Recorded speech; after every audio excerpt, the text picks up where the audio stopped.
What's going on, everybody? You must always maintain revolutionary optimism. You must always continue to I hope everyone's having a fantastic evening, afternoon, pre-noon. No matter where you are in the world, I'm Hasan Piker, and this is the HasanAbi broadcast coming to you live from gloomy, rainy New York, ladies and gentlemen. That's right, concrete jungle, where dreams are made of. There's nothing you can't do. Now you're in New York. Oh my God, what is wrong with me? Knicks gonna win now since you're there. That's why I'm here, to give emotional support to the New York Knicks.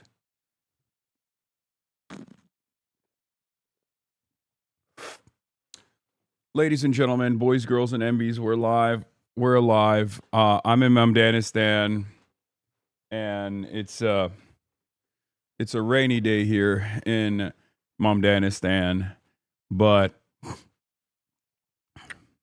I'm having a great one regardless. And yeah, we're here. This is part of the broadcast where I tell you about my personal news about what's going on in the world of HasanAbi Piker. It's obviously 11:51 a.m. Pacific time, Saturday, May 23rd, 2026.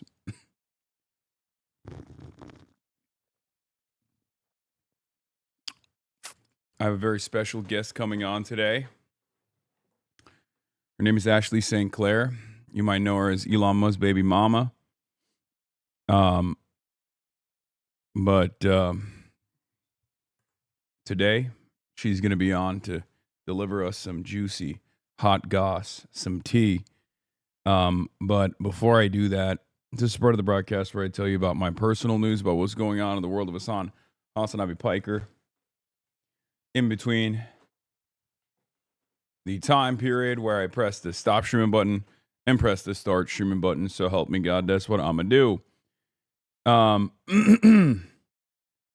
you serious? Yes, I am serious. I'm also, I think, getting I'm getting some messages as well, but you are gonna get a Trump mention 100% today. 100% lock. Wait, why? Anyway, folks.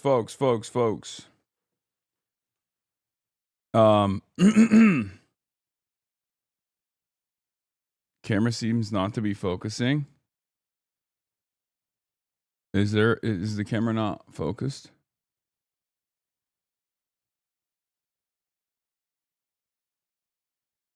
What about now?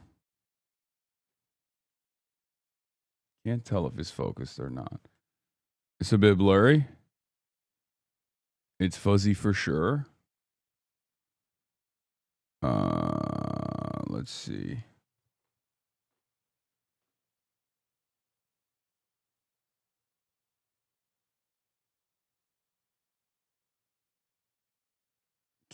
I can't tell if it's... Is it? It is fuzzy. What the fuck?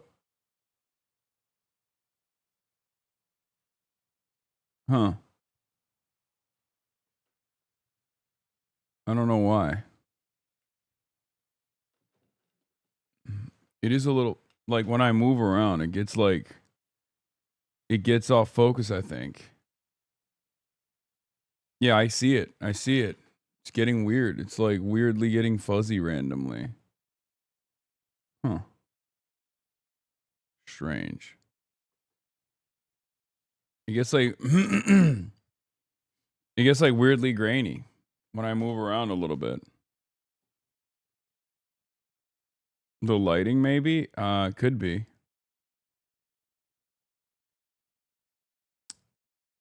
When you move closer, it holds focus on you? Yeah.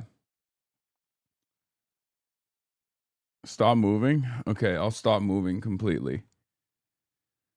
Anyway, ladies and gentlemen, boys, girls, and MBs, We're live. We're alive. And I hope everyone's having a fantastic one. As I was saying, it's those sconces on the wall behind you throwing it off. Maybe. But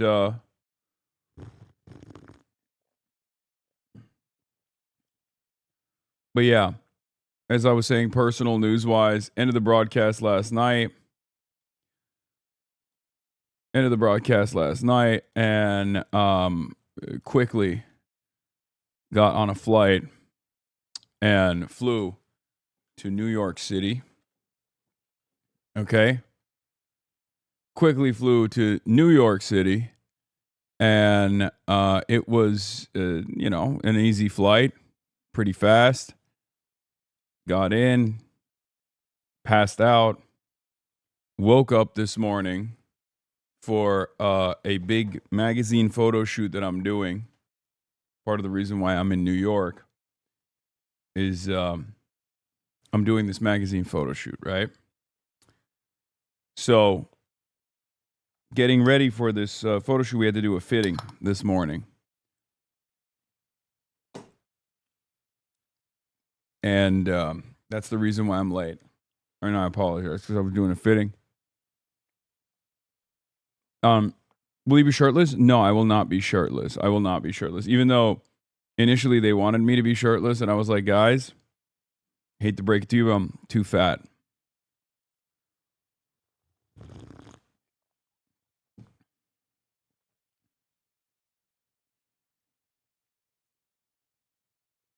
Ask Ashley how it feels to play the long game. What is this? I can fix Hasan Piker, guys. Don't you worry. 12/23/2023. Okay. We'll cover that as well.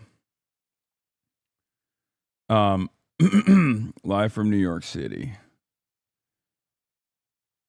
Why would you deprive us of this? I'm not, because I'm fat, dude. What do you mean? If I was more comfortable, if I was more cozy and with being a skinny legend, then I would do it. I would do it. Why do you think I wouldn't do it? Y'all are wrong. Anyway, it's Saturday Fun Day. You already know what it is. Iran war updates. Ashley Sinclair is going to be on to talk about MAGA influencer T. Green card chaos. KILMAR Bray Garcia goes free? ? Epstein's Fury Day 85. No war with Cuba. And more.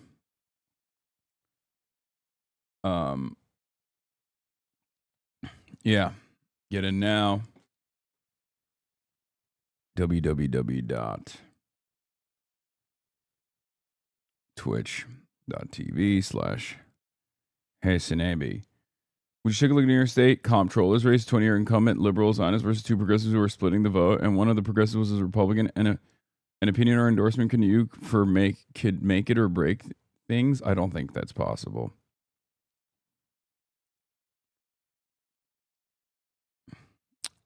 But all right, let me blast out. Bro's literally never home anymore. Honey, the kids miss you. Dude, I know. I know the kids miss me. I'm also tired. I'm also incredibly tired. I fell asleep. I watched Marty Supreme last night. It was awesome. It actually was really good. I don't know why people were saying it wasn't good. Because some people were talking about how they didn't like it. I really liked it. I enjoyed it quite a bit. And what's also crazy about Marty Supreme is I really liked the fits. I thought Timothy Charlemagne was great. Also, the person who's styling me was also apparently a stylist for that, which is crazy because I was literally talking to her. I was talking to her about how, like, I thought the Marty Supreme fits were so good. Like, it's the type of sartorial choices I want to make. And she was like, I worked on that. You have a stylist? No, dude. It's for a magazine photo shoot. Also, I have to admit something. As much as I fucking hate this guy, Ashley's here. As much as I hate this guy, Kevin O'Leary kind of cooked in it. He was such a great actor.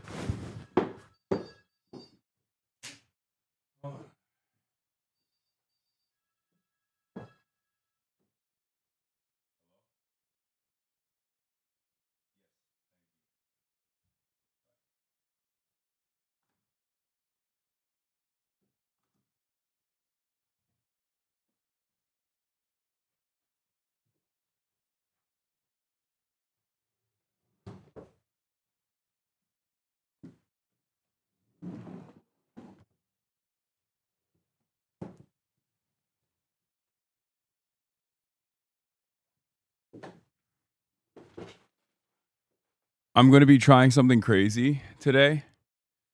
And instead of trying to grapple with the noise gate, I'm actually going to use a different microphone. Are you guys ready for that?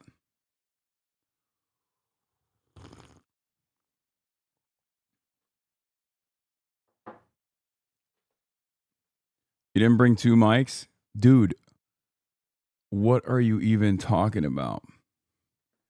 You think I have a remote desktop setup. The very fact that you get like fairly decent quality, fairly similar quality to what you would normally get on the regular broadcast is incredible. I can't believe that you're complaining. Hold on.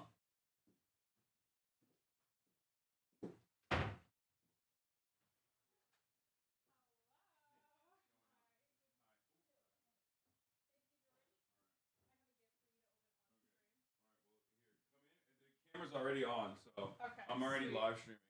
And I gotta do something real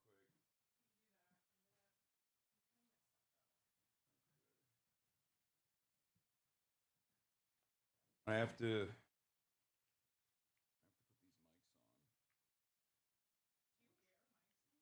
No, normally I use this one microphone, but I'm trying something on my regular setup at home.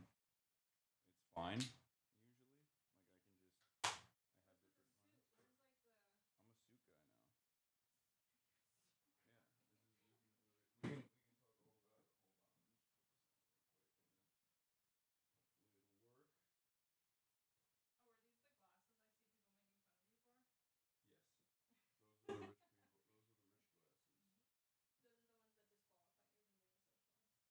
You can sit down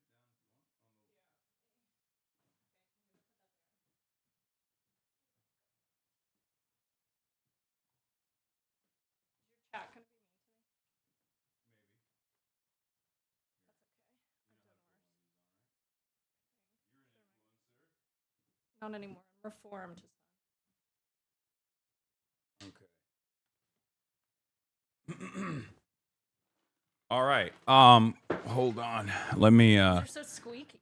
I know. Let me tweak some stuff real quick. Okay, hold on. They can't even hear you yet. 1 second. Keep your jokes. Hold your jokes for a second. Okay. All right. We have it works, right? Speak into it? Hello, hello. Or speak in general? Oh my god, it works. A man told me to speak. I'm already on a better side. Okay. Is it loud? Test 1, 2. What's going on? She's got a smile that it's good, right? It works? Reminds me of child. Hell yes. Memories. Okay. All right, Ashley Sinclair, everybody. Hi. Hello. This is a first. This is a first ever. Where normally when I have guests on, we try to work for like the first 30 minutes on how to get the noise gate done and all this shit. And am I doing the tech run with you? What? Are yeah, we no. testing it live? This is the tech run. This is the first ever broadcast where we have microphones. It's a big deal. It's a really big deal. Anyway, Ashley Sinclair, thank you so much for coming on. It seems strange when I start the conversation by saying like, oh, this is Elon Musk's baby mama. Yeah. I know. You're more than that. You are also Thank you so much. right-wing reactionary conservative influencer. No, not anymore. You used to be. Only one of those things is still true. And then you went woke. And Dark woke. you went dark woke. Yeah. And you've been doing the tour. You've been doing the rounds. And I was like, and I've seen some of the... I wish people would wait to reach out to me, though, because they're going to think I'm a plant, because they're all reaching out at the same time. Well, the reason why I reached out was because I've seen some of the things you've said about like your past opinions and the things that you believed and how you've changed. So I wanted to explore that with you. And then also I wanted to obviously ask you about the piping hot conservative tea. Oh, I got it. I got all of it. Because you've been, you were in this movement for a while. For those of you who don't know, I mean, you want to explain your background and everything else, because there probably are some people who are not aware. So I got involved in right-wing politics around 18, 19 on my college campus. I was involved in like a Turning Point chapter, and it was very quickly that I was tweeting, and all of a sudden I'm driving Charlie Kirk to the airport, and I'm a special guest at the Young Women's Leadership Conference. Okay, wait, let's start there actually, because this is fascinating for me. I've known Charlie Kirk, obviously, for many years. I debated him at Politicon twice, and I was fascinated with his journey because they basically plucked him. He wrote one high school paper. For his high school newspaper, he wrote like an article about how like a black woman, he speculated a black woman had taken his spot at West Point Academy. What? I didn't know this. Yeah, so here, I'll give you some deep Charlie Kirk lore. We carry the flame here on the broadcast. Yeah, Charlie. But basically what happened is he sorry. wrote like some kind of reactionary article in his high school newspaper, and then instantly it was on Breitbart. And then after it was on Breitbart, he was immediately on Fox News. That's how it goes. Yeah, and you had, I guess, a similar experience as well. So let's start there. So you start tweeting, and you're like, I hate I'm like, how poor woke people be like, society feel the is. burn. Yeah, okay. Just stupid reactionary stuff. And at first, I didn't even have my photo on there. And then I was like, wait a second. This will fly. And so then I uploaded my so you were like, I was just like anon shit posting. Okay. And then once I uploaded the photo and started going live on Periscope, it was over. Mike Cernovic and Jack Posobiec found me. Okay. And it was over. So what, like, how, let's go even further beyond that though. Let's start at the beginning. Like, how did you become right-wing? So right before I started my freshman year of college, Trump had a rally on my campus, like my new campus. Mm-hmm. So if you look in my photos, it'll just show a Trump rally that I'm at, and right next to Trump, and then I start college. And then I'm at why Young Americans for Liberty, and then Turning Point, and that was it. But how did you like develop your worldview? Like, what was it? Were you just like? I didn't have one. I was just very impressionable, and I'm like, this seems so cool. Like, So in your mind, you were like, it was more so, I want to be a part of the in group, and maybe it was like the cool frat guys or whatever, and they were all like, I guess, I don't know. Sort of. I also right-wing? I went for philosophy, so I liked being like the contrarian token conservative in the philosophy class. Classic. Yeah. But I didn't know what I was talking about. I was talking about healthcare, and I was on my dad's plan, so. Yeah. Okay, so you start your ideological journey just wanting to debate people. And wanting to be a contrarian. Yeah. That makes sense. And wanting some sort of validation, because once you get in that, you have a club. My only college clubs were political. Mm-hmm. So. Yeah. And I was homeschooled in high school. So. Oh. Yeah, doesn't that make a lot more sense? Okay, that makes so much more sense. Why didn't you start there? You should have started there. Yeah. That's like most of the story. And people think I'm joking, but I'm like, when I was homeschooled in high school, we were in a little town in Montana where my only friend was a Mennonite lumberjack. Like, that was it. It was a town of like 250 people. So then I go to college and I'm like, oh, I'm so cool. And like, they really like what I'm saying. You're Jewish. Yeah. You're a Jew in Montana. And Jewish Italian, so they thought we were like Jewish Italian. You're Jewish Italian. So that's, I don't even know which is worse, Catholic or Jewish, from the perspective of like the average Montana person. Yes, one of our neighbors was this like 80-year-old dude on oxygen who was like arguing about black people all day, and I was like, that's really racist, Jack. But okay, it was very. Then I go to college. I'm like, oh, look at all these cool friends. So I mean, that makes sense. Now, this is making a lot more, everything is clicking into place now. Now that you said you're homeschooled from Montana, and you go to college, which college did you go to? University of Colorado in Colorado Okay. Springs, yeah. All right, so you went to University of Colorado. Everyone's woke around you all of a sudden. Yeah, I felt like I was being like swarmed. Okay. Like so I must fight back. Yeah, so you felt like they were trying to indoctrinate you. Yes, because Charlie Kirk said to watch your professors. Yeah. I was like always looking for that professor watch list content. That's crazy.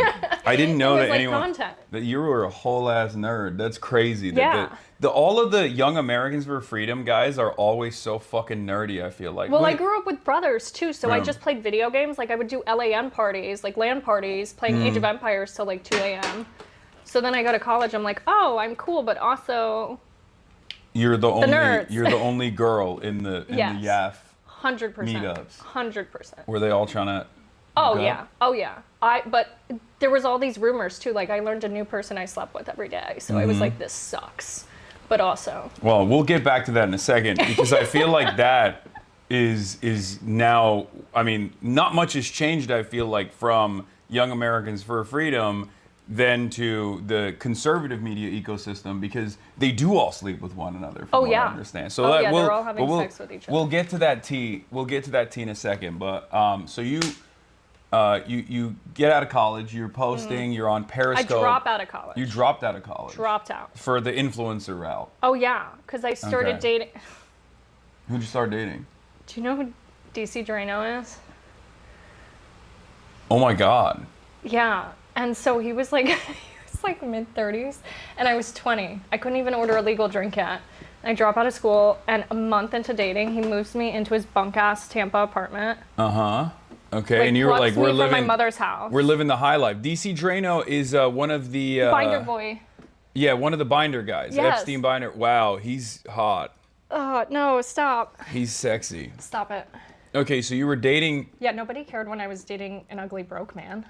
Okay, so this is DC Drano. Try that in a small town. But he's like, he also cosplays. Like, Oh, he does? He has hands that are softer than mine, and then he will like wear this costume. Uh-huh. He will purposely leave mud on his truck and like scream, and he's like, people expect Drano to have mud on his truck. Like just batshit. But so then he tells me, he like molds me. I'm like this perfect little 20-year-old influencer. He's like, here's what you post. Here's what you hold on the signs. Like he's telling me what to write on the sign outside of the ICE detention center. Okay, so do any of these guys like? So you were, in some ways. I mean, and I don't mean like groomed in like the legitimate way, but you were like groomed in the OG way to be this like conservative. Because I was so insecure and so pick me that I was like, absolutely, I will. Yes, sir. So they turn you into this this media demon. But what I don't understand is, like, where are the true believers? Like, because from my perspective, I always feel Facebook, like on Facebook, and they're your grandma and grandpa. yeah, but like I feel like a lot of the younger crop of conservative influencers, like they're very clearly angling for some kind of like media opportunity. They're not real. They're not actually genuinely like I read Rothbard. I'm a huge They don't libertarian. read at all, Hasan. They don't read Well, at all. I mean, I know that. No, like when you talk to them about the books behind them on their shelves, like none of them read them. They can't tell you anything about the books behind them on their shelves. So it's just LARP. They're just Yes. fed talking points, and they're just repeating And those putting talking mud on points. their trucks. I would go so far as to say, and I hate to, I mean, this is not even giving him credit at all, but like, I think that's part of the reason why Nick Fuentes has so much appeal is because he is like, he can demonstrate basic literacy and competence and a more sophisticated understanding. Like he has a worldview. I mean, he's a heinous little neo-Nazi creature, but like it is obvious that he comes from a background where he has more of a genuine interest in this He kind reads of more thing. than most of the people on Fox News. Yeah. So I think that's probably probably part of the appeal. Even though I found out that his audience is mostly older, I thought it was like a lot younger. But turns out Are they a lot really? Of, yeah. I thought all of his. There was one time when a bunch of the grapers got banned on Twitter, and they were coming to me for help, and one of them calls me and he has like this European accent. I was like, wait, are you even fucking American? Oh, He's no, like, no, no, they're no, not. but thank you so much for helping me, Ashley. I was like, what No. the fuck? Yeah, It's no, like, so on America first, and his profile picture was like AF. Yeah, Like no, America no. first. They're okay. So this is actually a really interesting thing that I didn't know was going on either. There's another guy on this platform called Asmongold. I don't know if you're familiar with him at all. Oh, Yeah, he is like he like makes me shiver.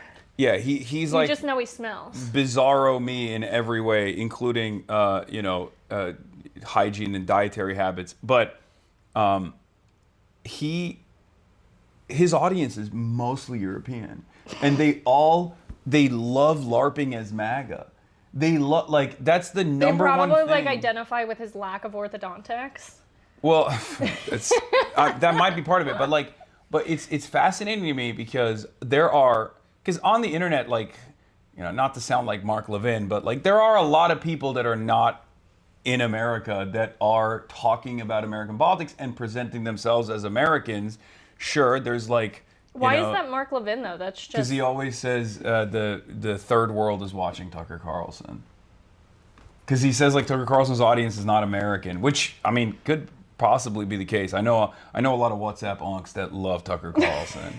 the Let's WhatsApp be onks real. do love him. Yeah, Bangladeshi WhatsApp onks are just sharing his videos all the time.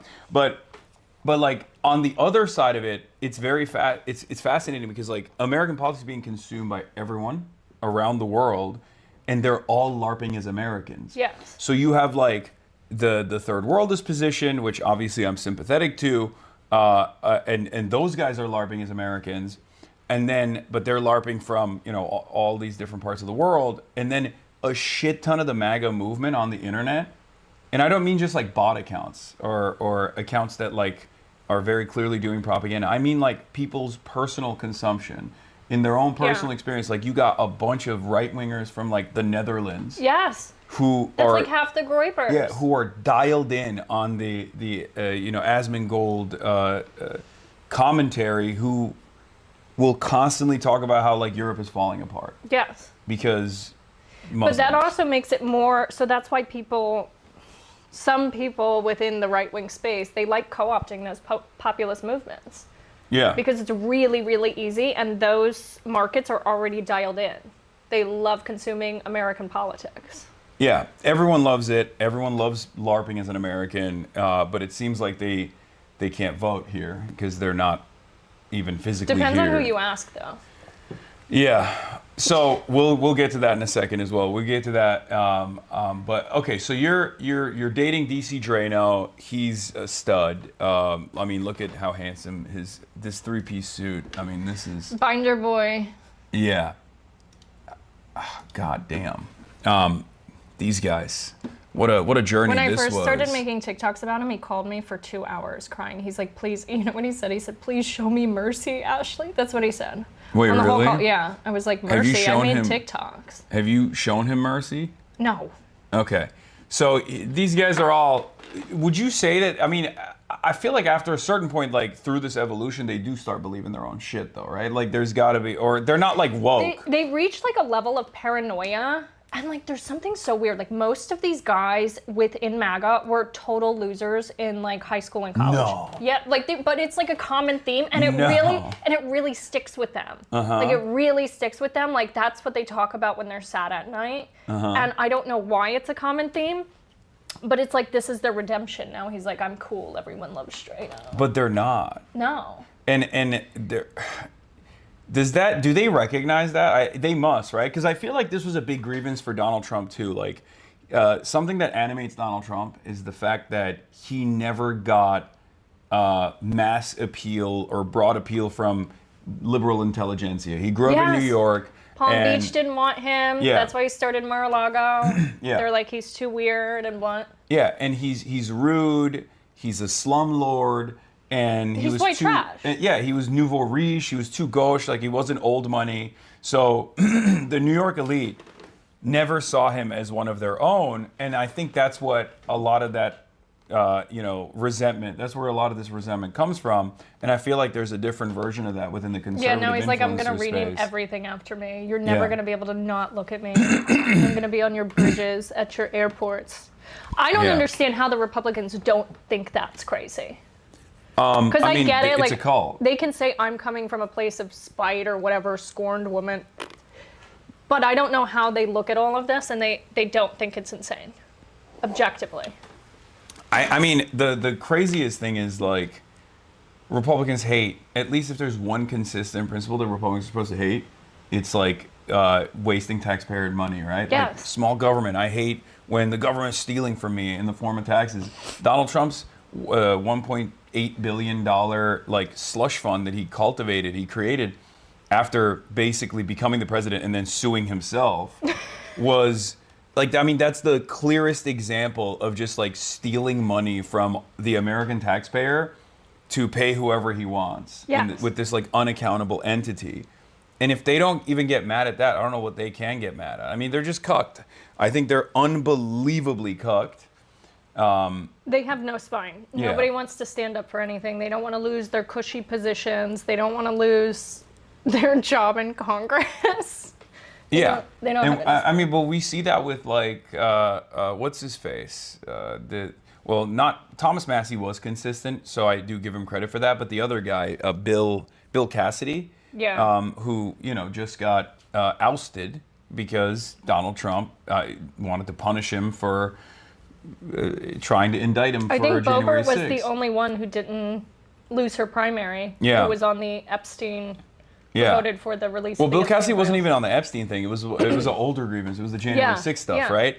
And he wanted to punish him, and then all of a sudden, the moment that he knows he's no longer, he doesn't have to worry about re-election, he comes out and actually votes on the War Powers Resolution. And it's like, so you knew that this was bad from the start, and you're just a piece of shit. Isn't that shittier than just not doing anything at all? You're like, oh. No, I mean, I'm still happy that there's a spoiler in the Republican side, but it's just like very frustrating that these guys, when they don't have anything to lose, only then do they openly admit that this stuff is awful. I don't know. Having nothing to lose is a superpower, though. I will say. On the Democratic Party side, unfortunately, it plays the exact opposite role, and that's why you have the likes of Jared Golden, I believe, who's constantly. What a last name! That's so cool. Yeah, he's the one who's constantly stopping. He's the lone vote usually that allows the Republicans to not get punished in any way, shape, or form, like in the War Powers Resolution. So like, the Democrats and the Republicans work in this like inverse manner, where the Democrats that have nothing to lose will always be the one spoiler vote that will go and caucus with the Republicans, and then the Republicans that are the Republicans with nothing to lose will be the spoilers for the Democrats. Can we get my ex-boyfriend off screen? Oh yeah, sure. Well, I was listening. We're gonna move on to other ex-boyfriends in a second. No.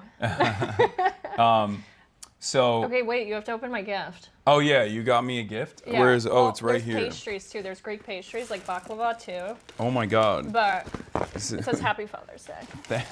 Thank you. You got me so much. They what look the so hell? good.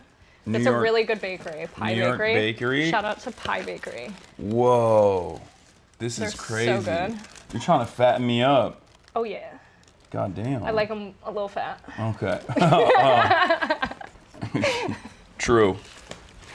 Well, thank you so much. You're welcome. What else? What is this? This is a hoodie. You got me a hoodie. Yeah. Okay, I'm gonna put this down here. Oh God, what's gonna be in this hoodie? This is gonna be. Let's see. You ready? Are you ready, chat? Oh God. Oh no. I'm not even gonna see it first. Chat's gonna see it before I do.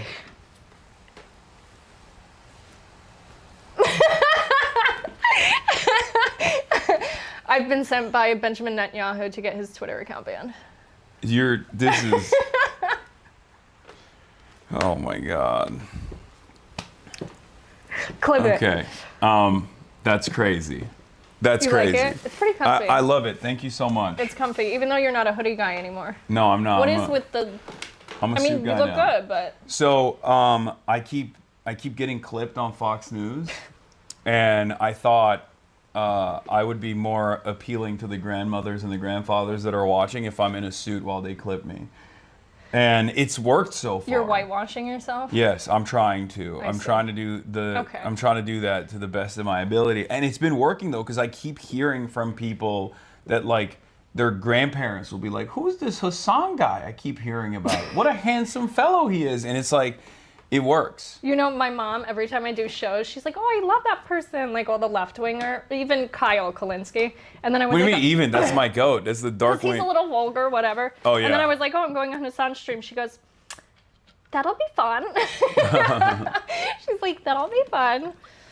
But it's fine. Yeah. Hi, Mom. Hi. Probably watching. No, you're not allowed to say hi to my mom. Don't talk to my mom. Wait, why not? Because. Okay. Hi. Hi, Mama St. Clair. Is that what it? I don't know. Yeah. Is that it your? confuses people. They're like, "Oh, that's not a Jewish name." I'm like, "My dad is French." Okay.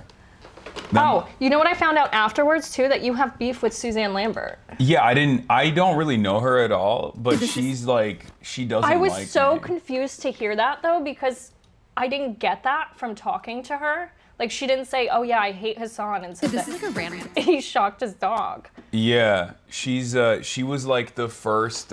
She was the first to market on the liberal side to be like, this guy's a dog abuser. He fucking sucks. But I think I first of all, it's a one-sided beef for the most part. I don't really know anything about her, but I think it was also because of ideological differences. I think a lot of people grab onto whatever drama they can when they have a disagreement with me on my worldview, but instead of addressing our disagreements, they will just like, slander or lean in and farm the algorithm. Yeah, because she And- was surprised that I was like, they're scared of Hasan on the right. Yeah. Because you can capture like the male audience that they don't. Yeah.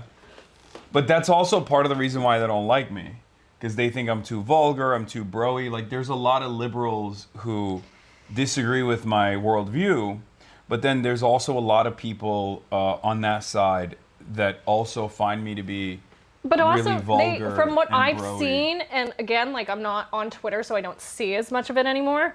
I always see them regurgitating like the same few clips of you, and I feel like if you're live every day for that long, like there should be more. Like if they Yeah. can only pull up like a few. I mean, there is clips. more. There is more.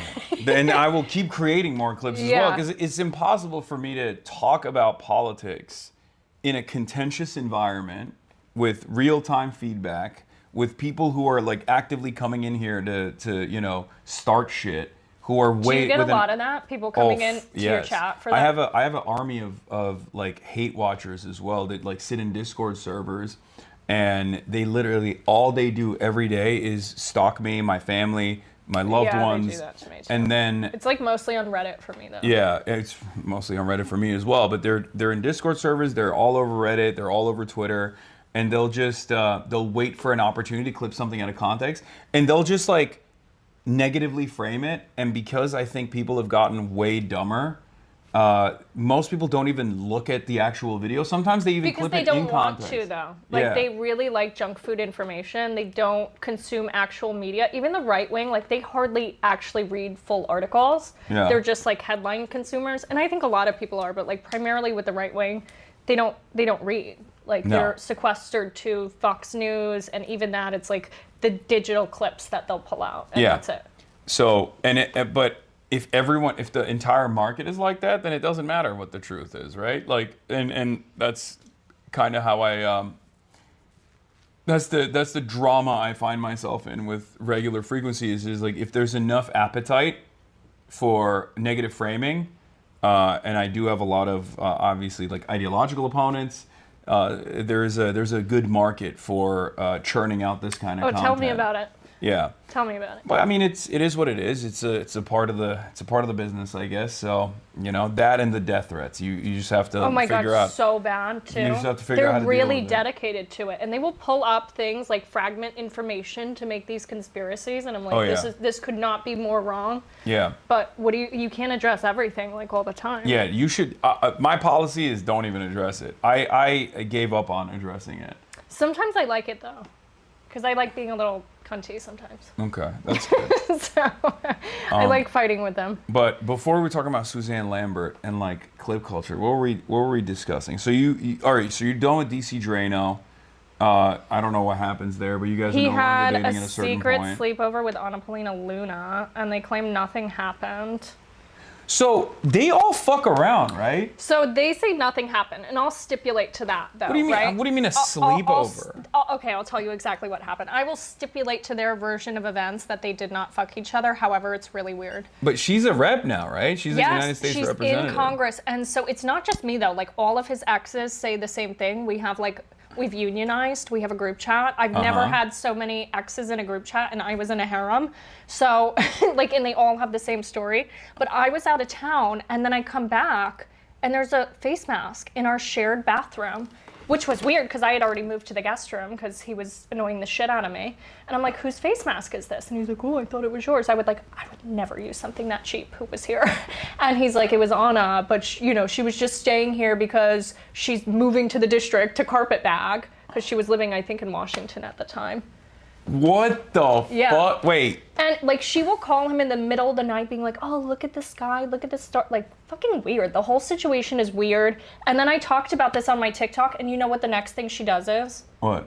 Mind you, I'm saying that she was obsessed with my ex-boyfriend. The next thing she does is post a video of Elon with 15 sparkle emojis. I'm like, you're one weird bitch. Like that's the way you respond to me saying you're obsessed with my sloppy seconds. So you think she's going after the people that you've hooked up with? I think she's just a weird bitch. She would say that she had like premonitions and visions, and her and Rogan would like take this as fact.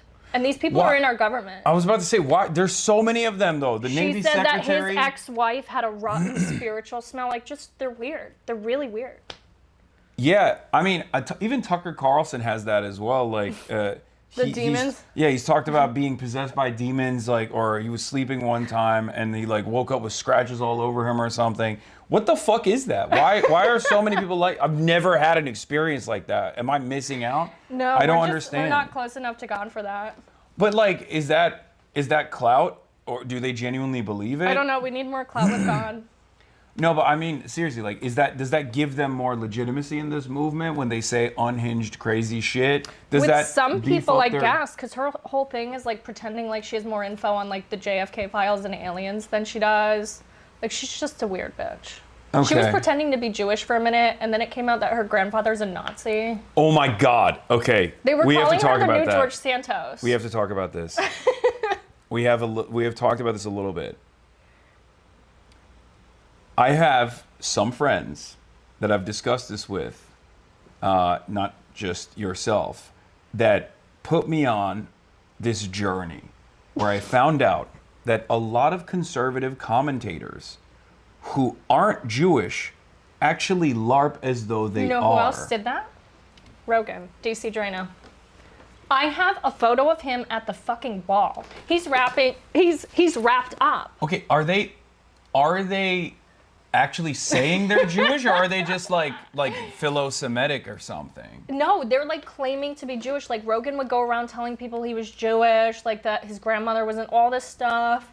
But then he has like Christian tattoos. He's like Jewish when he needs to be, and then he's Christian when he needs to be. Like he did it to get like PragerU deals. What the fuck is that? It's like it's the reverse of what Nazis do. Like, you know how like Nazis will be like, oh, here's a list of all the media executives, and then they'll be like, and they're all Jewish, and then you look at the list and you're like, wait a minute, those people aren't Jewish, and then there's an asterisk next to their name, and it's like suspected Jew. So did you ever see Danny's video where he's like, I'm the guy who finds the Jews and all the things? I think I know who you're talking about. So good. Yeah. He's like, I'm the guy. So what is that about? Why are they just like LARPing as though they're Jewish? Before October 7th, it used to be like more cool. Like that's how you would get a PragerU deal. That's how you get more deals. By being Jewish? Yeah. Oh, PragerU fucks with the Jews. Well, I mean, they're like, hell yeah. Let's go, Rogan. You get a sit down now. There's a you know. You get more Jewish donors. You get more. PragerU might literally be an intelligence cutout if we're being real. So it's not the American one. I mean. They have deep ties with the Israeli government. It used to be very beneficial to be like I'm Jewish. Or I've been to a Shabbat dinner, which, by the way, Shabbat Shalom. Oh yeah. Wait, is it? Oh, it's technically. Yeah, it's Saturday. Yeah, it's Saturday. You're right. So, I guess in some way, what are they? They're like Shabbos goys. Yeah. Yeah, They're the little Shabbos goys of the right. So, that's a very strange thing. There are some very high-profile people. Wait, let me find the photo of Rogan pretending to rap the. Whose Judaism has been called into question, and I genuinely am afraid of saying this person's name because I just am afraid of the way she looks. So I'm not going to say it. Jigsaw. Okay. You know, Ozempic was the worst thing to happen to her because it just like made that situation so much worse. Wait, she's on Ozempic? I feel like was she You even... think she lost that weight through hard work? Was she fat? I don't even know. I don't think she lost that weight through hard work. I didn't even realize she was... I have never... She used to be a little chunky monkey. Oh. Okay. Well, I only remember Laura Loomer talking to that one like... You named her. Yes, I did. Well, you said Jigsaw. It's out already. But yes, Laura Loomer has a high school yearbook photo, and I don't know if it's like doctored or not, but she's wearing a cross in the high school yearbook photo. And there's suspicion that she's not... has a video of her like being taught to draw a Star David. Did you ever see that? No, I also am not, I don't know any of these. I know of these people, and I very actively stay away from them because they freak me out and they gross me out. But wait, where is it? But yeah, from what I understand, and also make sure you don't show your phone onto. There's him pretending to rap. Like you would think by like the second rap, you'd be like, this is a bad idea. So when you got, you said, since Rogan wanted to out himself as a subject of my TikTok, here's how far this man went pretending to be Jewish for business deals on the paid trips to Israel. He's not even Jewish, though I'm sure you can still find his old tweets claiming to be when it was good for business. He also says, I'm just attacking America First Patriots when only one of us took paid trips to Israel. He's as much I was Jewish. offered too. He's as much Jewish as Elizabeth Warren is Native American. His brother allegedly said they have like 1% Jewish heritage, and he is not, nor has he ever been practicing. Whatever my mental health issues, I ain't doing whatever the hell this is. Pretend to be someone you're not is why your marriage lasted less than a year. He then went around smearing his ex-wife, who's literally the nicest girl ever, as a gold digger. I genuinely have no idea why these people outed themselves when I use fake names, and this right here isn't even any personal relationship tea for me. His Jew cosplay is public. That's crazy.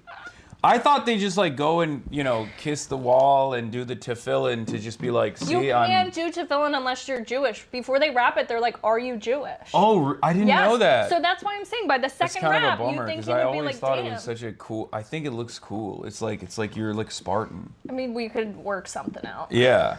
I didn't realize you had to be Jewish to do tefillin. Yeah, they ask you. They're like, "Are you Jewish?" So he had to yeah, but tell that guy the yes. wall kissing is not like because I know there's motherfuckers who are definitely not Jewish who are kissing the wall. So that's Mike more. Mike Huckabee's probably there right now. Yeah, Mike Huckabee makes out with the wall, but that's just his own personal. I've said this before. I think Mike okay, let me hear your perspective. His daughter's on this. really nice though. Like Sarah is really not like a nice person. Like okay, politics aside, she was very nice. Why do you not like her? I don't like any Republican. Okay, but like just seeing her with her kids, like she was super nice. Yeah. And when you're with some of these people personally, she literally legalized child labor in her state as the what? governor. Yes. Okay, I haven't paid attention. Okay, look, I'm already gonna be canceled. For me, it's like I don't really care about how they are in the real world or in their. How did she legalize child labor? They just signed it into law. State legislature okay, lowered I'm just talking restrictions. about personally, because some of these people. Oh my god. The rumor is she got 2 nose jobs and she still looks the way she does. Laura Loomer, I believe in quiet, listening to others, and always keeping an open mind and different opinions. No, that's not. No. Yeah, What and happened? She has a cross on. Well, what happened is like when she went to college, she was already an operative, where she tried to start an ISIS fan club. I think she was working with James O'Keefe, right? Chat, correct me on this if I'm wrong. But if I'm not mistaken, she was a James O'Keefe operative. She tried to start an ISIS fan club? Yes, and she got expelled. Because like her whole point was like, oh, these guys love Muslims so much, like they're gonna let me start an ISIS fan club. And so she petitioned to start an ISIS fan club, and the college was like, no. what the fuck? And you're expelled for trying to start an ISIS fan club. And so it backfired on her. And then she just only doubled down her entire, like, she's the only person I know that's been banned from every app for being Islamophobic. And then she doubled down and locked herself to Twitter headquarters. Yeah, that was awesome. And now she's won, though. I feel like people should just spam this in her comments, like, anytime she posts anything. Like, this is all that needs to be said to her. Yeah, It's but just but this. what I Just but spam that. but what's crazy about this legendary Huckabee child labor photo? That's funny. What's crazy about it is that I first knew about Laura Loomer because she had this clip going around, right? And this is Someone said, I think being too ugly can radicalize. Yeah, look, this is the famous clip, right? This is the famous clip. Oh, with Mike Ma. I don't know who that is, but So he was on Milo's tour. Okay, so This was during like peak Milo Yiannopoulos tour days. Oh God. Yeah. Okay. Yeah, but here, Pig Saw. Oh my God.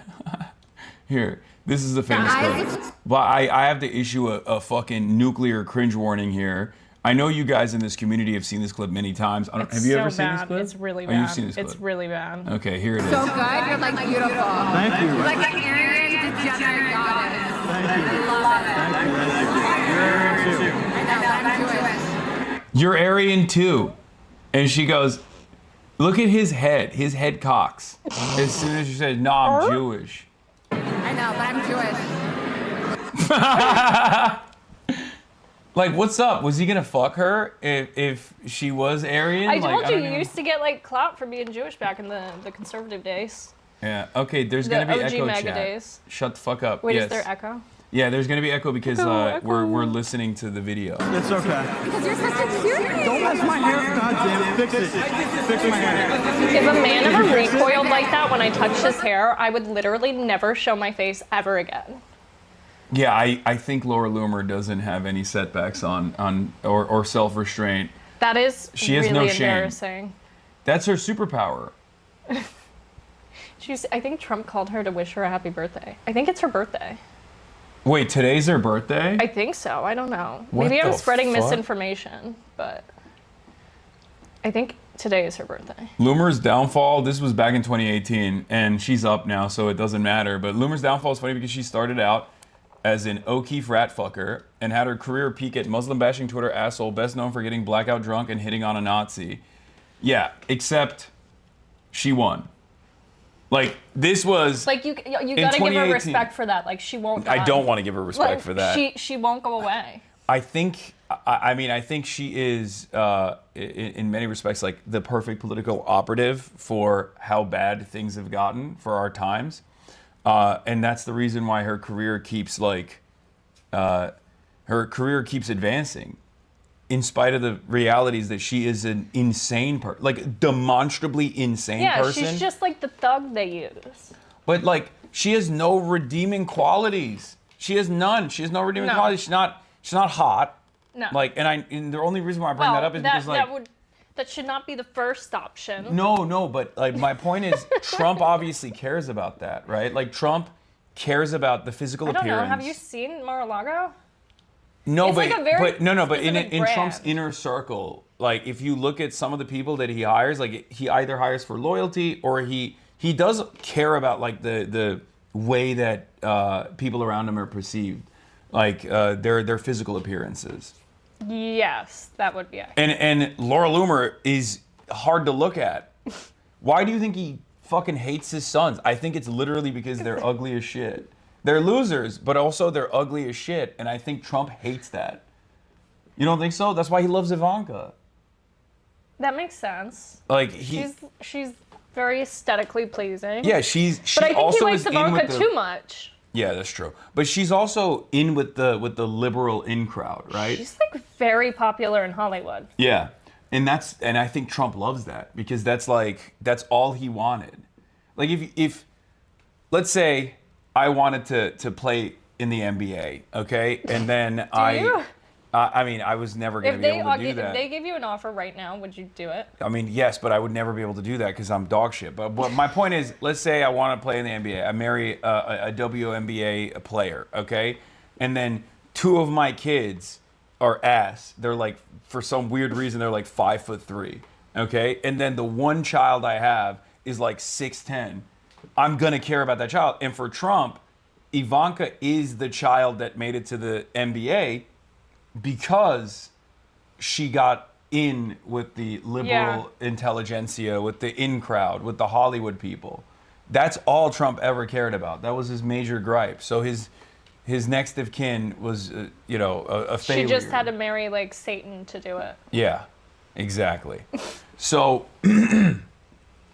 anyway, yeah, Trump is a looks maxer. Well, he can't looks max himself, but he's a looks maxer for the people around him. Is everybody looking nice and handsome and thin? So we got Laura Loomer here talking about how she's. Are you trying to get me like attacked? I mean, you're on this broadcast. You're gonna get attacked no matter what, and I'm gonna get attacked. So we're in this together. Why are you now. gonna get attacked? Why am I gonna get attacked? What do you mean? Laura Loomer fucking talks about trying to get me deported every day. She genuinely will. She could actually succeed she can't. at I'm that. an American citizen. So that would be like, that would be such Weren't a. like half of the people that went to El Salvador. Yes, but the constitutional crisis that would create is far too large for the Trump administration to invoke when they don't have the popular approval to be able to lean into that kind of thing at this point. I think it is a genuine concern. It's something that I think about, but I always used to tell my audience, like, I'm the last in the line. By the time they get to someone like myself, if they're denaturalizing someone like myself, a high-profile media figure too, like who is an American citizen who lived here as a taxpayer, that means everyone else is already in the camps, So I don't worry about it too much.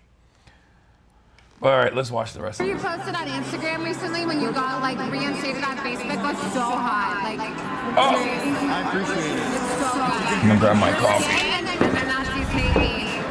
It's fine. The alt-right people want to put me in a gas chamber.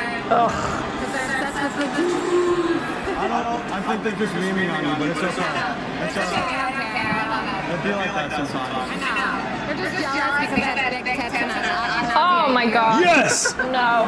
Yes, that's what it is. We got it. Did you ever see the photos of her as a nurse? No. She's like in this like slutty nurse costume. Oh no.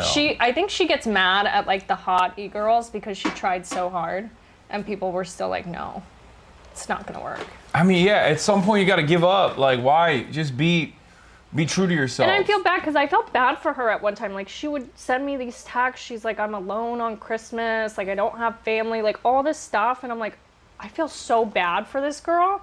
But then she just goes like batshit insane. I mean, but that's exactly who you would expect. There's always those you expect to go batshit crazy. But again, this is rewarded. Like, there's always been hatchet men and rat fuckers and operatives like that have led colorful lives, like Roger Stone, right? So there is already, I mean, he has a fucking full Nixon back tattoo, right? Like, that's insane. And he's a swinger. Does he really? Yeah. Oh. And he's a swinger, full Nixon back tattoo. He is like the classic Republican operative with a colorful persona. But now the entire movement is comprised of people like this. Yes. So it's basically turned into this insane. It's an insane movement led by insane people with no real like ideological agenda, no real discernible goals. Their North Star is Donald Trump, and Donald Trump, I don't think, is an ideological fascist either. I think he's just found himself most comfortable in that slot. So he's just he's going through the motions because like that's what allows him to seize more power. So they're all rudderless in many respects. Yeah, but isn't that ideologically fascism? To a certain degree, yes. But there's Isn't not that like the definition. like it in practice it doesn't matter because it is fascist, right? This administration is fascist. The only reason why I make that distinction is because like he's just not like sophisticated or well read enough to have like any sort of ideological backbone beyond self-interest. Like he's not. Yeah. Well. You think is? I mean, you might know better than I do, but that's my assessment. No, I also think it's. I think there are. I mean, self-interest, but also he does have a deep desire to protect like those within his circle or sphere of influence, not just for himself, but like there's. Yeah, but doesn't he chop them down all the time? I mean, look at Pam Bondi. Like Pam When they Bondi can't was do loyal. anything for him. Yeah, Pam Bondi was always loyal. So that's what I mean. His highest priority is not to like design a white society or whatever. His highest priority is to make as much money as possible and gain as much power as possible. And the unitary executive theory is on the right, and he's like firmly established himself as the guy who can consolidate the base. He wants power and he's vain. I think that's fracturing, though. You think so? Yeah, the base is being fractured away from Trump. Like, there's a very small percentage of people, at least from 2015 to even up till 2024, like it is fracturing severely. That's why you're seeing people like Tucker or Candace or Megyn Kelly and all of these people fracturing out. So I think about that a lot, and I don't know if they actually have like any influence in the MAGA base still. I feel like the MAGA base just goes with Trump no matter where he goes. I think Candace probably has more influence because she has so many women in her audience, and they will never admit it, but it's white women are the reason that Trump won. Like, without white women, he wouldn't have won. And so Candace being able to fracture women like that, I think she has a lot more influence than any of the other ones in terms of that. It's true. So that's definitely true. Yeah, she does have a lot of white women in her audience. It's crazy. Just women generally. She's got a lot of black women in her audience too. She's got a lot of liberal women in her audience as well. And that I find insane. But like, they love the way she covers real world news as a true crime drama with like insane conspiracy theories baked into it. It's unbelievably appealing to a lot of people. And for some, she's actually saying things that she saw within MAGA, whereas like people like Tucker or Marjorie Taylor Greene or Megyn Kelly, they know a lot more than someone like me or even Candace know. But they're not saying operatives. anything. Yeah, they're operatives. They won't anything. say it. They won't leak it. And I feel like that's the actual indicator of if their mind has changed. Like, leak it. Spill their secrets. Stop keeping secrets for them. Like, if you're still keeping secrets for them, you might as well be on their side. Well, that's because Tucker, I think, is like designing for a future post-Trump. He's trying to position himself as like the guy who will own the anti-war isolationist lane, because I think that's what he sees the base moving towards, like the younger Republicans moving in that direction, and he wants to have credibility in that space, so he can either run himself or lend that credibility to potentially J.D. Vance, because Tucker is reluctant to talk about Palantir, and for me, with guys like this in the right wing sphere that are like, I'm no longer fucking with Trump, that's often like one telltale sign that they're still invested in a new evolution of the right, when they don't go after Palantir or Peter Thiel or big tech like generally. Yeah, because that's overtaking the entirety of the right wing and the administration, and all of the levers of power within our government is big tech. Yeah. So they're driving Donald Trump. Donald Trump is like at behest of tech oligarchs at this point. So let's talk about that. So how do we arrive at Elon Musk? You go from Drano, and you're still posting on Twitter or Periscope. Is that what you said? I was going live on Periscope sometimes, but mostly Twitter. I was just posting on Twitter.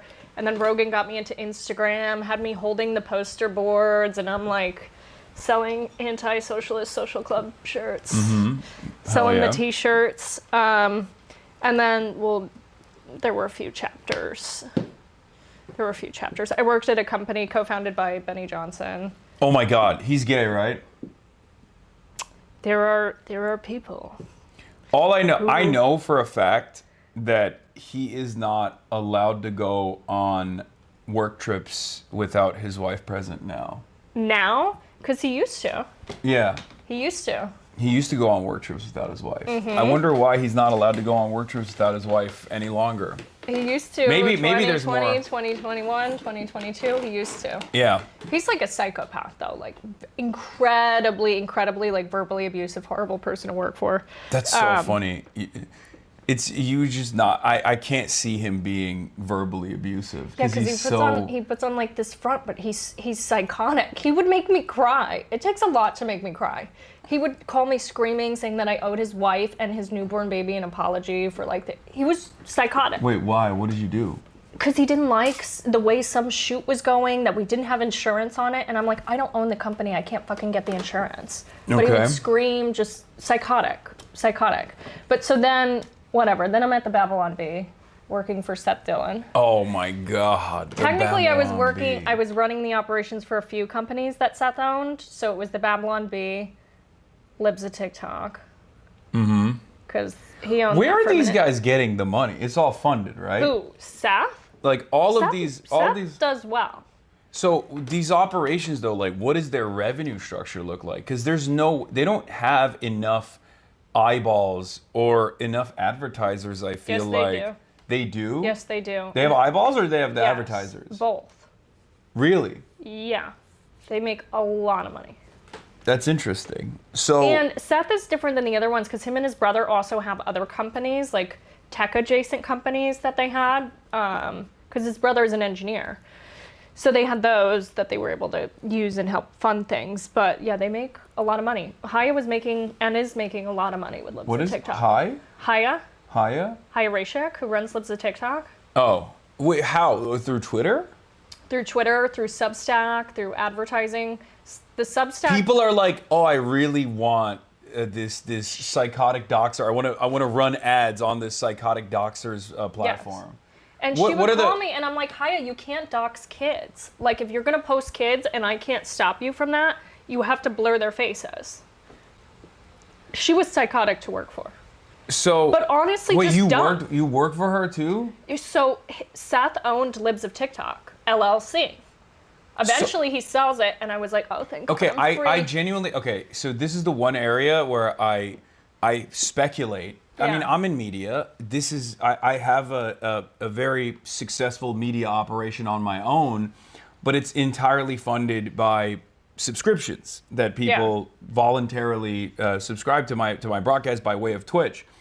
I have a million other opportunities to generate revenue. I choose not to take them, right? Like there are sponsors and corporate sponsors that constantly come to try to give me big deals. And you don't take them? No, because I think it's silly. I already have enough money. It doesn't matter. But, but like, so I know that there is definitely a lot of money out there. I mean, like, or even if you were loose with your morals. They don't say no to anything. Yeah, I was gonna say because no's not in their vocabulary when it comes to money. Because like NFTs, when it first came out, I got a million calls. They were like, so dude, did I. And they were like, look, we will give you unfathomable amounts of money if you just like say NFTs are good, or if we make an NFT for you. And it wasn't like a deal where, you know, they were telling me that I'm going to have an NFT that's you know, price goes up. What did they want? Just like a Hasan they would just straight NFT? They would just straight up want to give me piles of cash so I can like. They did that with me with that and crypto, like little crypto NFTs. Cryptocurrencies, NFTs. I of course was like, this is a fucking scam. I'm never gonna do it. I was like, I can take the Hawk Tuah route. Yeah, finally. I will get a coin. I mean, this is before Hawk Tuah. This is when NFTs were first being launched. Yes.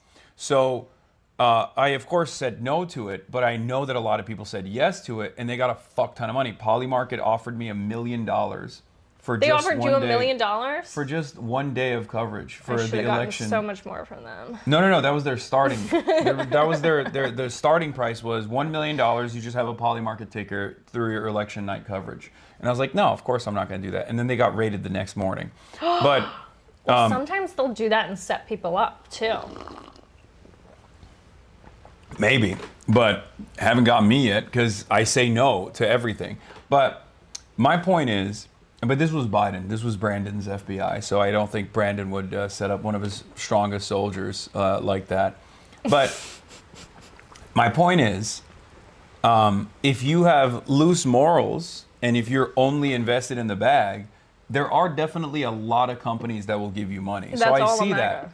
But as far as like real eyeballs, as far as like real motion in the real world, I think a lot of the conservative ecosystem relies on, in the same way that like New York Times has an asterisk or a sword next to the bestsellers list when the people purchase their own books.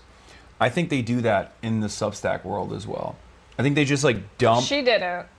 You don't think so? These are, No, I know it because I was in the back end. So she's organically, there's like tens there of were thousands of people that are subscribing to her, hundreds of thousands of people that are subscribing to her Substack because they're like, I love that you're doxing random queer teachers. Yes. Correct. That's insane. It's actually shocking. Yeah. She was making a lot. She's like, oh, I'm buying a new house. Ooh, look at this designer I'm getting. She had a stylist. She's like... She had a stylist? She had a stylist. Her style is ass. I know. I was like, you need a new one. Wait, So, was her stylist also like you had to keep within the orthodox? The stylist was orthodox. She had an orthodox stylist. One time, this was not my job. I was running operations for Seth's company. She's like, can you get me kosher milk? Why would I go get you milk? Like, I'm not getting you milk, bitch. She was trying to run people around to do everything for her. But, yeah, she made a lot of money. So then I'm at the Babylon Bee. And then Elon bought Twitter. And Seth did an interview with him. Elon followed me, slid into my DMs. And you were like, this is... I was like, fuck yeah. I was 23. I was like, ooh, I've been chosen. Because at that time, you probably remember... it's probably an upgrade from DC Drano. So... Okay, exactly. My ex was putting mud on his truck on purpose to like seem cool. So, and you remember at that time, everyone was paying so much attention to who Elon was following, like when he first took over Twitter. So like when he followed me, I was getting congratulation texts from like right-wing Twitter. So like I was within this cult and I'm like, I genuinely, our I don't savior, understand our it. new cult leader has followed me. I've been picked. I'm telling you right now, this is the exact opposite of the way I see the world. I would, if I found myself in this situation, I would kill myself. I would be like, no, not in your shoes. I'm saying like, if I was one of those people that was sending we you, wouldn't have had this stream. No, I'm talking about people sending you text messages being like, oh my God, congratulations. Yeah, they're like, congrats. And then they would reach out to me, like these conservative donors. Everyone's like texting you. They're like, oh my God, can you send this to Elon? We have this project. Like, it was really intense, like very intense. Because they were so obsessed with it. And oh my God. So then I was like, we are peasants. Yeah. We're all like, they're like, please, sir, may I have a sliver of clouds, a sliver of gold? And I was like, oh my God. That's like medieval peasant shit. Yeah, and then I was like, no, I'm gonna gig you. It was so bad. It was so bad. But so, and then, yeah. Yeah. Okay, so, So then we interview him at Twitter. Well, so he slides into my DMs and he's like, are you ever in San Francisco or Austin? I'm like, I'm in Austin a lot, but I'm supposed to be in San Francisco whenever you get back to Seth about an interview date. Within like 30 seconds, Seth calls me. He's like, Elon just got back. We're going to San Francisco on Thursday. He wanted to fuck you, so you leverage that to get a fucking interview for Babylon Bee? I was a Babylon Bee employee first, okay? I was a Babylon Bee employee first. So I was like, let me do a solid for Seth here. That's crazy. And yeah, so then we were on the plane there like 48 hours later. And then he's like, he texts me after the interview. He's like, feel like going to Providence tonight? And he took you to Providence? Oh, God. And we stayed at this like place that like doubled as a Masonic lodge. And wait, in LA? No, in Providence. Oh, Providence. Oh, I thought when you said Providence, I thought you were talking about the Michelin star sushi restaurant in Los Angeles. No. Oh. No. That's why I was like, he took you to you meant Rhode Island. Yes. Okay. Yeah. Yeah. Wait, so he's like wheels up at midnight. So I'm like, guys, I gotta go. So I'm skedaddling. I bring my little suitcase to the private airport.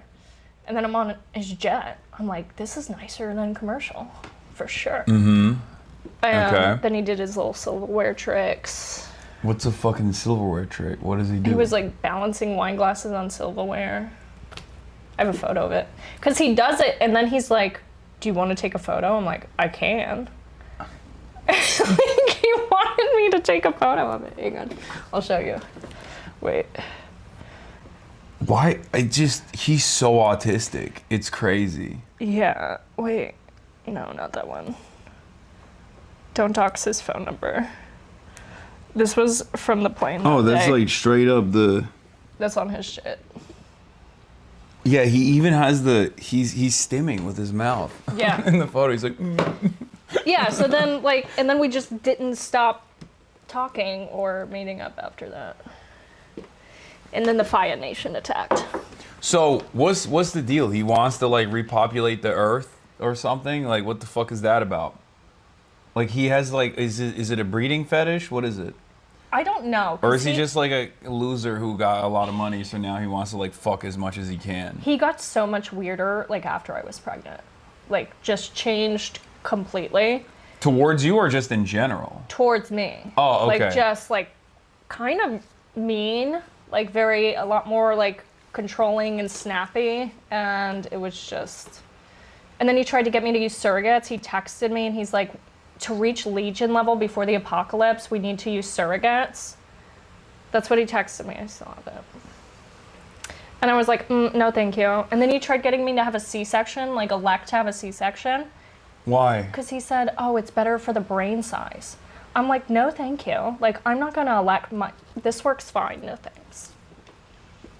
Yeah. It just got really weird. Wait. Like, very weird. Where is he getting this information from? Probably Twitter. Probably from some Nazi on Twitter. So that's the other thing. So he's, look, I've talked to Vivian about this as well, like this this transformation that took place, and she was telling me that, like, no, he was always kind of like that, but he was just like hiding it. I think so, and I think he hides it from people, like, in his personal life too, like just how, like. I don't even know how you can hide it at this point. I mean, it's no. Now he's pretty, just like pretty fuck public. It. Now he's just like fuck it, but yeah. There's a desperation and not dissimilar to Trump, actually. There's this like constant need for admiration that he has, and he wants people that despise him to like him a lot, which I guess in a weird way. I don't think so. You don't think so? No, I think he really hates and like wants to smite all of his enemies. Okay, like well that's not great for me, I think, because I don't think he likes me too much. No, I don't think so. No, he fucking tweets about me all the time. Which at first it was Same. like, at first, well, for you it makes sense. You guys, you guys had sex, so. Did you not? Wait, is that not? Wait, I jokingly said he mailed his cum in a napkin. Don't say that. That is so gross. But like what? Hasan. Okay, well. Where's the spray bottle? Okay, I apologize. Is your mother watching this? No, she would be horrified with the things that I say. I'm gonna call your mom. No, she'd be horrified with the things I say on this broadcast. Completely inappropriate. Okay, so. No, I didn't get a napkin, Hasan. So he didn't mail. Don't. He didn't mail it. No, okay. There was no mailing, Hasan. Okay, so. That's really gross. Anyway, the point I was making, perhaps a little bit in a crude way, was that you guys were intimate with one another. I don't fucking know this guy at all. He should not know who a random Twitch streamer is. Why the fuck does he know who? Because Twitter's like breaking his brain, or like what was. Well, left mine of it. too. Which is why if he like ended up banning me after this interaction, it'd probably be good for my mental health, honestly. Because it's like, it's so bad. It's really bad. Like objectively, and I'm not just saying that because I hate that platform and everything on it, but it got a lot worse. I used to love Twitter. Yeah, me too. I'm still a power user, unfortunately, which is part of the reason why I don't think he'll ban me. Because like, I'm like, I am a noticeable percentage of the real human interactions that takes place on that fucking website. Not How do you shit. gauge that?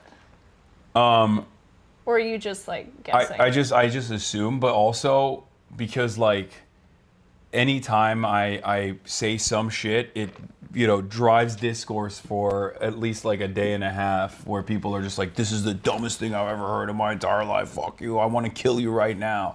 So Isn't it great how much people just want to kill you for having like political? Yeah, I mean, I'm used to it, but it's a fucking neo-Nazi shithole. Of course, there's a lot of people who want to kill me. I hate Nazis. But so there'll be like, well, Twitter trends nowadays are obviously fake because it's like AI and it just only shows you like what your interests are. But like, I'm just gauging it off of like real impressions that take place on the. I feel like when you're platform. online enough and like you're autistic about it enough, like, you know when. Yeah, I have a good gauge of that sort of thing, but apparently not with the funding vehicles for Republican operations. Because clearly, I genuinely thought that these guys were really boosting their numbers, like Barry Weiss's Substack, getting all those. They invited me to do some show for the Free Press, and I was like, "Red, 8:42 p.m. No, thank you." Yeah, but that's what I mean. I feel like there's a lot of there's a more sophisticated funding vehicle that like hides the fact that it's not actually grassroots, but it's entirely astroturfed. Is my speculation, because it doesn't make sense. No, I mean, you could probably get your favorite MAGA influencer to tweet whatever you want for a couple $100 to $1,000. Yeah, for sure. I mean, so there's like group chats, right? There's like Yes. Twitter chats, and you were part of this this network. So let's and they talk have about members that. of the admin in it too. Like there's members of the Trump administration. Like during the campaign, they had campaign calls and messaging within this group chat. Here's how we respond to this. Here's how we don't respond to this. And it's incredibly coordinated. And this is going back like to the 2017 days when the group chats really started picking up. But then this past election cycle, they added a lot more of the admin members and campaign members, like James Blair's in them, some of the Trump kids are in them, Caroline Leavitt, members of Congress, they're all in it. Yeah, there's definitely a lot more cross-pollination across different vectors, and like this has always been the case, going back to what our starting point, the conversation with Charlie Kirk, going from writing an article on his high school newspaper to being elevated to Fox News, and then instantly taking that newfound clout to Foster Freeze and saying, like, I want to start this thing where I do basically lobbying for student governments in high school and in college. And for the longest time, Turning Point USA wasn't actually successful in changing the minds of the youth. Their primary audience was older people. I think they were. On the college campuses, like the whole socialism sucks stuff, that was because it was so trendy and provocative online, and you could get this like social clout or social media clout from it, that people actually took those ideologies to heart.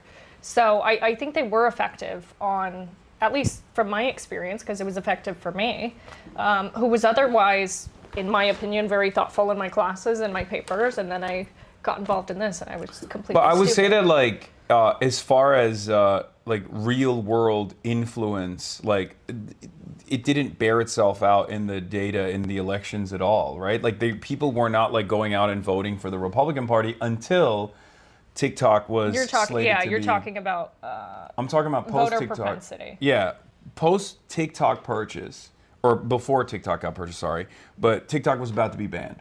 There's an election cycle that's taking place. China's obviously very responsive to this kind of stuff. They're very tapped in. So what I saw, and you can tell me if I'm wrong on this, is that China basically was like, oh, if we open up the algorithm faucet a little bit for, you know, right-wing influencers that have direct access to Donald Trump, Charlie Kirk specifically, and they go super viral, Charlie will take that information back to the president and Yeah, 'cause he or did the a next 180. president. Yes. 180 And on Trump will TikTok. actually want to save TikTok. Democrats wanted to take it out because of AIPAC and because of Israel. Democrats were like, we've wanted to take out TikTok already. It's unaccountable. The algorithm is still controlled by a foreign company, a foreign government, and obviously they're the major China hawks, and they're also massive Israel dick riders. So when, you know, post October 7, they were like, we're going to use this as an opportunity to just completely cut out TikTok. We're gonna force the purchase of TikTok, or we're gonna ban it outright. The reason why they didn't ban it outright and they were able to like leverage a deal, in my opinion, is because Trump saw the boost that he got in the youth vote by way of Charlie Kirk and Turning Point USA, and he recognized that TikTok was a major role in this, and that's the reason why he basically gave a lifeline to TikTok to continue operating on U.S. soil, and then force the purchase of it, like exchange of ownership to the Ellisons.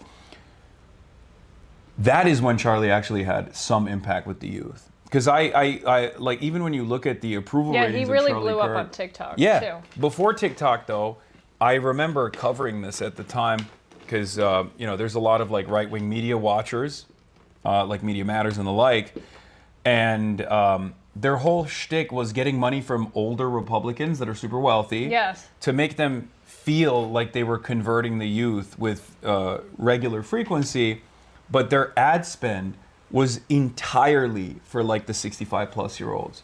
They weren't actually even they weren't actually targeting young people at all. They were targeting older people and duping them into that believing. makes sense too, because there's a new thing that just came out about how so many of the Turning Point chapters are fake. Yeah. Like they don't exist. They went and they called these chapters, they're not there. The school has no record of this.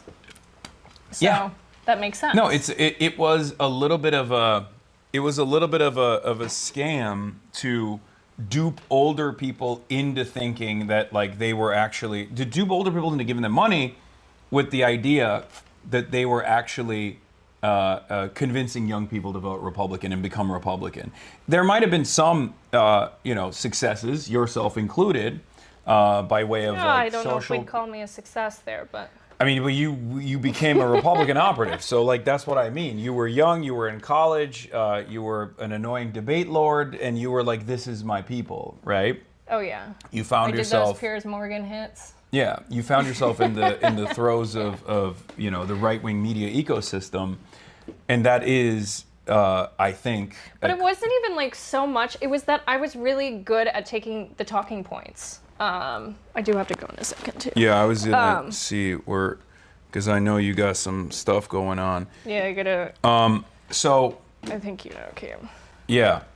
So we've talked about the tea. So they're fucking each other. They're all getting paid. Yep. Many of them are not like true believers, or at least they become somewhat true believers, but they don't like, I guess, practice it in their real lives. Who is the most like genuine conservative actor? Who is like legitimately like that? Traditional values, all this shit. I think some of like the more Christian people, like the Ally Beth Stuckeys, like really believe that. Mm-hmm. And the things that they say, though I disagree with them, like they genuinely believe the things that they're saying. I think like that hyper actual Christian, like evangelical group, I feel like they probably believe things a little bit more.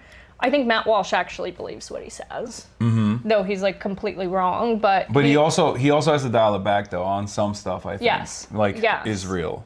Yes. I think like if Matt Walsh was not a part of the Daily Wire operation, he would be probably Nick Fuentes territory. I think on Israel. Yeah. Like he's just. But I think he genuinely believes the things he says. Yeah, on the other stuff, yeah. Yeah. Like, trans people and whatnot, or, degeneracy of the left or whatever. Okay. Who's the least, who's the least consistent? I think most of the people, like, in the admin are incredibly self-serving. Like, they don't actually have convictions besides, like, white nationalism. And they will go where the money is. That's... Okay. Like, the people in the White House are incredibly self-serving grifters. They're all fucking each other. There's affairs, there's this, there's that, there's the drugs. All the Moms for Liberty ladies, too. I mean, they all swing. Like, Nancy Mace is a swinger. Like, we've seen the videos. Like, they all... I think they just get really bored living wherever they live, and they just like all fuck one another, and they do parties. Members should have to wear a GoPro on their head and be like drug and alcohol tested at all times. Like there should just be like a live stream on their head. Mm-hmm. Like we should not know more about like Johnny Somali's life than members of Congress. They just need like a GoPro and I don't know if I want to know what Lauren Boebert's getting up to, but in the theater. In the theater, yeah. So, all right, there's one other question that I wanted to ask you before I let you go. You mentioned that there were some things that took place with Doge, specifically as it pertains to the last election. What did you mean by that? Like, what's going on there? Did So- Elon play a role in stealing the 2024 election? I'm not a. So all I Elon- know is what he has sent me and what his engineers and employees have told me. But in October of 2024, he sent me texts, which you can look at if you want. You want to read the text? Sure. Why not? Here. I'm not making this space laser shit up. And everyone's like, oh my God, she sounds so crazy. I'm like, well, this is what he said. I don't know what to tell you guys. On iMessage of all places. Well, I don't think, Apple is going to. I mean, Okay, but don't read my fairly- pick me stuff. Okay, it's fairly. Because I was being pick me. Okay, wait. This was October 5th, 2024. What the fuck does that even mean? Yeah, you tell me. Wait, why does he actually talks like this? Yes, he actually talks like this. And I wasn't being hyperbolic when I said Can I read this one? Yes, you can read the whole thing. Okay. You can read anything except my pick-me-isms. Okay, I'm feeling more optimistic after tonight. And tomorrow we unleash the anomaly in the Matrix. And then this is not something on the chessboard, so they will be quite surprised. In air quotes, lasers from space. What? And you made a joke. And, It was a Marjorie Taylor Greene joke. yeah, you made a Jewish space laser joke. I said finally a focus on the Jewish vote. And he laughed at it. And then I have over 10,000 lasers in space right So now. he doubles down and says and quantifies his number of space lasers. I'm reading your text messages back. But I was like, I don't want to be deposed. Oh God, you literally sound like Just him. stop. You Just sound. stop. You Just stop. changed the way you talk. I to told you I was sound so exactly pick me. like I was him. so pick me. You're using the It terminology. was so bad. Don't even. That's crazy. Don't. I was so pick me. It's like it makes me want to throw up and die. Simulation. Stop. Badass stop. sci-fi But drama. Stop it. But I said I don't want to be deposed. And what does he say? I was like, I would ask more, but I don't want to be deposed. You should ask. Okay, no. him. You stop. Oh, what the fuck? You guys send memes to each other? You're so lame. Oh my God, I can't believe he literally like, this is, That's enough. that is the most, wait, he's Gen X, right? I don't know. That's the most millennial ass like text message. Aren't you Gen Z? Yeah. That's nasty. That was way worse than you trying to talk like him in your text messages. That is like sending like epic memes. Wow. Wow. I want to die. Oh my Wow, God. that's Oh. embarrassing. Yeah, but so he did say that stuff. And then, okay, so in conjunction with that, then he's sending me the internal data from America PAC where he's like tracking the real-time Delta vote metrics. He has like the cash prizes as incentives. Like it was. Yeah, it wasn't that illegal. I don't even understand how that was just like allowed. But I guess you can do that. If you're a billionaire, you can do that. If you're Israel, you can do that. It's cool. It's great. America is up for sale. Okay, so go on. I feel like my heart's beating faster after you read my cringe figure. That was the most consequential thing that I learned about you. There were so many memes too. Some of them were good. I'm sure. You want to show me a good one? He said worse things about 9/11 than you. Yeah, that's not. Everyone has. That's not even surprising. But show me one of your good memes then. No. No, it's all like cringe as fuck. It's No, so some of them cringe. were good. I have some good memes. You You think I don't have good memes? I don't think that any of the ones I saw there were good. They were all like 9gag. Like you were communicating with one another with 9gag memes. I'm like sweating. Okay, that's crazy. All right, anyway, go on. What am I going on about? What do you want? So he's like showing you all this data, all this metric, all this stuff that he's tracking. Like what? I gave him that black MAGA hat.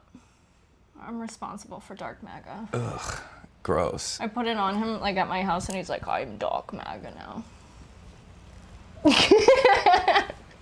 And then he's like, can you get one of these in Gothic font? Okay, seriously though, like at no point did you find that to be cringe at the time? You were just like swept away? No. Like what? No, I was like, he's saving free speech in the world. But part of me, like, I was starting to like look side-eye like once I was pregnant because I saw the way he was treating Claire, like Grimes. And I saw some things that I was like, this is not gonna be good. Let me ask you this. This is the one area that I do actually find very interesting with Elon is that, like, obviously he's a very thin-skinned guy, and he's very sensitive. But he, like, on the one hand, he opened up the faucet of neo-Nazi sentiment on Twitter, and he did it very deliberately, and it's very obvious that he's using it in the same way that, like, billionaires use the Washington Post, for example, right? Like, No, it's way different. No, but he's using it as a way to peddle influence, right? Sort of, and manipulate influence. I would Yes. say it's more similar to a Cambridge Analytica on methamphetamines than it is. Sure. No, it's A more Washington Post. you have a more direct hands-on approach because it's a social media platform, and I think he probably does it even in ways that even Mark Zuckerberg doesn't, because he's very blunt with the way he's trying to engage in social engineering. Like He lies all the time. No, but I mean, like, he is using Twitter to change people's minds in a certain way. Well, he's feeding it into his own behavioral inference model, which is now part of a $1 trillion company. Yeah, so, and it's working, unfortunately. I feel like people have gotten dumber, people have gotten more vicious, more reactionary, more violent.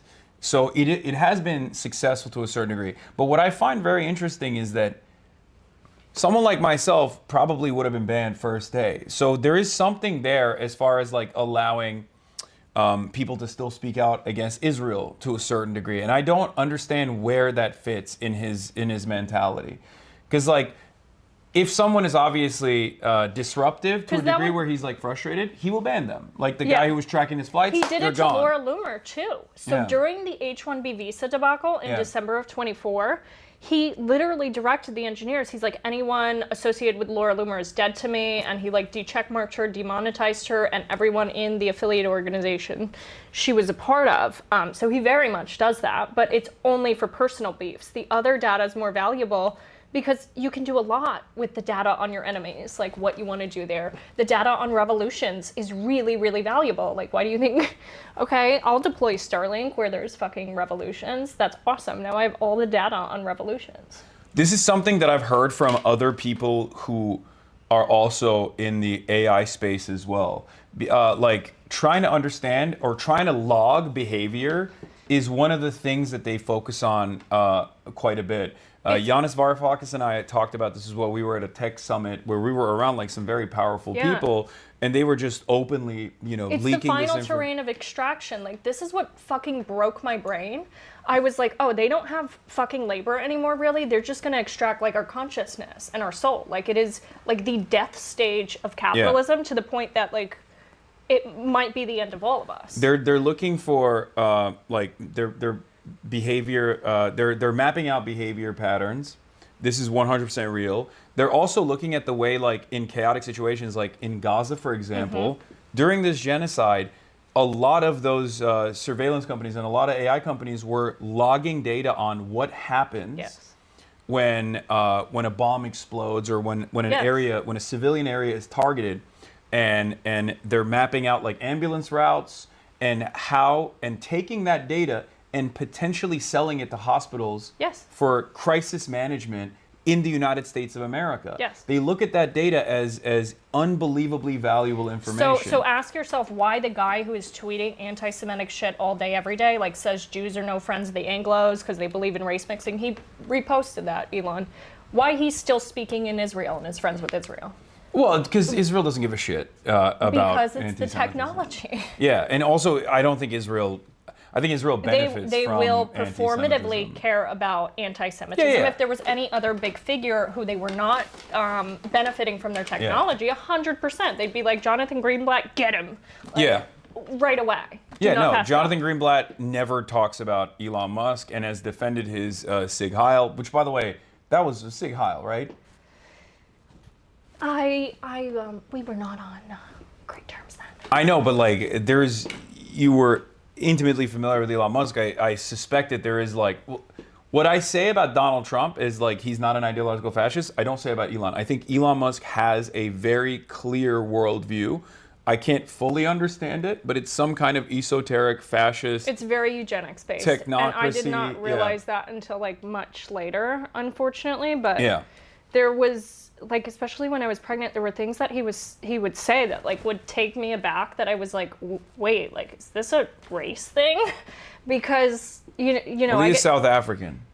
Yeah, white South Africans are either the most base people you've ever met, or some of the most. I was incredibly ignorant to a lot of those histories and things of that nature. But he would say things that I was like, oh, like this, it's about race for you. Like this is. Yeah, it's so stupid too. Like they pour endless amounts of time, energy, and effort into like scientific racism that is discarded, junk science. Debunked for good reason, not because like for woke reasons, debunked because it's just like is objectively not correct, and yet they just still go back to that, and it's cope. But I understand why. Because he would be like, oh, Grok is more base now, like ask it about IQ and all this stuff, like race IQ, and he like had me asking Grok this shit, and I'm like, what the fuck is happening? So, like, I mean, how can you have this much? How can you command this much power over the entire planet and also be this childlike, like this silly at the same time? I don't understand it. Like, I don't know. I don't know what has to happen in your life that you get like stuck developmentally at that age, but yeah, that's it. Okay, I have like 5 minutes. Okay. I have Kim asking my ETA. So you don't know. You don't know what like Elon Musk may or may not have done as far as like tampering with the 2024 election, which I don't believe that stuff anyway. All I know is what he told me, what his engineers told me, the things that were incredibly concerning to me about, and like I hope someone who can do more about this reaches out so that I can discuss those things more freely, because I'm not going to dox those engineers. Like I'm just not. I don't want them to be in danger. The things that happened with Doge that the engineers told me was concerning as well, like people within his companies who were not special government employees who had this information. Yeah, and there's been a lot of revelations on that on that front too, like data that was exchanging ownership into private hands, and we don't know what he was doing with that data as well. Why was he interviewing the NASA administrator? He texted me and said, I'm interviewing the NASA administrator at Mar-a-Lago. I mean, that does make sense. Yeah, but why? Because he's a private contractor that wants to... That's so not okay. Why was he interviewing these admin picks? Like, that's... No, that I do understand. I can... That actually makes a lot more sense than all this other stuff, because he's like the space guy. Trump obviously trusts him on the space issue, and the American government is literally a money faucet for private interests, and he obviously is one of the major, SpaceX is the company, right, for space exploration and whatnot. So from Trump's perspective, that makes total sense. I do understand that. I wonder... That's exactly why he shouldn't be doing it. Well, yeah. I don't think it's ethical. I don't think it's right. I want NASA to be a publicly funded institution. I don't want there to be piecemeal private enterprise that like take over that responsibility. They're saying let her talk. I'm being misogynistic. Go on. What else? Nothing's worse than the napkin comment, Hasan. So. All right. Well, I apologize for. Well, it wasn't a napkin. It was a mail. Like I thought he mailed in a napkin. Okay. Okay. Well, which is it worse? Which one's worse, having sex with Elon Musk or artificial insemination? You know what's worse is you reading my text. Yeah, that was worse. Actually, that was far worse than the napkin comment. But I apologize. I apologize for that. All right, last thing. Going back to you. What is what was the turning point for you? I get this question a lot. It was cumulatively, and then there was a moment that was like, oh, fuck, I have to choose if I want to be a good person. So like cumulatively, I saw so many things that I was uncomfortable with, but because like the infrastructure of a cult is that everything in your life is around it, like your finances, your social community, everything. So changing your political beliefs is blowing up your entire life. It wasn't just like, oh, I believe something different. I'm punching like the most powerful people in the world in the face.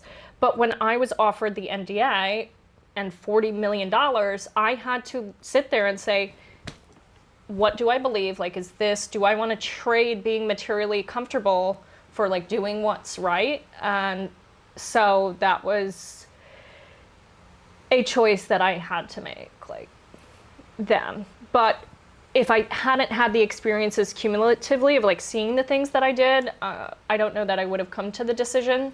But it's really hard to leave a situation like that, and I feel so much regret for being a part of that rhetoric. And like, I read some of the old things and I'm like, I feel like I feel so dissociated from it, because I feel like it was just so nasty and I contributed to so much harm. But I'm just happy to be out and to like consume real information and real books and like be around real people in my life again, instead of like just MAGA people. Like, that was my whole life, was MAGA for like since I was a teenager.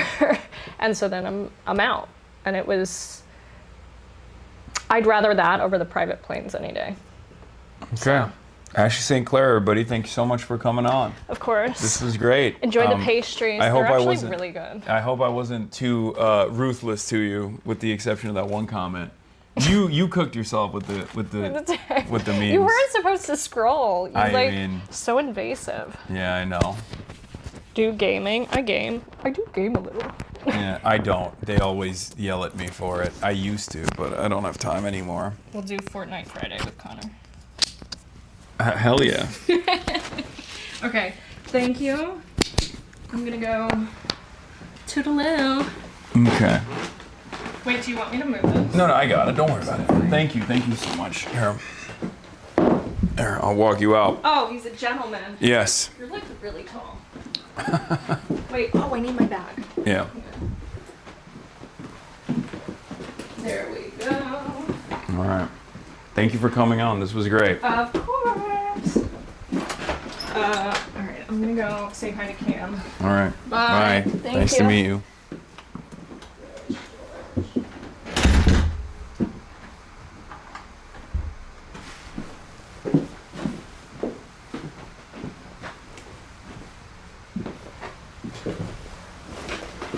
I know the mic is on. I know. It's not a hot mic. That was a journey. That was interesting. What did you guys think? You forgot her mic? She's still wearing it? No. Her mic, idiot.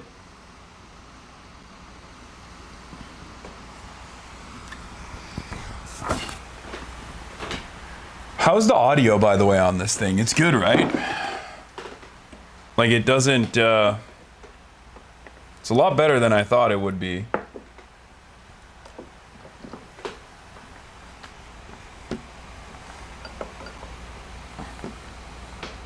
Good idea using the mics? I know. Eat your heart out, March. Okay. All right. We're back on the regular microphone. Well, I'm going to do this next time as well. I have to pee real quick. But do we have a blast off? Not blast off meme. What am I saying? Do we have a fucking... Bro, she was rizzing you up hard. It's so good I can hear the radiation particles. Oh, we have it to Macy's playlist. Thank you. All right. We're going to now go to the Iran deal, possibly peace deal. Hopefully Elon Musk doesn't kill me after this conversation.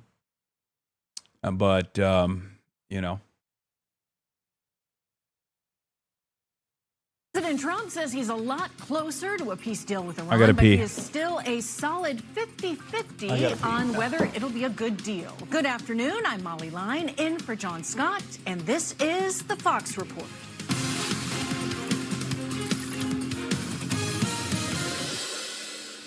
During an appearance in New York yesterday, the president once again said the Iran conflict will end soon. Today, he reportedly told Axios, if Iran doesn't offer a good deal, he'll, quote, blow them to kingdom come. Meanwhile, Fox News is learning President Trump held a key phone call today with regional leaders on the months-long war. One diplomat calling that call very positive. Our coverage begins with Alex Hogan, live at the White House, where the president is spending this Memorial Day weekend. Hello, Alex. Hi, Molly. So a lot of discussions taking place here at the White House today with President Trump, as you mentioned, telling Axios that he would hold a meeting with negotiators today to go over this latest deal with Iran. And one regional diplomat telling Fox News' Trey Yingst in the Middle East, quote, regional leaders were supportive of the progress and of the breakthroughs that President Trump achieved in these talks. We also heard the president say that it was 50-50 whether or not there would be a deal reached and that a decision would be made by tomorrow as of whether or not strikes would resume in Iran. We're also learning at the same time, President Trump telling CBS that negotiations are getting closer, so some progress there. Secretary of State Marco Rubio is in India today. He reiterated that the president has hard lines for a deal. Iran would not be able to have any nuclear capabilities. Iran would need to reopen the Strait of Hormuz and turn over any enriched uranium. The question is about the Iranian issue, and as I said, there's been some progress done, some progress made. Even as I speak to you now, there's some work being done. There is a chance that whether it's later today, tomorrow, in a couple days, we may have something to say. Fox is told that a call took place today at 1 p.m. and that was supposed to include leaders from Saudi, Qatar, the UAE, Egypt, Turkey, and Pakistan. President Trump said that he would meet with Steve Witkoff and Jared Kushner, and that Vice President J.D. Vance was also expected to join that call. The Iranians today say that they're working on this 14-clause memorandum of understanding, and under that proposal that they would reportedly agree to end the war and commit to 30 days of more negotiations. Iran claims that the deal does not include Washington's nuclear capabilities. However, of course, that is going to be one of the hard lines for the administration, something they have repeatedly argued is a non-negotiable. Meantime, with all of this taking place, the president was supposed to travel to his golf club in Bedminster, New Jersey. Those plans changed yesterday. The president's son is also holding wedding celebrations in the Bahamas today. The president, of course, not. There's so much reporting out there that's contradictory. Yes, because Trump doesn't know anything. Trump doesn't know what he's going to do next. So obviously, for that reason, it's virtually impossible to fully to make any sort of like serious, to do any sort of serious coverage, serious reporting on this is impossible.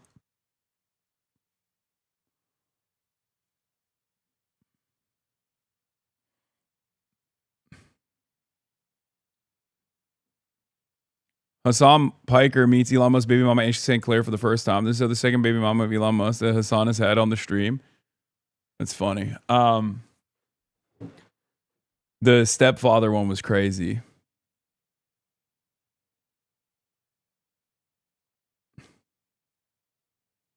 It was pretty good, right? I mean, it was a pretty interesting conversation. I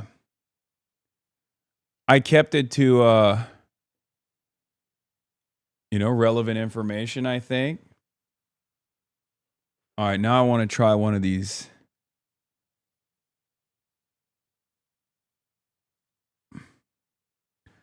Now I want to try one of these sweets. Brown baby to negate Elon baby law. What?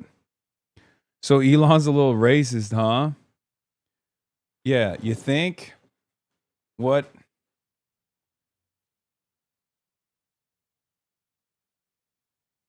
You did not nail the social interaction when you said the napkin thing, though.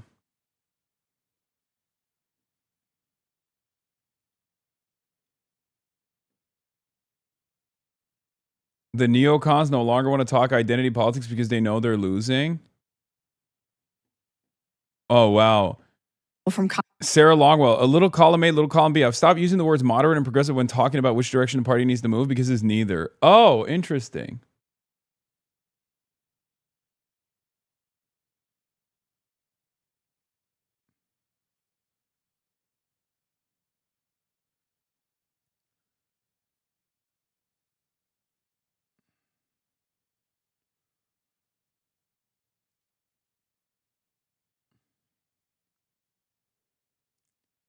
If it is perceived in the region that a deal with Iran allows the regime to survive and become more powerful over time, then we will have poured gasoline on the conflicts in Lebanon and Iraq. A deal that is perceived to allow Iran, to survive and possess the ability to control the Strait in the future, will put Hezbollah in Lebanon and the Shia militias in Iraq on steroids. Dylan says, I'm sorry, is there a problem with the war you ordered? Do you think Elon was watching your interview? Fuck yes. Yeah, 100%. Not even a question. All right, let's try this fucking... Let's try one of these treats, these sweet treats that she got me. This cookie.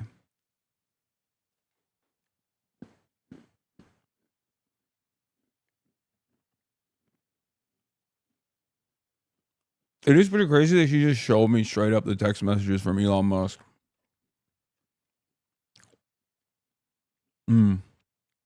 That's pretty good.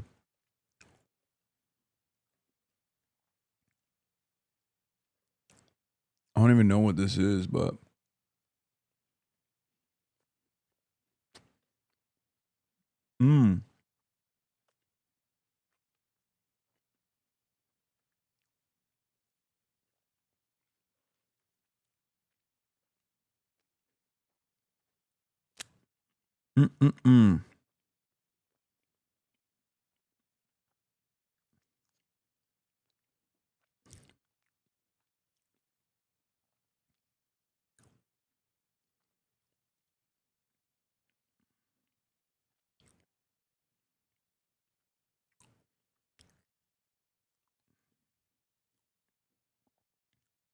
You are trending? Oh, God.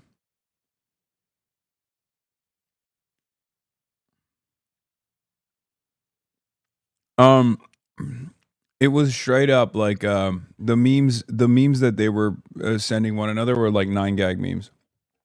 Like really cringe.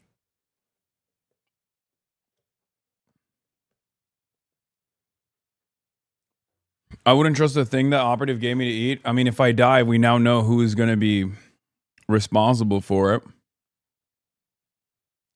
The echo during the video was crazy. You should listen to it. Yeah, I don't care.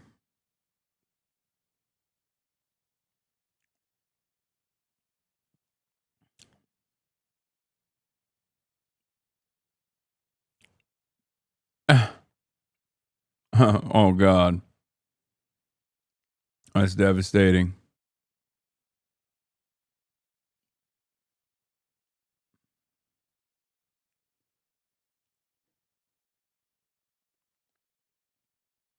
Do you think there's any credibility to what she implied about the election? I mean, I didn't fully understand the details, but I think what Elon was probably talking about, if I'm being real, is that he was, they were probably tweaking the algorithm.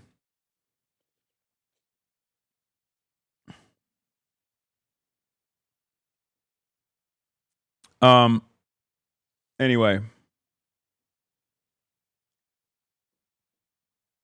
Trump concluded his phone call with regional leaders regarding the Iranian proposal. He claims that an agreement has been largely negotiated, subject to finalization between the U.S. and Iran and various other countries as listed. He also claims that his phone call with Netanyahu went very well.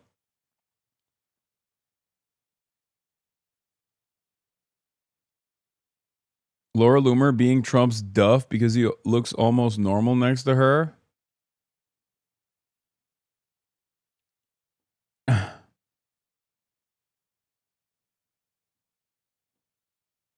All right. I am in the Oval Office at the White House where we just had a very good call with President Mohammed bin Salman Al Saud of Saudi Arabia, Mohammed bin Zayed Al Nahyan of the United Arab Emirates, Emir Tamim bin Hamad bin Khalifa Al Thani, Prime Minister Mohammed bin Abdul Rahman bin Jassim bin Jaber Al Thani, and Minister Ali Al Tawadi of Qatar, Field Marshal Syed Asim Munir Ahmed Shah of Pakistan, President Recep Tayyip Erdogan of Turkey, President Abdel Fattah el-Sisi of Egypt, King Abdullah II of Jordan, and King Hamad bin Isa al-Khalifa of Bahrain. Concerning, dude, that is awesome. I love that he wrote with the honorific every single person that was involved in this conversation. That is so awesome. I would pay Trump to hear, dude. It would be a total gem if we had Donald Trump read this entire tweet.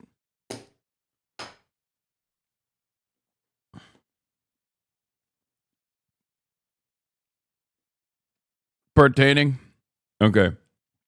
Concerning the Islamic Republic of Iran and all things related to the Memorandum of Understanding pertaining to peace.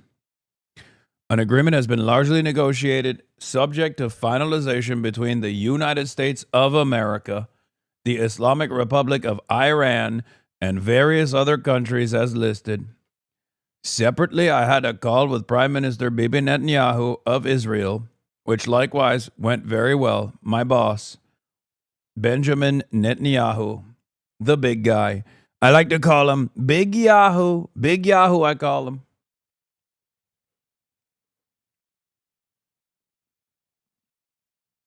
Some people say he's the real president. Well, I say he'd be a great one. Final aspects and details of the deal are currently being discussed and will be announced shortly. In addition to many other elements of the agreement, the Strait of Hormuz will be opened. Thank you for your attention to this matter, President Donald J. Trump.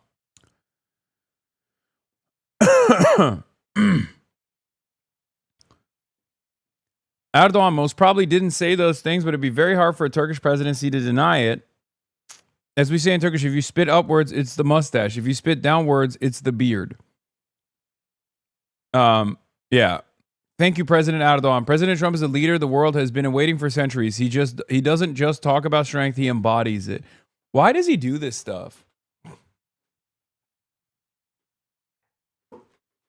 It's very funny that he'll just like, wait, he deleted the post?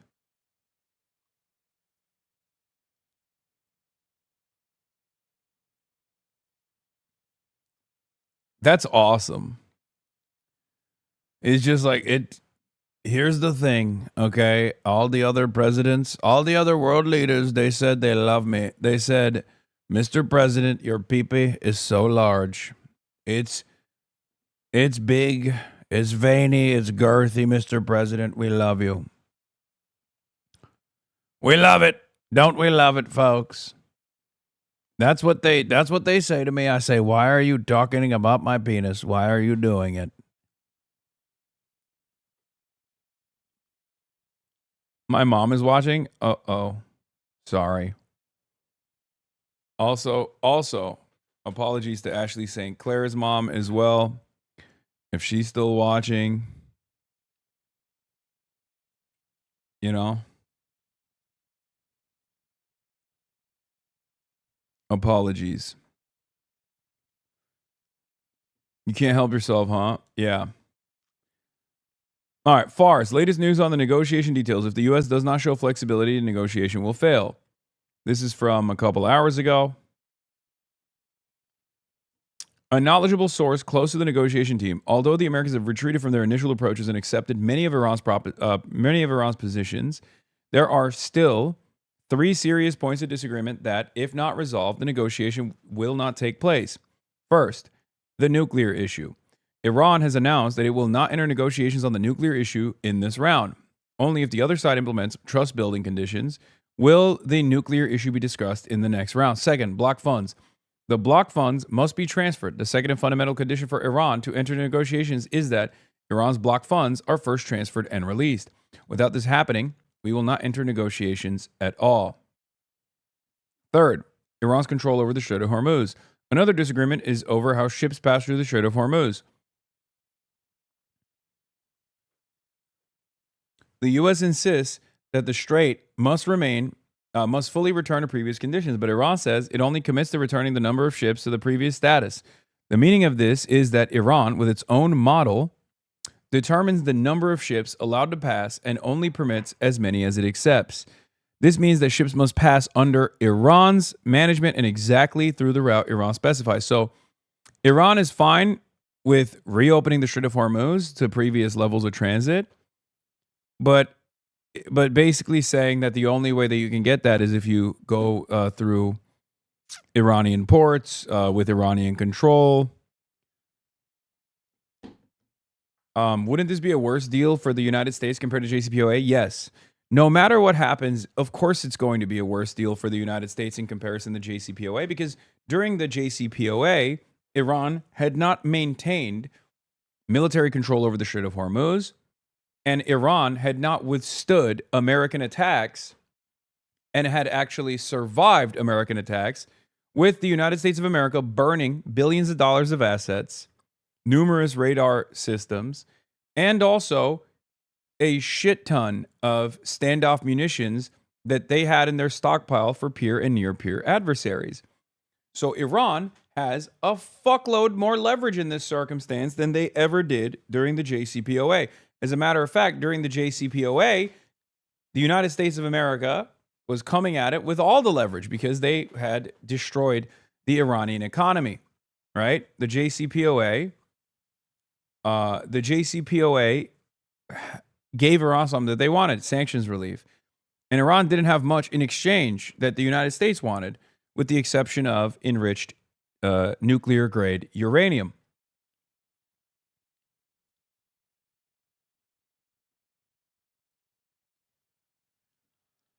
The only way we know if this is finalized or not is if this New York Times reporting is correct. Once Trump's co-pilot against Iran, Netanyahu is now a mere passenger. Okay?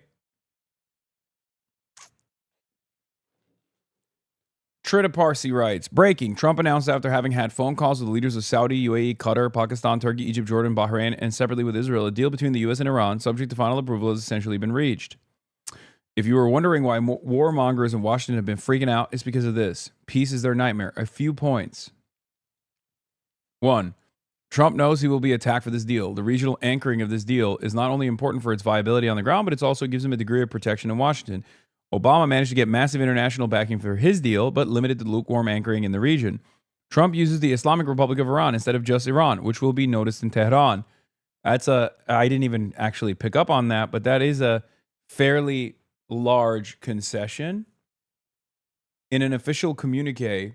Recognizing the Islamic Republic of Iran implies that you're no longer invested in regime change and you're invested in dealing with the existing government, because that's the current government of Iran. Current government of Iran is the Islamic Republic of Iran. That's true. There are some other indicators that a deal might be imminent. I am not going to believe it until I see it. But one of the major indicators is, what are Israelis saying about it? How much is Lindsey Graham hyperventilating about it? How much is Mark Levin hyperventilating about it? How much is what is John Fetterman going to say when he finds out, when his handler tells him what to say? This is how we can arrive at whether or not a deal is imminent. Like, accurately predict whether or not a deal is imminent. Because, like, anytime the American side has come close to an actual deal or has moved the negotiations along in a more productive manner, you hear from these groups, their cortisol starts spiking. They start freaking the fuck out. They lose their minds. They get very angry. And they start talking about how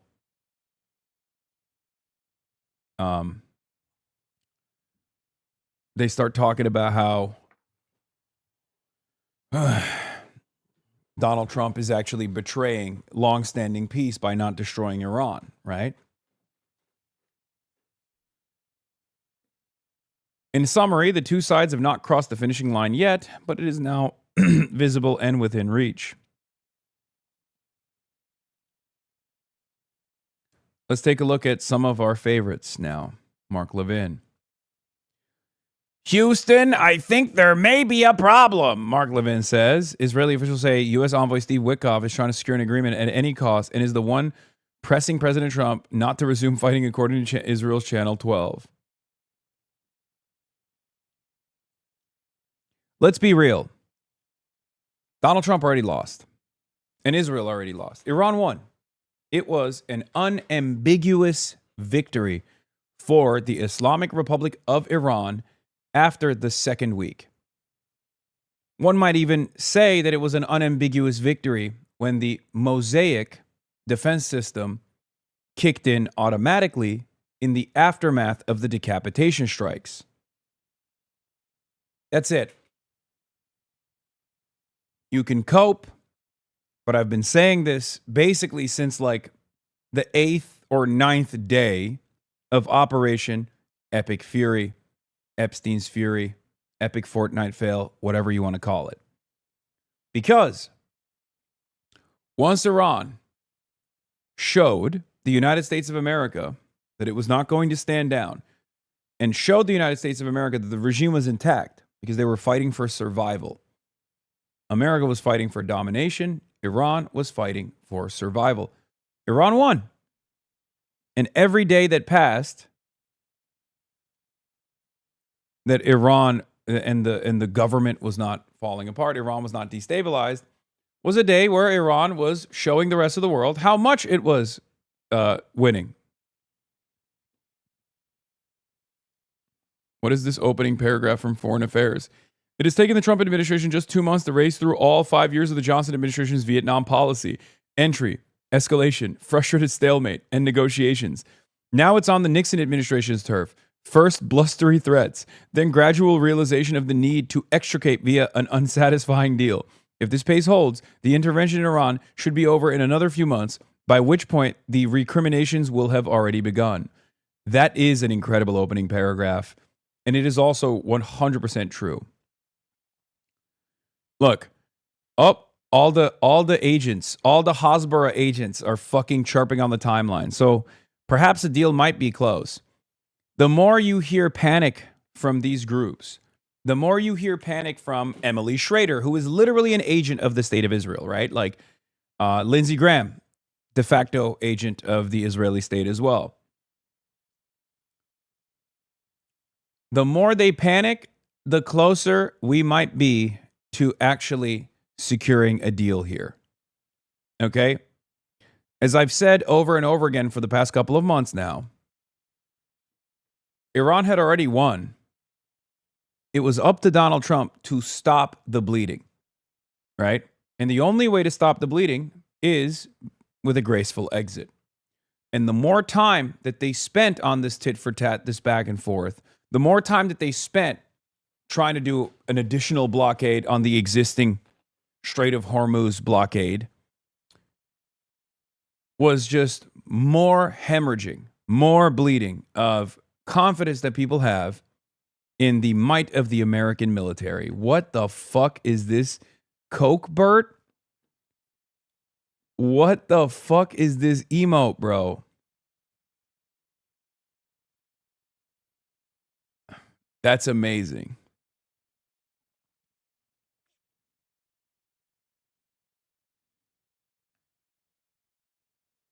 Wow.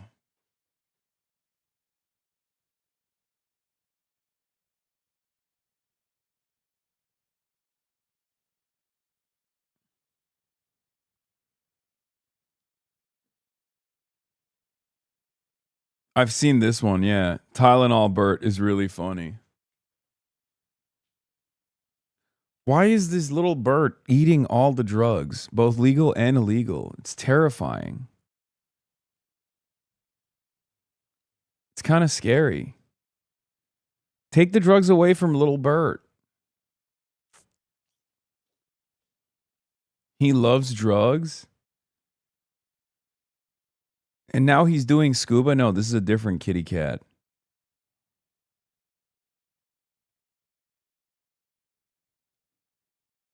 Bert is a fucking drug addict, dude.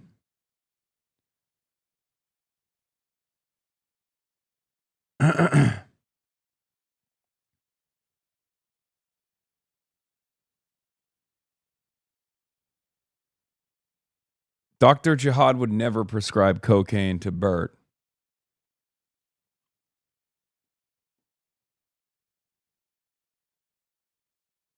Anyway. Mark Dubowitz, the proposal is a bad joke. No serious American president, especially President Trump, would accept a deal that makes the JCPOA look brilliant by comparison. This regime has never been weaker, yet its arrogance is only exceeded by its grasp on reality. Oh my God. Chirp, chirp, chirp, chirp, chirp. Tommy Vitor says the issue here is that guys like Mark pushed to start this disastrous war, and now Trump is left with only bad options to end it. But the neocons never pause to think, maybe the stupid regime change wars are the real problem.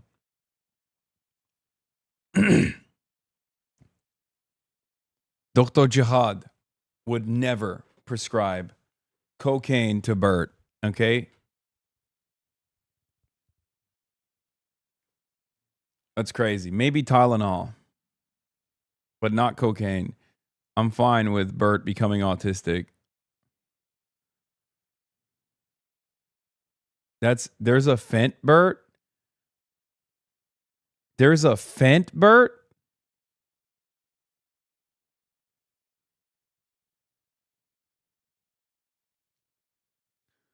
The Hosberists are mad at Trump for failing to finish the war that they started. Yes. Because here's what it is. These guys don't have any care or consideration for the United States of America, and they don't even think about long-term prospects. They don't think about what happens to America if America perishes, what happens to Israel if America perishes. They are singularly minded. It's Enzig. They are only invested in increasing the violence to every regional entity and dominating the entire region, and specifically Iran, which is obviously the most consequential regional actor. They're not thinking about long-term consequences for the United States as far as force projection capabilities. And if the United States force projection capabilities diminish as it has, what that means, like how reliable of an ally they can be for Israel. They just wanted to expend all American munitions down to the fucking bone as long as it meant destroying Iran. That's the whole point for them. That's why they're mad. They're not mad because Trump failed. They're mad because Trump stopped. From their perspective, they wanted Trump to keep going. They wanted boots on the ground. They wanted things that perhaps Trump was never willing to give. That's why they're crying. Once panic and desperation get near, they don't even try to hide their core belief that the overarching duty of the American president is to serve Israel.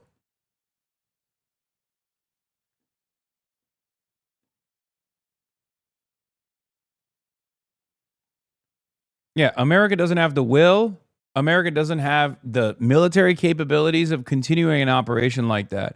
Because what is required at this point to do a real regime change in Iran is not just an aerial bombardment campaign. That much is clear, right? We've seen that. What is required is boots on the ground military warfare. And obviously America's not going to do that.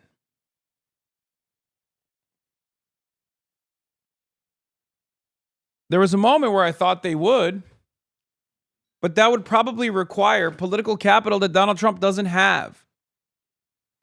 Gas prices cooked the president, cooked his domestic approvals. And then outside of that, he already didn't have much domestic approval to expend regardless.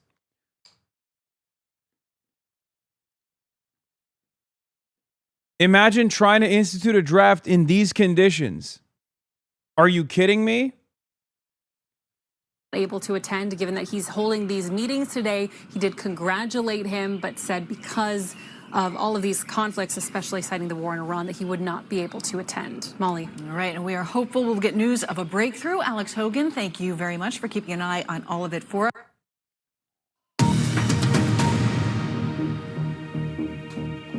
Hello, I'm Lauren Taylor. This is the Iran War Today, our daily briefing, which will Remember, our struggle continues, by the way. If you think it's over, you're wrong, okay? What's most likely going to happen now is once this part of the conflict is done, once they like do a graceful exit, okay, they'll very quickly redouble their efforts in Cuba to try to secure. Lamau, have you seen those shitty content creators trying to say Tom Steyer paid you just for calling him the best we got in California's governor's race? Lamau, no, I haven't. But I think they forget I'm a fucking billionaire too. Why the fuck would I need another billionaire's money?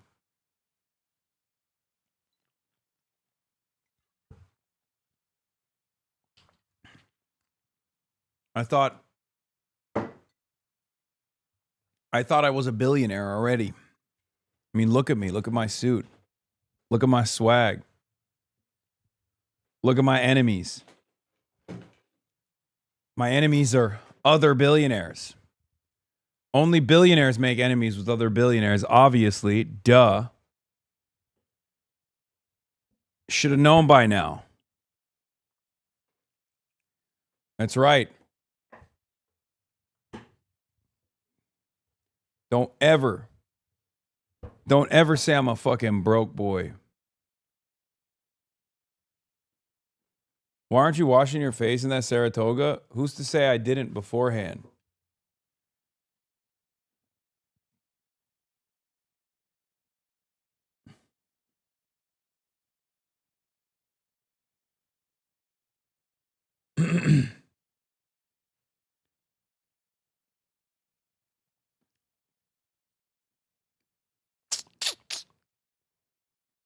You're cheap like one, Lamau. If you had tailored that suit, it would be more believable. Okay, calm down. I think this suit fits me fine. It was funny how surprised she was when you told her you say no to all the sponsor deals and sell out. Yeah. Well, that's because the Piker Broadcasting Service is sponsored by you, the people, for you, the people. Okay? Your subscriptions allow me to maintain my editorial control first and foremost, is what I care about the most. Right? That's it. Uh-oh.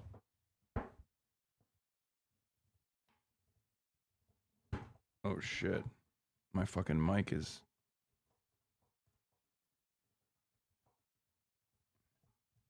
My mic stand is broken again. I gotta fix it. Yeah. Please subscribe so I can buy a better mic stand. Okay?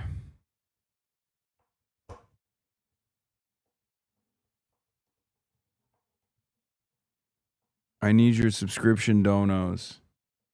I need your subs. So I can buy myself a fucking better mic stand. Jesus Christ, dude. What the fuck? So goddamn annoying. Travel mic stand made of hopes and wishes? Not even, dude. Not even.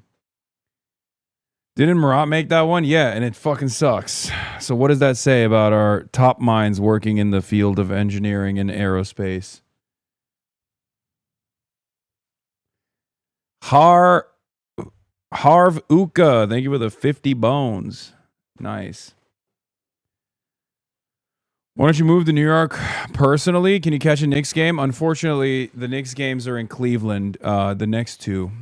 So I'm not here long enough for the Madison Square Garden game. Chat was just as shocked as you are. Oh, barbarism critic. Most interesting tea Ashley Sinclair dropped, in my opinion, is that Chaya Raichik pays as stylist.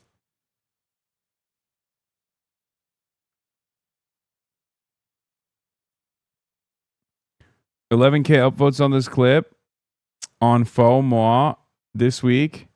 I tend to agree with this fellow more often than not. Hasan Piker, Trump is God for MAGA, which is the entirety of the Republican Party. He's no longer just a political figure. He's a deity. You have to look at the current modern day Republican voters as a cult. That's it.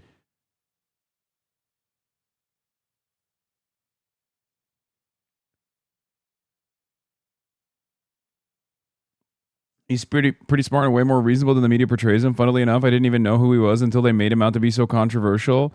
And that's why the current Democratic Party is so intimidated by him. I don't like Hasan, but on the Hull, he's pretty good for being the biggest leftist streamer. I don't watch him, but I'm glad he's resonating with so many people and bringing new folks on board with actual progressive policies and thought. Oh my God. This is Reddit too. What the hell? I'm getting motion on Reddit. That's crazy. Love Hasan, but he's just stating something we've all come to the conclusion years ago. Half of Hasan's stream is repeating the same thing every day because there's always a few people watching for the first time.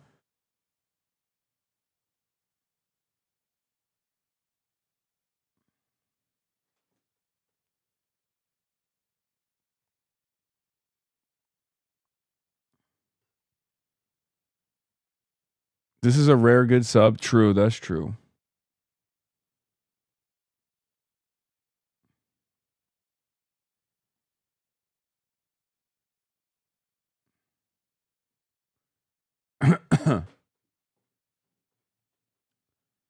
They're glazing you more than your own subreddit is true.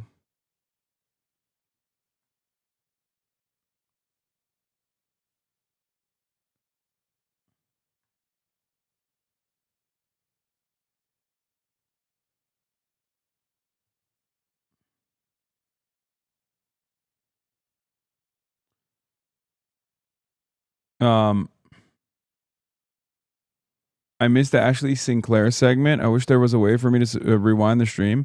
Well, I'll have you know there is a way. All you need to do is subscribe, chatter. If you subscribe, you can rewind. Piker Broadcasting Service, PBS, People's Broadcasting Service. Subscribe and rewind.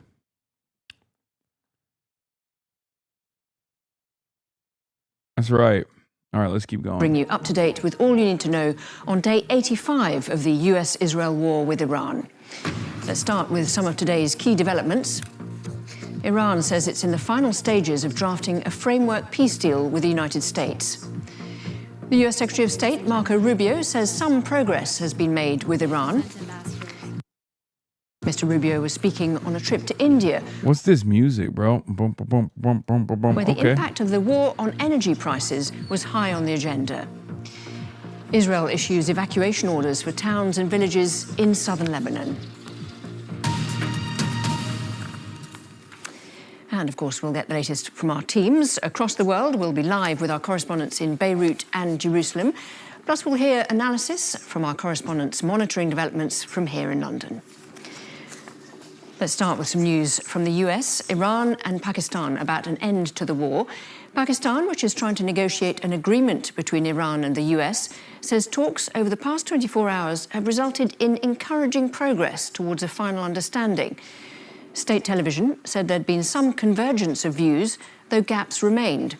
It said nuclear issues were not part of the framework, and the Strait of Hormuz had nothing to do with the United States. The Iranian Foreign Ministry spokesman told state media they were finalizing a draft understanding with the US.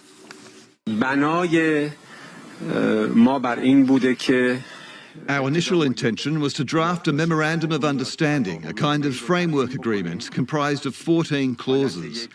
This memorandum of understanding will address the essential points for ending the imposed war, as well as the fundamental issues for us. Within a reasonable period, the details will be discussed and a final agreement will ultimately be concluded. We are currently in the final stages of finalising these memoranda of understanding. Donald Trump says he believes Iran was, in his words, getting a lot closer to reaching a deal. He's received Tehran's latest draft proposal and is due to hold a phone call with leaders from Saudi Arabia, Qatar, the UAE, Egypt, Turkey and Pakistan. Elsewhere, the US Secretary of State Marco Rubio is in India. More on that later. But he was asked about the war with Iran. There's been some progress done, some progress made. Even as I speak to you now, there's some work being done.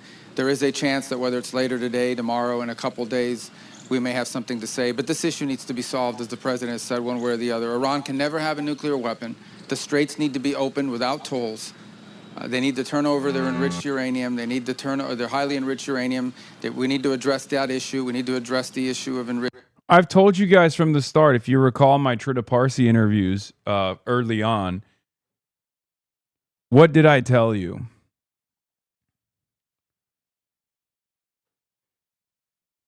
that the enriched uranium side was the most easy it was the easiest concession to extract, and them hyper focusing on the enriched uranium side of things was a sign that they were inevitably going to reach a fucking reasonable negotiation. Okay? Why is Marco Rubio in India? What do you mean? He's normalizing relations with India, dude. He's trying to give Indian business people visas, which, by the way, so awesome. Dude, white supremacists at this point should just kill themselves, right? Like, you literally have the president who is a slave to Israel. Your favorite president of all time is a slave to Israel. His mass deportation project was roundly opposed by the masses through direct action and failed in places like Minneapolis. Okay? He openly went to China and was subservient and came back and told Sean Hannity that it's actually wonderful if there's 1 million Chinese, if not 2 million Chinese students coming into the United States of America. He literally said China should continue buying farmland. Okay? And now Marco Rubio is running around India begging Indian wealth to come to the United States of America. How can you be a white supremacist and look at this current administration and think that this guy is your guy? They threw you red meat in the beginning. They harmed some of the most vulnerable people in American society. Okay? You thought white America was a reality. This is literally post-Brexit UK, okay? These fucking dumbasses thought, oh, if we do Brexit, no more fucking migrants, yeah? Yeah, post-Brexit, the number of migrants in the UK exploded. And you were worried about the Polish migrants. And now you got even like more non-white migrants coming into the country. Awesome. I obviously have no issue with migration. I myself am fresh off the boat. Well, no longer as fresh. Obviously, it's been like, what, fucking almost 15 years at this point, right? But it's so funny. It's so awesome that these guys are like, yeah, we're going to vote for this guy because he's going to do racism. He's going to do racism beyond like the regular level of racism that already exists in American society or in Western society broadly. Okay?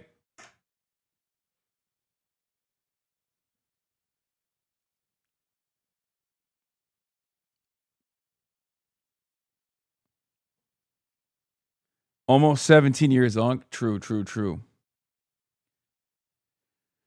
So it's very funny that these guys who are like, yeah, no, I love Trump because, you know, Stephen Miller, he's based. Stephen Miller, he's so based. Get fucked, dude. Get fucked. Mark Levin, you don't sideline an ally who fought along your side in a major military operation. Either this is just another long list of smears against Netanyahu, who the disreputable New York Times and Jerusalem Post despise, or a very big strategic mistake. I love that Mark Levin is mad that his favorite president of all time is being disparaged. Okay?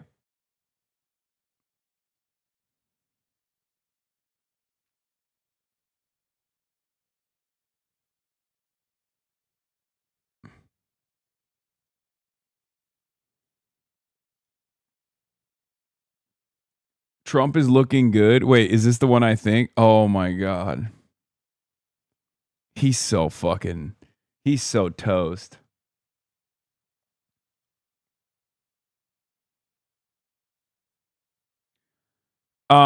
Speaking of Stephen Miller, have you seen him on the news since the plenary authority comment? Yes, he went on television. He was allowed to go back on television so he could fucking talk about how Thomas Massie was not based because they're all servile to Israel at the end of the day. But maybe, perhaps, not as servile as we previously thought. Who knows? You know? Who knows? According to my sources, the draft proposal that's supposed to be finalized includes, this is Al Jazeera English, Ali Hasham. End of war on all fronts, including Lebanon, freeing several billions of dollars of Iran's blocked funds, lifting the U.S. naval blockade and opening the Strait of Hormuz, withdrawal of American forces from the immediate vicinity of Iran. After this, the parties will have 30 days to agree on the nuclear issue. Oh my God. Brother, all I can say is mashallah. I mean, they got everything. They got everything. I mean, this is it's over. And we don't know what the consequences of this will look like on the global stage. This is going to be one of the most consequential, like history books will write about the American period of Middle Eastern conflict. Because obviously when we look back in history, we look at like decades as a relatively short time frame, right? But we will look at like a post 9/11 America as like the end of American empire. And one of the most consequential moments where the demise set in a way where people can see it, feel it, and understand it will be seen as this moment where the American president, Donald Trump, decided to lean into Israeli goals and Israeli demands to such a degree that they lost and everyone else saw it. And they did it in a relatively short period of time.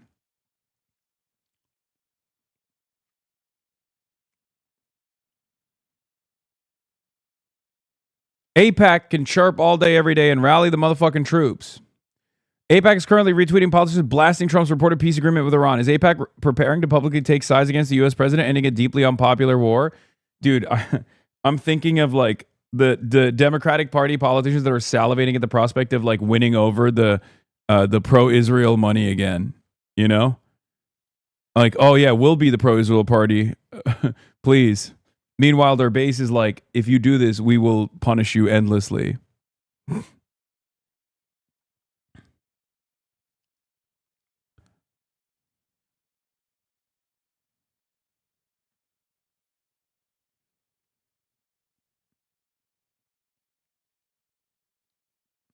The rumored 60-day, Senator Roger Wicker says, the rumored 60-day ceasefire with the belief that Iran will engage in good faith would be a disaster. Everything accomplished by Operation Epic Fury would be wrought. We already covered this. Lindsey Graham is crying. Turkey's back on the table, by the way. So big dubs for the Turks in the chat. Turkey wanted to create this joint regional front for an Iran deal in Istanbul before Oman talks and Tehran had refused. Funny how it has come to that. Joint regional bloc is about to stop it. Ragıp. Yani resmen ya ajan gibi yazıyorsun abi. Yuh. Yani Ragıp Soylu is so funny because he's a Turkey bureau chief for Middle East Eye. And he's supposed to talk like a journalist and like at least try to remain somewhat objective. But anytime anything Turkey related takes place, he just immediately is like, that's right, we're the fucking best. yeah, you bitches didn't know. Turkey is at the fucking table. It's so funny. It's such a funny thing to tweet out, man. Yeah, Turkey wanted to do this from the start. Yeah, you bitches didn't know. Turkey's still the table, motherfucker. The published deal is worse version than Obama's JCPOA. If agreed, it will be a huge humiliation for Trump and a huge victory for the regime in Iran. I don't believe Trump went through all of this trouble to surrender. Dude, it's over. Give it up. Give up. It's over. I don't understand. I genuinely don't understand what these guys think is going to happen. It's not like Israel has the ambitions or the military capabilities of invading Iran personally. Like, what is this baby-like expectation? Like the most petulant child country on the fucking planet, dude. Literally. They're just like, you have to die for us. Like, why won't you die for us? What the fuck are you doing? There is nothing There is nothing that could take place. Iran's Fars News denies Trump's claim that the Strait of Hormuz will return to its pre-war status, saying any possible deal would leave Iran in the control of passage routes. Yes, no, I already covered this. That's most likely what's going to take place.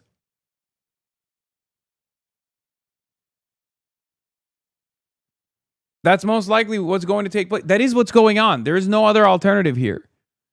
The only other alternative is escalation, which is what Israel wants. Escalation that requires boots on the ground military warfare, which Trump notoriously is shy about. Okay? And even then, there's no guarantee that the Strait opens. What are we supposed to do? Go wage a 20-year, 30-year fucking conflict with Iran so that Israel can continue its expansionist project without any impediments, without any fucking regional actors that are capable militarily of establishing deterrence? Because that's the goal here. Israel wants Greater Israel Project. They know that the only country in the region that has the military capabilities and the ambition to stop Israel from doing this is Iran. All of the other countries in the Gulf are servile to American, Western, and therefore Israeli interests. Iran is the only fucking threat. Finally, you understand?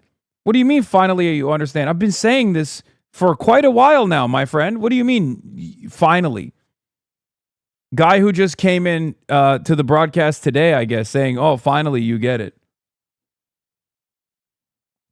And Israel is so fucking insane that they genuinely think, no, just bleed out America. Fuck it, who cares? As long as we get to destroy Iran, we don't even care about what happens to the region if Iran, this country with 93 million people, is destabilized. Like, it's fine. They're so incredibly shameless. They're unbelievably shameless. The warmongers and the pro-Israel crowd have been freaking out for the past 36 hours publicly. With Trump announcing a deal just now, the freak out will crescendo. Netanyahu will likely be more muted publicly. He cannot afford to confront Trump publicly, particularly not as he's gearing up for elections. But the voices in Washington often act as his proxy will be loud, desperate, and reeking of despair.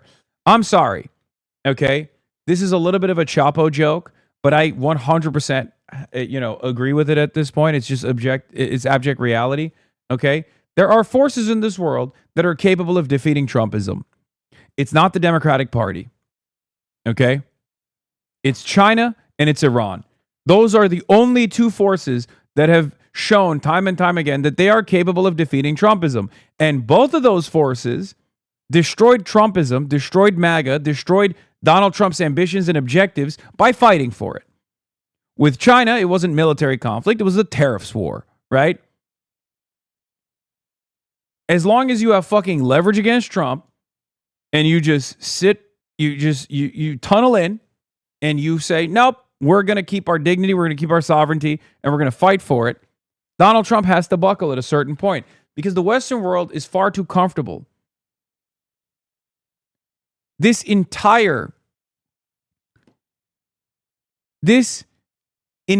experience, like the whole point, the buy-in for the system requires a level of relative comfort to be maintained by the average American. Once those comforts go away, if inflation becomes too much of a problem, if you can't, pay for gas any longer, your long commutes become unsustainable, all of a sudden, people start freaking the fuck out. We saw this during COVID as well. We told people they couldn't get a fucking haircut. We told people they couldn't get a goddamn haircut, and people literally were storming state capitals with weapons, okay? Demanding that businesses open up at fucking gunpoint. Yes, Americans do not have any pain tolerance whatsoever. And relative to the Palestinian population, Israeli society has no pain tolerance whatsoever either. Same with Iran.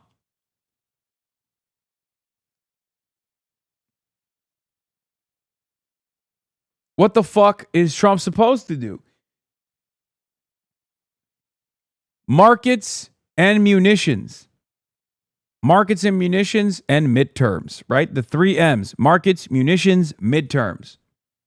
Midterms is just a stand-in for, domestic pressures from the public and the people's appetite for further war and destruction, with some kind of cost incurred by the regular, average American.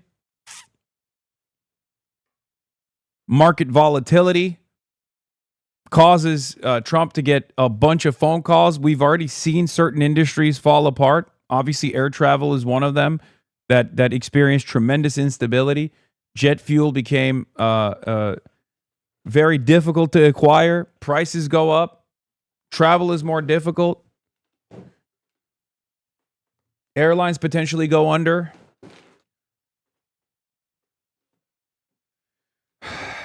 There is not only just an anti-imperialist argument here, but an anti-capitalist one, because these two things are obviously aligned with one another, imperialism being the highest stage of capitalism. Imperialism is a necessity under capitalism. What Iran did was basically accelerate the contradictions, exhaust the contradictions. This international system of trade is delicate. It's fragile. Capital is international. So if you want to harm American profit centers, you don't have to actually directly hit the United States of America any longer. If you want to harm American profit centers, you can harm American assets in the region, because America has an expansive empire. Okay? It's everywhere. American capital is all around the world.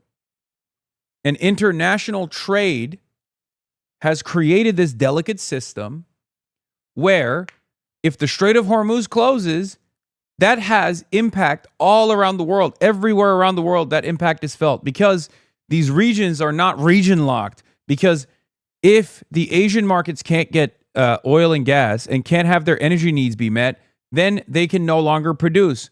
Where are all the components for the parts that are being put together in the United States of America being produced? In China, in India.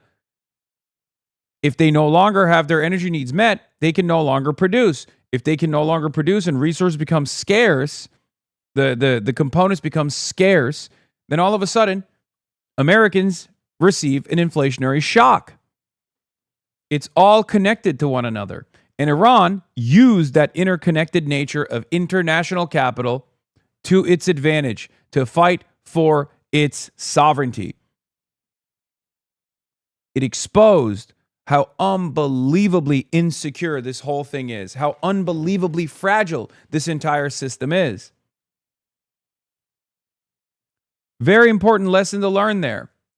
On the domestic front, and there was a journalist who wrote this brilliant statement in Bolivia, right? And I think there's a takeaway, there's a lesson for America there too, for Americans, in fighting their own battles against capital. I'm going to read you that quote real quick. Let me see if I can find it. It was brilliant. Because there's been a general strike taking place in Bolivia as America's trying to intervene once again in Bolivia.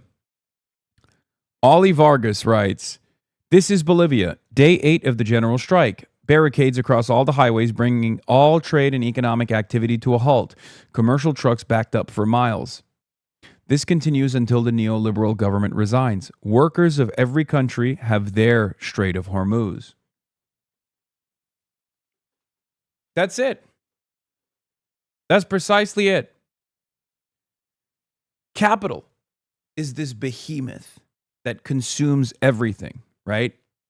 We all exist under this system, and oftentimes we think it's impossible to tackle. But it's not so impossible to actually hit profit centers. It's not so impossible to force capital to concede at times. We only feel that it's impossible. But the reality is, this system is delicate. It is very fragile. Especially, it's exceptionally fragile in a country like the United States of America, where we are comfortable. We're used to certain comforts. Just as just-in-time manufacturing, designed to incur maximum amounts of profits, has made the entire logistical, the supply chain, unbelievably insecure. In a moment's notice, if the Strait of Hormuz closes, or rather, any other passageway is blocked in some way, you immediately see an inflation crisis. One labor union could potentially have tremendous impact in the entire domestic economy, whether it be the Teamsters or the longshoremen or even the transit unions. They could. You wouldn't even need a general strike to be able to, collapse the entire system for a limited amount of time to have your needs be met.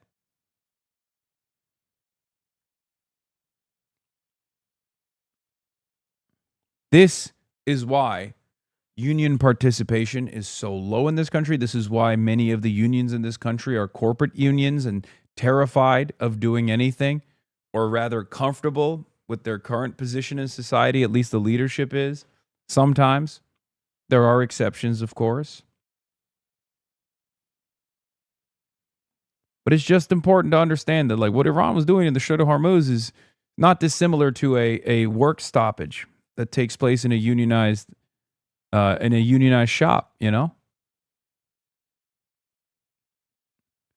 The IRGC affiliated Fars News Agency reported that the U.S. officials involved in negotiations sent indirect messages to the Iranian side through intermediaries, urging them to ignore Trump's tweets, saying his public statements are purely for domestic and media consumption, and that his position at the negotiation table is completely different. A source told Fars that Trump has realized that Iran is not one to give concessions and sends word through intermediaries that his statements should not be paid attention to.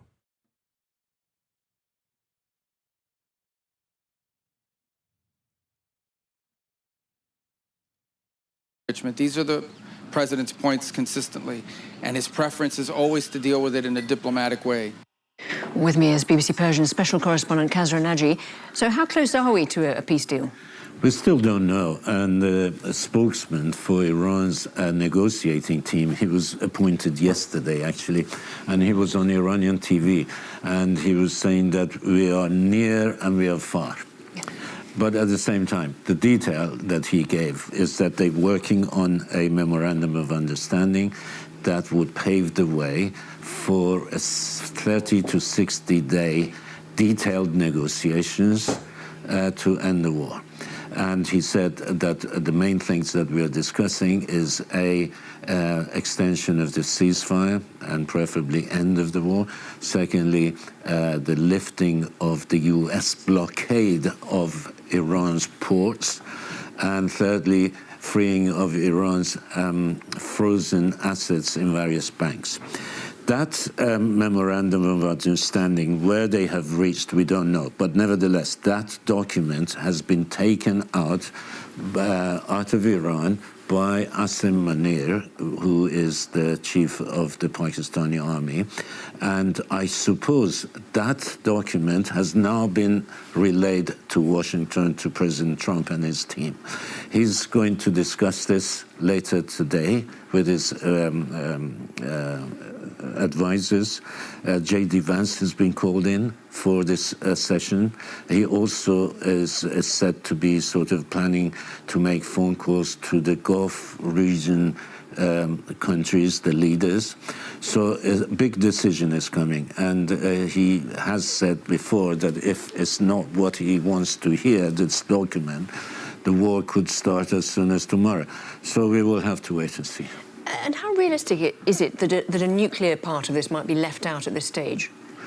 The nuclear part is not as important now as the Strait of Hormuz is. And interestingly, that spokesman for Iran's negotiating team did not mention anything to do with the Strait of Hormuz or the nuclear issue. The Strait of Hormuz is an urgent priority for the U.S. and for the world economy.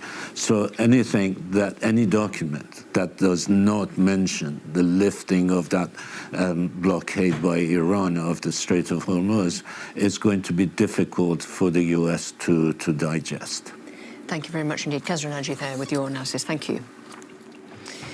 Well, as we mentioned, the US Secretary of State Marco Rubio has been in India. The trip comes during a global energy crisis triggered by the Iran war. Energy shipments through the Strait of Hormuz, a narrow waterway that's become a flashpoint since Israel and the US attacked Iran, have virtually ground to a halt. It's impacted India because nearly half of its crude oil imports usually pass through the strait. More from our South Asia correspondent HasanAbi May. We just finished hearing some remarks by the US Secretary of State Marco Rubio here in Delhi, and this visit comes at a particularly tense time. The US-Israel war on Iran has triggered soaring energy prices around the world, and that's certainly being felt here in India, a country that imports 80% thereabouts of its energy. Prime Minister Narendra Modi has been encouraging people to use the metro to work from home. And yet, despite being directly affected by the war, it does not have a seat at the negotiating table, unlike its arch-rival, Pakistan. Now, that is one element of the many tensions between the United States and India right now.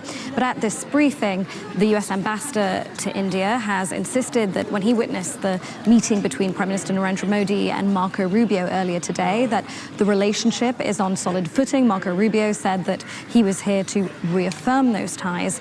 But what that means, practically speaking, for India as it continues to feel the ramifications of the war is yet unclear. Your house is on now. My life for Pakistan. Pakistan Zindabad.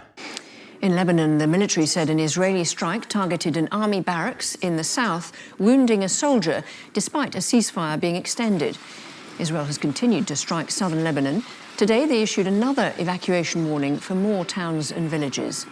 Well, joining me live from Beirut is BBC Arabic's Rami Ruhayem, and in Jerusalem, our correspondent Emir Nader. So, Rami, how much faith do people in Lebanon have in this ceasefire? Well, there's no ceasefire to begin with by any reasonable definition of the word. Just a couple of hours back, the Lebanese Ministry of Health said that a strike in the immediate vicinity of a hospital, the Hiram Hospital in Tyre, wounded 25 people, all of whom are healthcare workers, medical, nursing, and administrative staff at the hospital itself. Tyre, in particular, has seen many such attacks. Just a couple of days, 2 rescuers were killed in a direct Israeli strike on their vehicle. It was captured on video. And also today, there were strikes across the south, as you mentioned, and we're hearing reports from the official news agency about 5 people killed a couple of hours ago, among them children, and another 4 people killed in a separate airstrike. So there is no ceasefire. There was no ceasefire before the latest round of direct negotiations between Lebanon and Israel in Washington. And there was no ceasefire even since the last ceasefire in November 2024, when the Lebanon and Israel reached a cessation of hostilities. The Israelis never ceased their fire, and Hezbollah took 15 months of hits without responding. The difference now is that Hezbollah is responding. So today we also saw attacks by Hezbollah directed especially at Iron Dome platforms, and also Israeli military vehicles in South Lebanon. And has there been any reaction from Lebanon's government or from Hezbollah?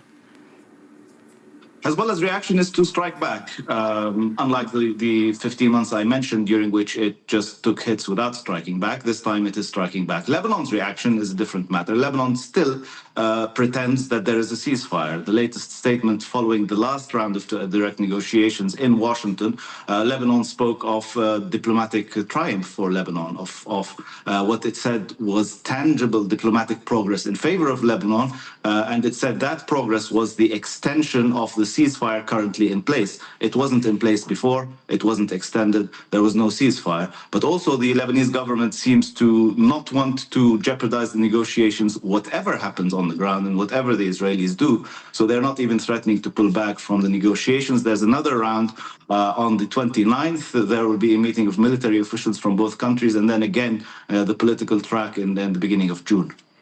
Thank you very much indeed, Rami. To Emir now, what are Israel saying about the strikes in Lebanon? To be honest, not a great deal. You have these daily updates, these fresh forced evacuation orders from the military spokesperson for all those villages in the south of Lebanon.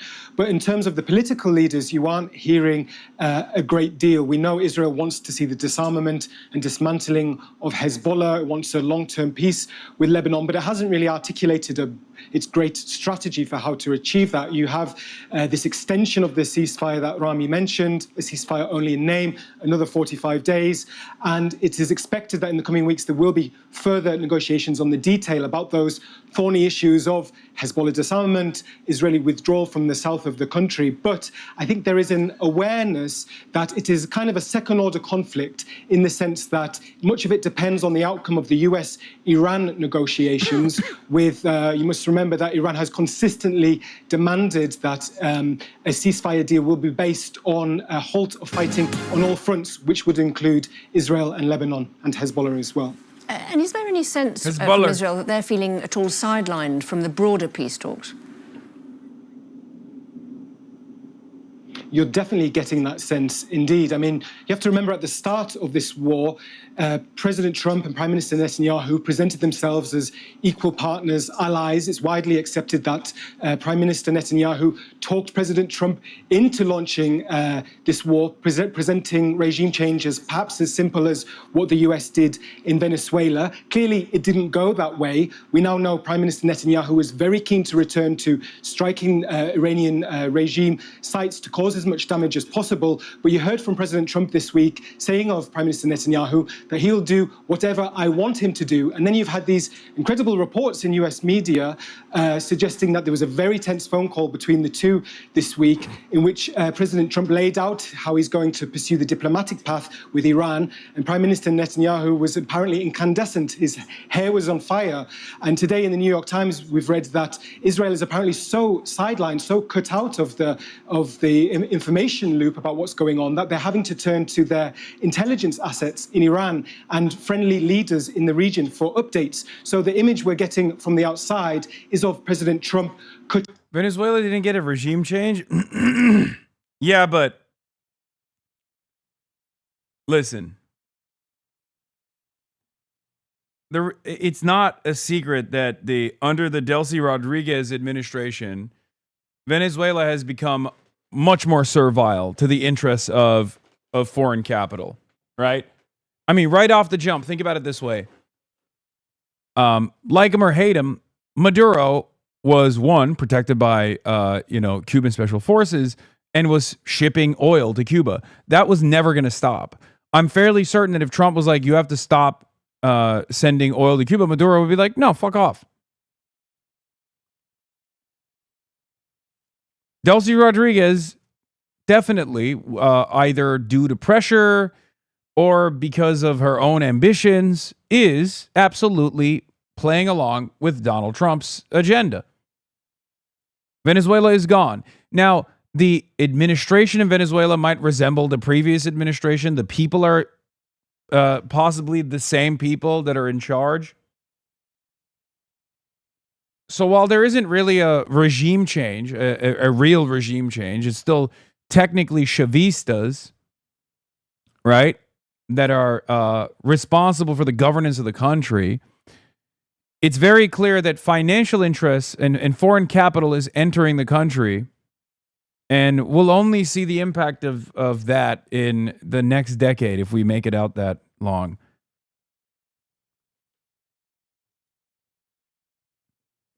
Yeah, Venezuela, the humiliation continues. The U.S. Army is doing free military drills in Caracas. Like, it's stuff like this.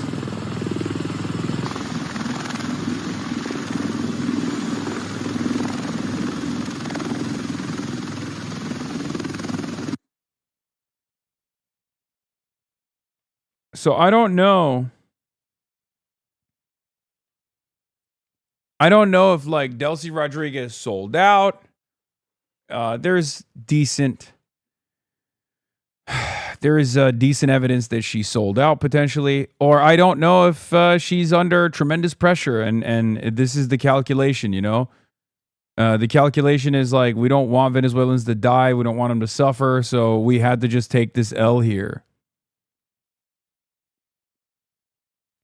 But if there is one lesson to learn from how to deal with Trump, it's this. You have to become stronger. You have to try to develop some kind of leverage. You have to suck the American government into a military quagmire if necessary. If you want sovereignty, and I'm not discounting the delicate calculation that people are making here. This is a difficult choice. No one wants their people to die, right? So maybe sometimes people say, you know what? I'd rather not fight and have my people die. I'd rather become servile to Western interests. I would rather destroy Venezuelan sovereignty, and then who knows, maybe in the long run, things will get marginally better.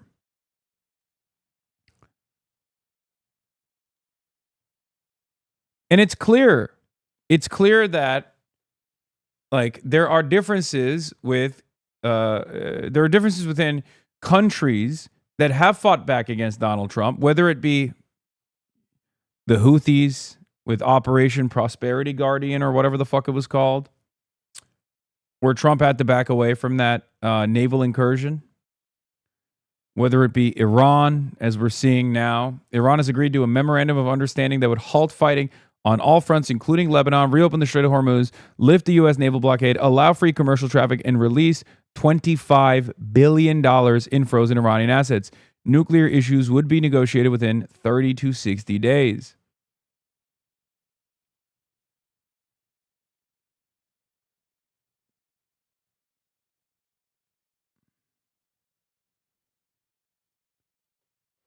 China, unlike the European leaders, said fuck off when Donald Trump tried to do a tariff battle. America tried to engage China in a tariff war, and China held firm. Chose to utilize their leverage, the leverage that they had. So when Donald Trump went to Beijing, he demonstrated a very different attitude against China, right? Same with Iran. Donald Trump came in thinking he could destroy Iran with ease.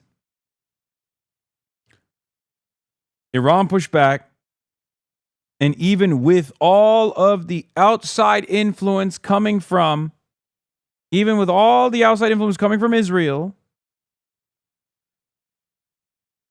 Donald Trump is now forced to cut a deal that is not favorable to the admin at all.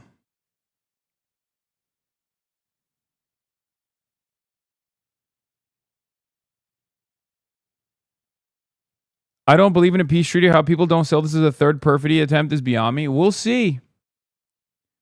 We'll see. The only thing that I'm looking at right now, look, I've said this already. It's not over until it's over. Okay? It's not accomplished until the strait is open, until the naval assets retreat from the region. Before that happens, there is no peace deal because Israel can always fuck it up. Okay? That is always a likely reality. Understand that. Israel can always come in and ruin this deal. Israel can always come in and rat fuck this deal. And they most likely will try to do that, by the way. So understand that.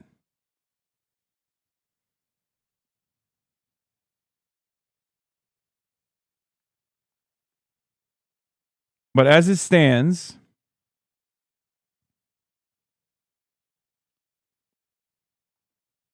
given how much Israel is chirping here, it kind of feels like it's... given how much Israel is chirping here, maybe it's slated to happen.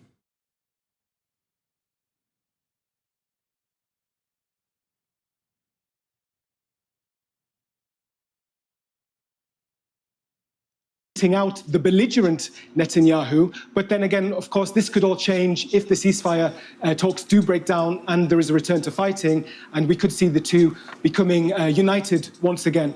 Emir Nader and Rami Ruhayem, thank you very much indeed, both of you, for your thoughts today. Now, whether you're joining us on YouTube, TikTok, Sounds, radio or TV, thanks for your time. We'll be back at the same time tomorrow with the Iran War Today. Yeah, in Venezuela, the U.S.-led economic boom is nowhere to be found. Trump says Venezuelans are benefiting from the U.S. oil grab, but workers tell a different story on this on-the-ground report from Jessica Dos Santos. Of course there's no fucking economic benefit. It's the United States of America. Our first act was literally to steal their oil and sell it. and like the first thing America did was straight up steal their fucking oil, man, and sell it. And then turn around and make it seem like it was good that we're doing this for them. Like, we're managing their oil revenue. Even Fox can't spin the deal. Oh, you know what I want to hear from? I want to hear from the based Asmongold, based APAC Gold. What will based APAC Gold say?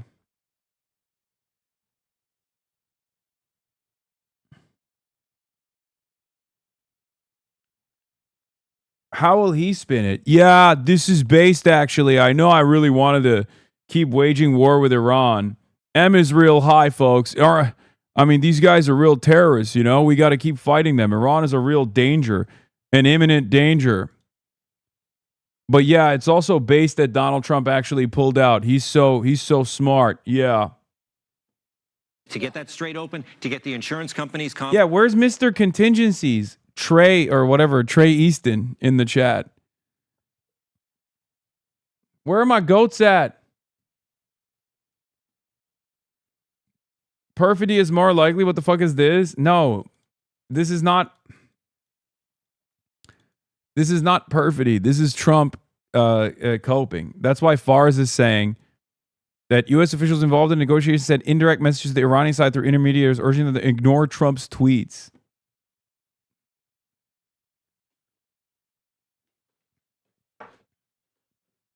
Hello? They're literally saying, like, don't worry about it. Trump is just trying to save face. That's it.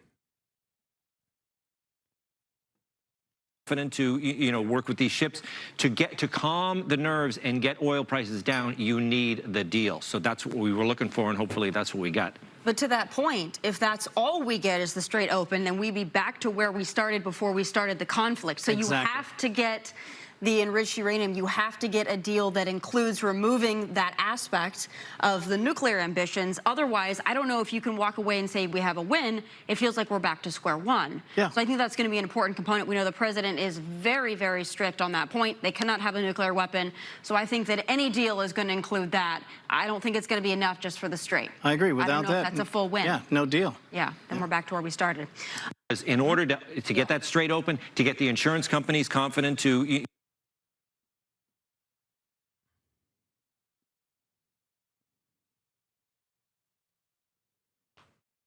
Kev June says, this is a beautiful day to sit back with an ice drink and observe you fucking freaks melt down because 1, you couldn't win a war you'd been fomenting for years on your own, and 2, you couldn't even win it with the support of your greatest, most expensively militarized ally. Israelis and Americans are hopeless, but the Iranis who fully threw their weight behind this war and danced and twerked through the night while parents looked for the remains of their kids in the rubbles of schools will have to carry the shame of this war to their graves 100%. This is why... Look, I don't have to live with that shame, you know? I told you from the start, there were so many voices in this fucking community that would come in and say, well, don't you feel like we can democratize Iran? And what did I tell you? Over and over again. That 1, Israel had no real ambitions of like liberalizing Iran. 2, why should it be up to us anyway? It should be up to the fucking Iranians themselves. And 3, that anyone who thought that this would go any differently. Because like what Iranians who supported the I am Persian, I am not Iranian, President Trump, like all those fucking Iranians, the diasporoids that were aching for this death and destruction that took place in Iran, this beautiful country with thousands of years of history and culture, at the precipice of complete destruction, should at least feel happy that their ambitions were not followed through on. Okay? Because if the diasporoids got what they wanted, right now, Isfahan would be fucking cratered. There would be death and destruction everywhere. Their entire families would get wiped out, fomenting ethnic conflict internally in this country. It would be so much worse overall. So you should be excited that the Islamic Republic and the IRGC were able to hold it together. Okay? You should be elated. You should be thanking Allah every day that Israel did not get what it wanted across. Now, I'm talking like this is already a done deal. It's not. It can still change. I checked for you, and his take is denial. I can find this here. Iran deal. Oh my God, this guy only fucking gets his information from Twitter. It's so funny. This is literally like what my haters say about me. Like, my haters think this is what I do. My haters don't realize that I'm like sourcing actual breaking news from literal journalists that are breaking their reporting on Twitter. This is unironically just going to Twitter to be like, what's the news? What's the information? Let me just check Twitter real quick. Let me see if I can pull up any more information about this. Unless Netanyahu fucks it up, we have a deal. Biggest winners, Iran and Hezbollah. Biggest losers, the U.S. Well, we don't even know what it is. I have no idea. What is this here? If I find it, Israeli press is telling you what Netanyahu's security like Mario Naval. Cabinet's arguing right now. Iran keeps the regime. They keep the straight leverage. I don't think that they're going to do that, man. I don't think he's going to deal with that at all. And it's a big L. We don't know what the deal is going to be, right? It is a big L. It's a spectacular L. But it's not a bad thing for Americans, okay?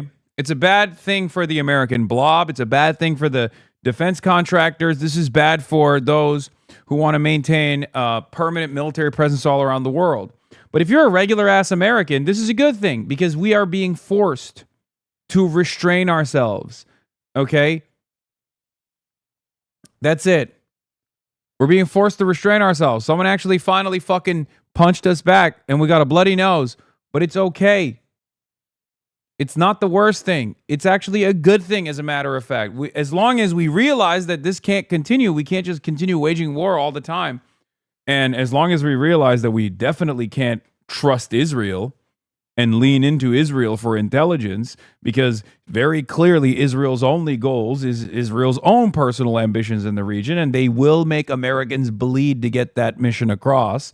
As long as that's an important takeaway from this conquest, this failure, then it's good. It's a W.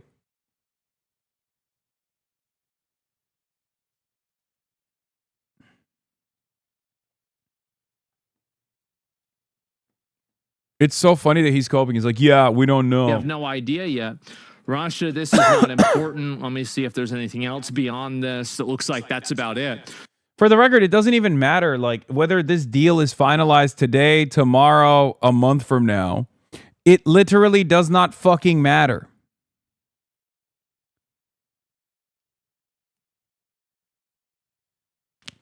It does not fucking matter because the battle has been lost. And the only way that you can actually, I guess, secure a W here beyond, the only way that you can fucking secure a W here beyond pulling out is if you, I guess, go back into escalation. Sorry, I'm looking at something real quick. I have to download something. There's two options out of here. There's two options. You either pull out right now and you stop the bleeding. Okay, you take the L, you stop the bleeding. The other option is you actually double down, triple down, quadruple down, and you go up the escalation ladder. And if we go up the escalation ladder, the only way that we can continue dealing with Iran is by invading Iran, a country that is 4 times the size of Iraq, a country that has 93 million people in it, a country that has a far more competent military than any country that the United States of America has ever engaged, and a country that's sitting on a massive choke point for global energy trades, global energy supply. It's over. It's so dumb. So we don't know what else is going to happen. They want a W real bad. I think you're right. They're going to blow it off first day. Yeah, definitely. I gave you this deal info at 1 minute after it was announced. Yeah, you did a good job, man. Thanks. See what's happening in Serbia? Yeah, I've got a mod that's in Serbia. They're having a really big protest today, aren't they? That's it? He's moving on? Okay, nice.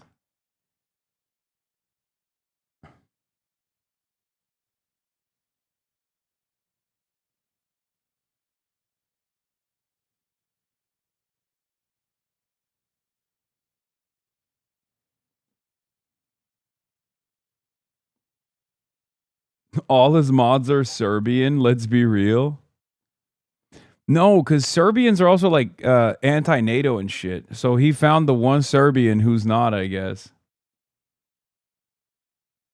I've heard you say a couple times if Fuentes' audience is older, stemming from that poll that showed disapproval among young people. I think you're misreading the data. He has approval among older people because no one old knows who he is except the fascists. He has a high disapproval among young people because every young person knows him. Most importantly, young women know him and hate him, but his audience is still overwhelmingly young. You know what? You're probably right about that. I probably misread that data. I've been thinking about that too. Yeah, let's talk about the protests in other countries except the US. It's so funny, the grift. I mean, that's like, he's a perfect... Asmongold is a perfect conservative mouthpiece because he's just very fucking dumb. What? Many gunshots were heard when we were at the White House? We were told to run into the press briefing room? Wait, what the fuck is going on? What? Is there any...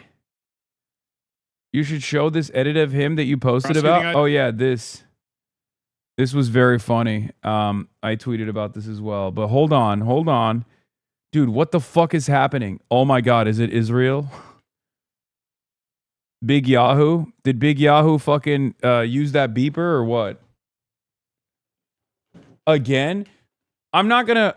This just happened now, so there will probably be no news for a bit. Lindsey Graham finally lost his mind.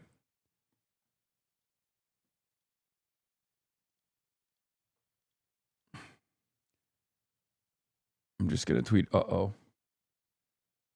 Gunshots heard outside the White House, approximately 20 to 30. Secret Service told those of us gathered on the North Lawn to run inside the press briefing room. Wait, what the fuck is happening? Okay, dude. We don't know anything. We don't know anything yet. It's we will breaking news, okay? We don't fucking know anything. But all I'm saying is, if they try to be like, oh, dude, it's Iran.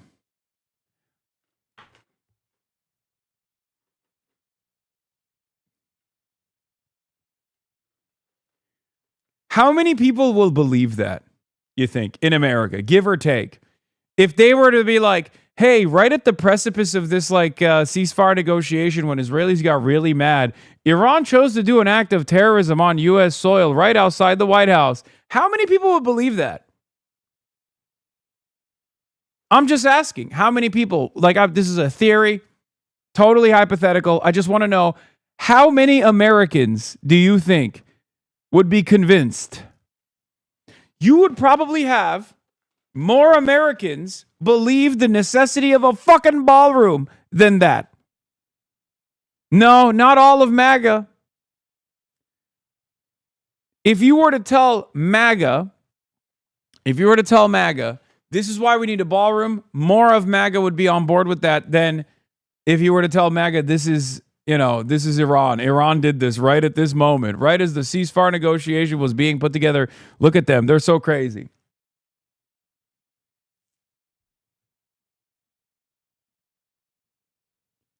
Iranian sleeper cells were attacking the ballroom. Anyway, well, we'll wait for updates on this, but the deal being floated with Iran seems straight out of the Wendy Sherman, Robert Malley, Ben Rose playbook. Pay the RGC to build a WMD program and then terrorize the world. Not remotely America first. It's straightforward. Open the damn strait. Deny Iran access to money. Take out enough Iranian capability so it cannot threaten our allies in the region. Overdue. Let's go. I think it's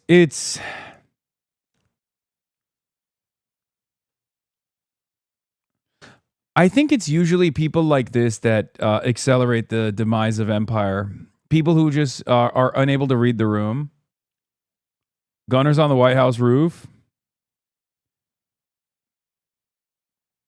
Breaking news. Trump executes Pete Hegseth. Okay, shut the fuck up. Dr. Jihad, the ballroom is the only way. I agree.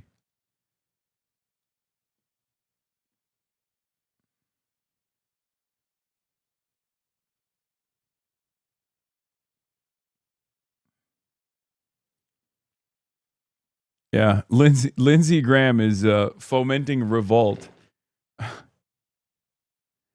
Lindsey Graham is instituting a revolution.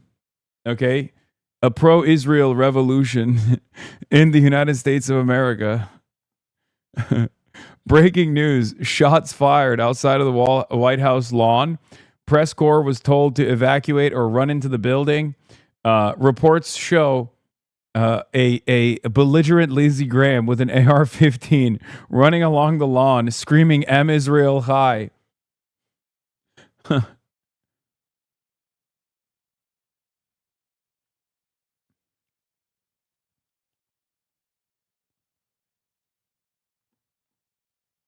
Oh shit, we got video. Breaking, press being evacuated from the North Lawn. Wait, what? This is right now? This is what it looks like in DC right now? Why the fuck is it so groggy in New York then?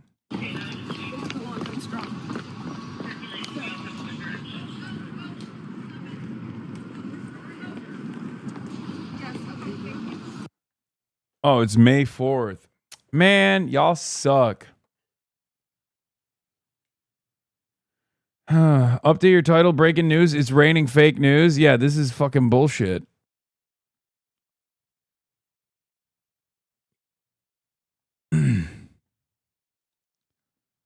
I mean, let's see where this goes. Who knows, man? Who knows at this point, you know?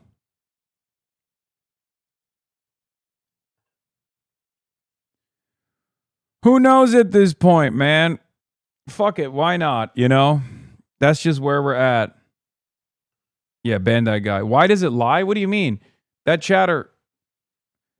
Guys, that chatter sent me fake information. I literally looked at it and I said, this doesn't make any sense. It's like much brighter in DC right now than it would be in New York. And then we figured out that it's fucking a different date. Yeah. This, Chris Flanagan from DC News Now. This is from today. This is from today.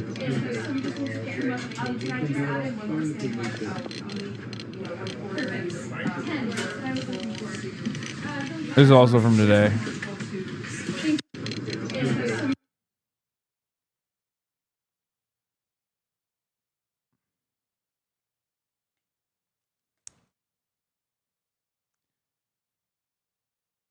Been raining for in DC for 3 days. Yeah, been raining on the East Coast.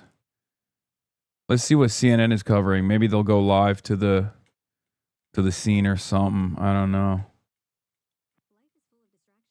Fuck, what is this shit?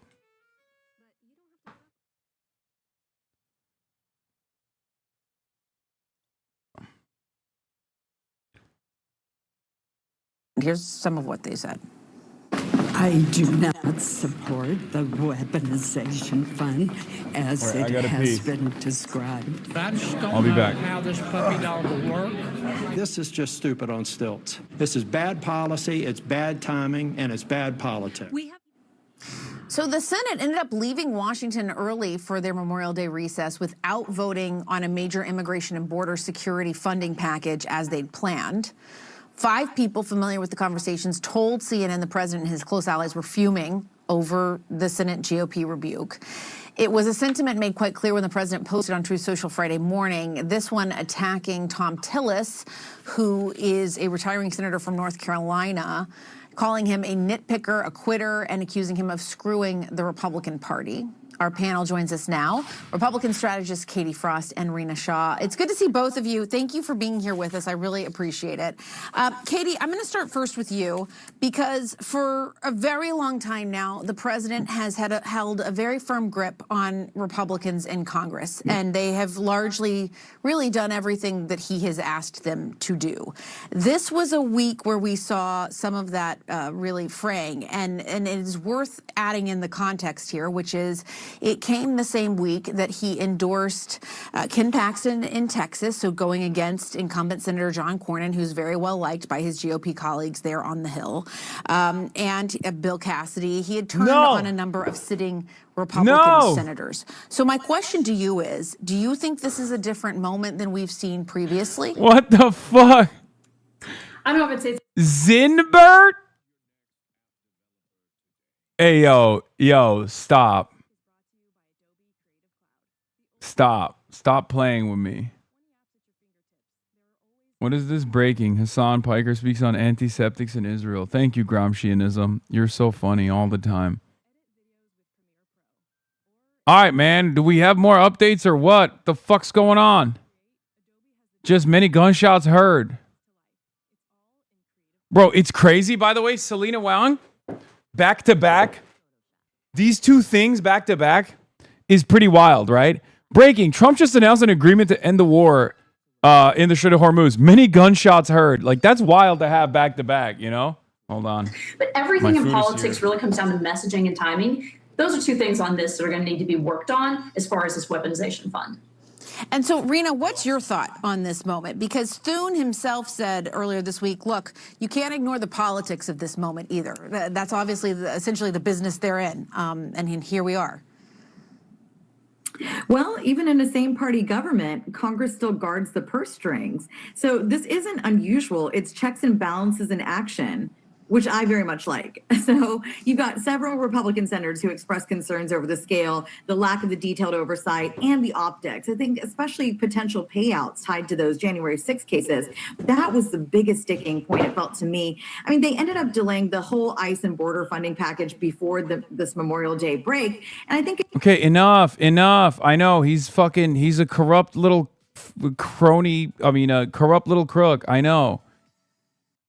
Police responding to a scene close to the White House. I don't know. This doesn't seem like, I mean, maybe I'm wrong, but, and I can't get a good read on how bad the situation is, but it doesn't look that bad if there's, I mean, there's some movement happening, but.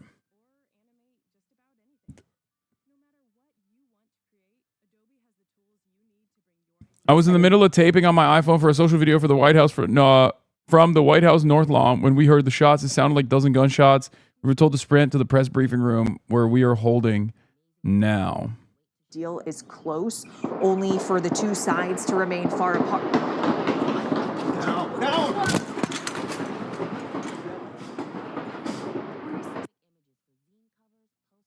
Oh my God. That is actually fucking insane. When the first couple of shots fire and she realizes like what she's hearing, look at this moment. Like, that's a lot of fucking shots and that's hella close. That's not fucking far away. Dude, what is going on in America, man?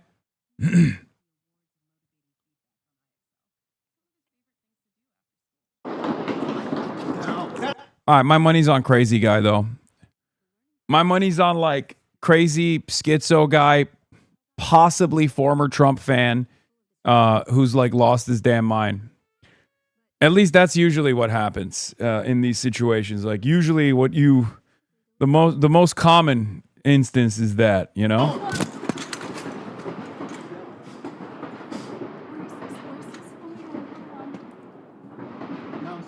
That President Trump has said a deal is close, only for the two sides to remain far apart. The other shots that are being fired is very clearly Secret Service, though, or the military. Like, the first couple of shots get fired, and then you do the that's like, that's coming in from closer too. So it's probably coming from like the closer shots that you hear are most likely coming from the military side or the Secret Service side. Hasan, my money's on the most likely outcome. Whoever says my money's on the least likely outcome? Of course my money's on the most likely outcome. Why isn't anyone reporting? Because they're stuck in the press room. That's why. They literally had to immediately rush to the press briefing room. So there's no coverage at this moment, but I'm sure they will get to it. That President Trump has said a deal is close, only for the two sides to remain far apart.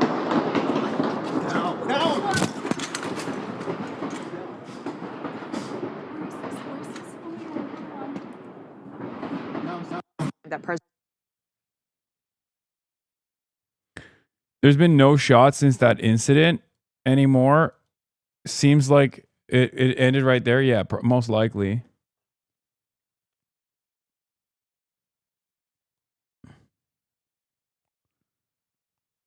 I will say, though,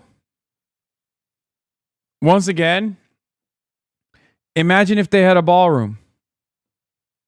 As you guys know, I've changed my mind, okay? After having a conversation with Ashley Sinclair, I have realized that there's a lot of money to be had on the Republican side. And therefore, I very quickly joined the Republican the Republican message groups. And they keep telling me to tweet about the ballroom and how it's a necessity. And therefore, I have to say the truth. I have to say my piece. If there was a ballroom, this would not be happening. Okay? One can assume that this is only happening because there is no ballroom, as a matter of fact. Because, see, you might think, like, what does that have to do with anything? Our ballroom's bulletproof. This is the press being shot at. Well, if they knew that there was a ballroom, you would basically stave off all potential shooters in the future because they would know how powerful the ballroom is.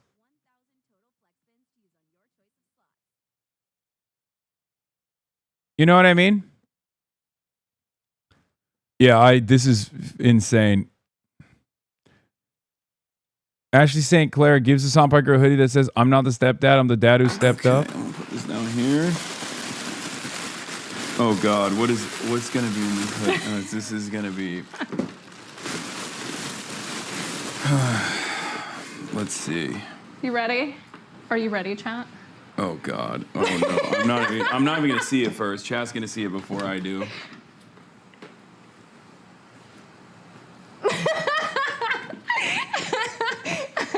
I've been sent by Benjamin Netanyahu to get his Twitter account banned.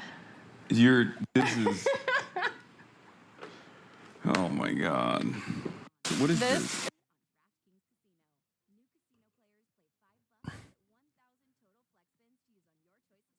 Elon Musk about to kill himself. 65,000 likes already in literally less than 3 hours. Less than 3 hours. That's unbelievable, dude. All right. Hold on.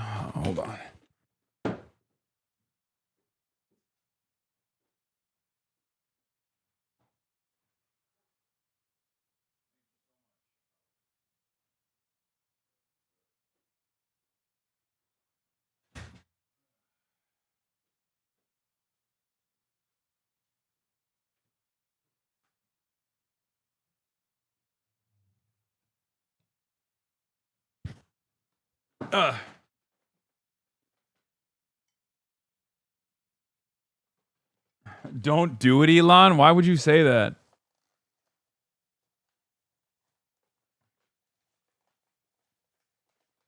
Reporters are still stuck. Show food. Okay, everybody, fucking calm down. Okay. I think we know who the shooter is now.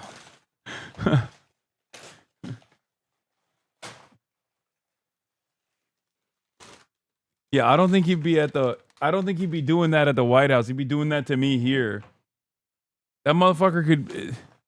I am a little worried, bro. I think he's gonna drone strike me one of these fucking days. I hope not. I hope he doesn't do that.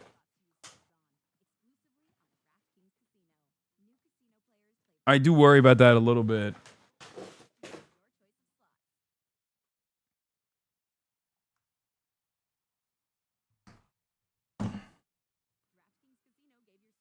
Russia is striking Kiev with Oreshniks.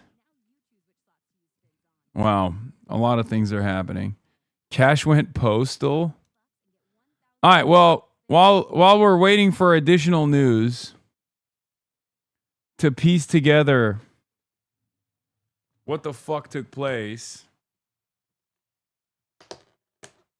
while we await, further news, we'll just get back to the other news, which is what's taking shape in the Strait of Hormuz. Don't worry, your napkin comment turned her off completely? Yeah, sure. The first issue is good. The Lebanese division, interior division. The government negotiate with the United States and Israel, but he don't negotiate, he don't discuss, he don't have an agreement with the resistance. It's unbelievable. Our government negotiate without any card of power in their hand. The only card of power in Lebanon, the only level of power in Lebanon, it is the resistance. Hezbollah.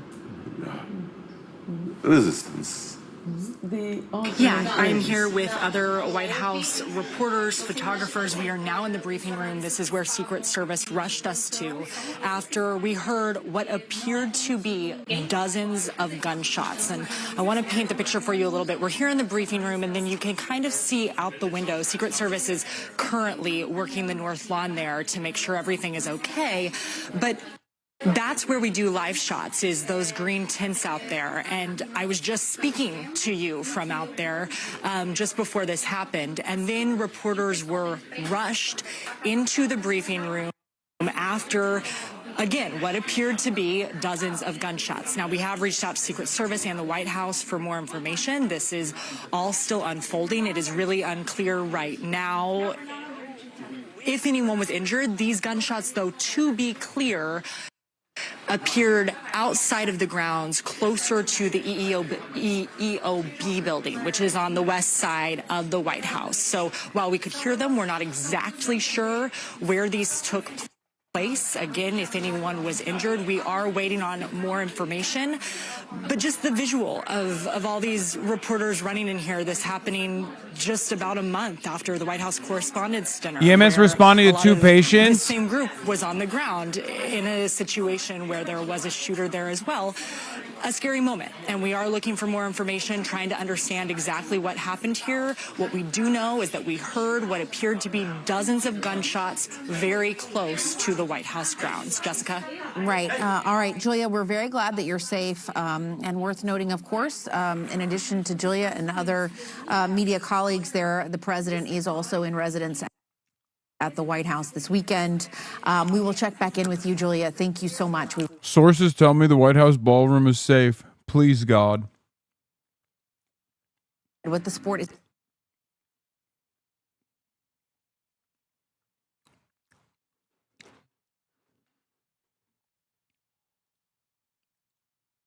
All right, I like that they're moving on from it. Like, they're like, yeah, another day in the United States of America where another fucking shooting incident took place.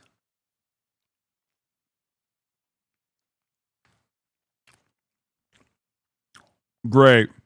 Even amongst a large section of the Lebanese people, that Hezbollah has been an army that's stronger than the actual country's army, and that's been a big part of the problem. The beginning of Hezbollah, it was in 1982, no? Mm-hmm. But the aggression against Lebanon, it is before, long time before. That's a long-standing argument. However, we're talking about 2026, and Hezbollah in Britain, has been... your history And your present and your future depend from history. Churchill defend his... Not disagreeing with that. However, we are faced with 2026 problems, and Hezbollah was running a rival, well, they say state within a state. Right? How our state will defend our country? How our government and the authority in Lebanon will defend our country? I mean, his argument is so clear here. He could be like, well, it's 2026 and Israel is invading Lebanon again. Someone's got to fight back.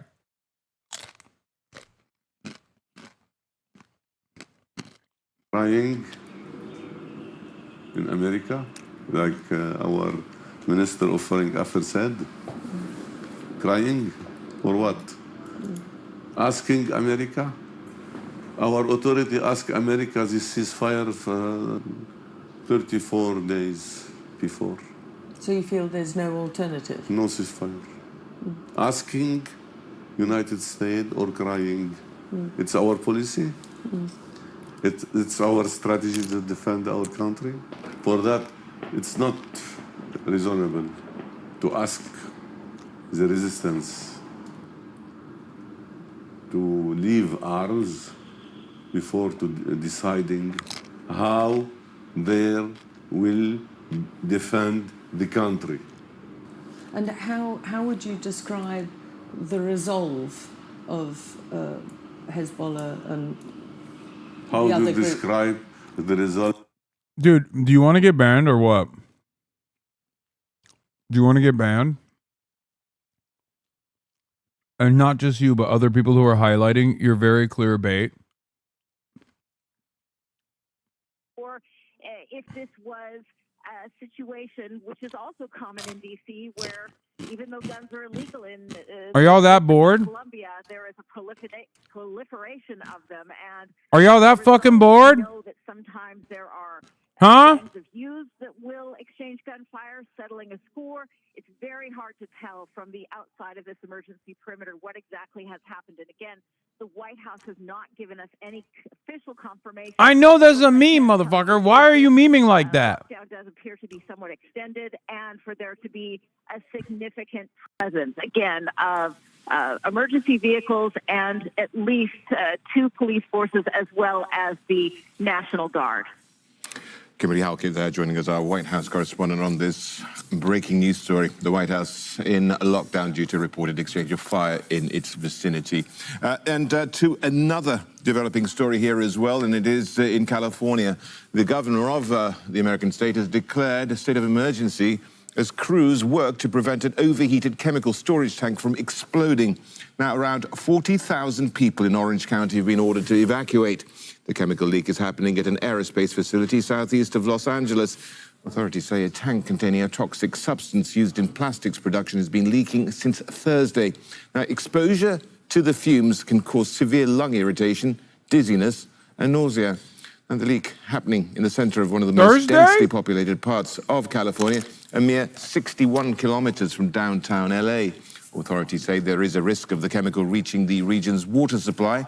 Police officers have been going door to door to urge residents to leave.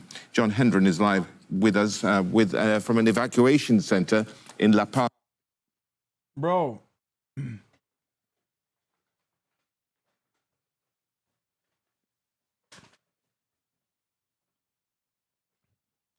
Since Thursday? Why the fuck? California. What details are emerging here? Because it seems as though this issue is getting more critical. That is what Orange County authorities are saying. In the past couple of hours, they put out a bit on social media saying things are actually getting worse. And the reason for that is there is a boiling vat of chemicals in that container. A broken valve has sort of trapped it. First responders aren't even at the scene because it is so dangerous. They're remotely putting water on it with a hose and a sprinkler system. And they say that... Buddy, why are you there then? Celsius 24 hours ago. What the hell? It's 32, and it's going up another degree or so every 2 or 3 hours. So that situation is growing worse. And they say there are two possible scenarios. This morning, that is, they said, this is just hours ago, they said there were two possible scenarios. One of them is that that container itself would rupture or leak without an explosion, and that they would be able to contain the chemicals before they got into the water supply. Well, that, believe it or not, is the best case scenario. The other possibility is that it would explode under all of that pressure, and there would be a toxic plume across Orange County that could affect many people for miles. That is what they're worried about. But I just talked to a congressman here, Congressman Derek Tran, and he said that there is a possible third scenario. He said local authorities are flying in experts from across the country to try to see how they might be able to freeze or solidify that material so that it neither leaks nor explodes. They don't know right now how to do that, so they're planning for all the other options, but that is what they want to do. But meanwhile, that is getting hotter and the situation is growing worse. John, give us a sense of the evacuations. You're at that evacuation center, but they're filling up fast and people are having to go to repeated centers, don't they, in order to get accepted? That's absolutely right. This is a Red Cross truck right here, and that's because we're at a Red Cross evacuation center. 40,000 people have been evacuated, and that's a problem because many of them went to friends and family to stay. Others went to hotels. But this is the Memorial Day holiday weekend, and what that means is that hotels are either very expensive or full up. So the rest of the people come to places like this. There are several of these evacuation centers, but they're filling up one after the other. This one has been full up for hours. We saw people turned away not a long while ago. So Red Cross and other local authorities are opening one facility after another. Bro, why are we fucking living in the universe from Invincible,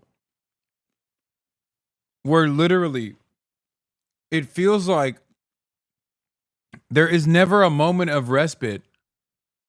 Like one moment, Mark is fighting a fucking alien force that just invaded, and then he can catch his breath for a brief moment, and then boom, immediately there's like agents of Satan that are invading the planet.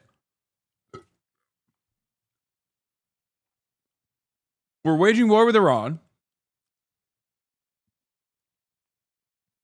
Right as we have arrived at a negotiation, a ceasefire, shots fired at the White House. Meanwhile, we're trying to wage war with Cuba. And also on top of that, now you got a fucking Chernobyl situation happening in Southern California. What the fuck? Where they can, the governor of California, Gavin Newsom, has declared a state of emergency. The federal government has not done so yet. They generally don't do that until after the fact. So there's a lot of concern that they won't be able to take care of all these people, but they are expanding those facilities, and they expect to be doing this for days. They don't know when this situation will be resolved, or more importantly, they don't know how it will be resolved. John, thank you. John Hendren, live for us there in La Palma, California. Now, 3 humanitarian workers have died from Ebola as the outbreak in the Democratic Republic of Congo spirals out of control. The International Federation... Bro, this isn't the USA season finale. This is the world's season finale. Oh my God. Dude, what the fuck? And there's still motherfuckers going, did you pass over the UFO release? Dude, are you kidding me? What the fuck do you mean UFO release? Buddy, wake up. They leaked that shit to you. It's completely fake. So you focus on that dumb shit when real shit's happening in broad daylight in front of our fucking eyes. What the fuck do you mean the UFO release? How are there still more people who are like, who lean into this bullshit? President Trump promises the prices will go down, but his grip on Republican support. All right, Fox is covering it now. Let's take a look at what they say.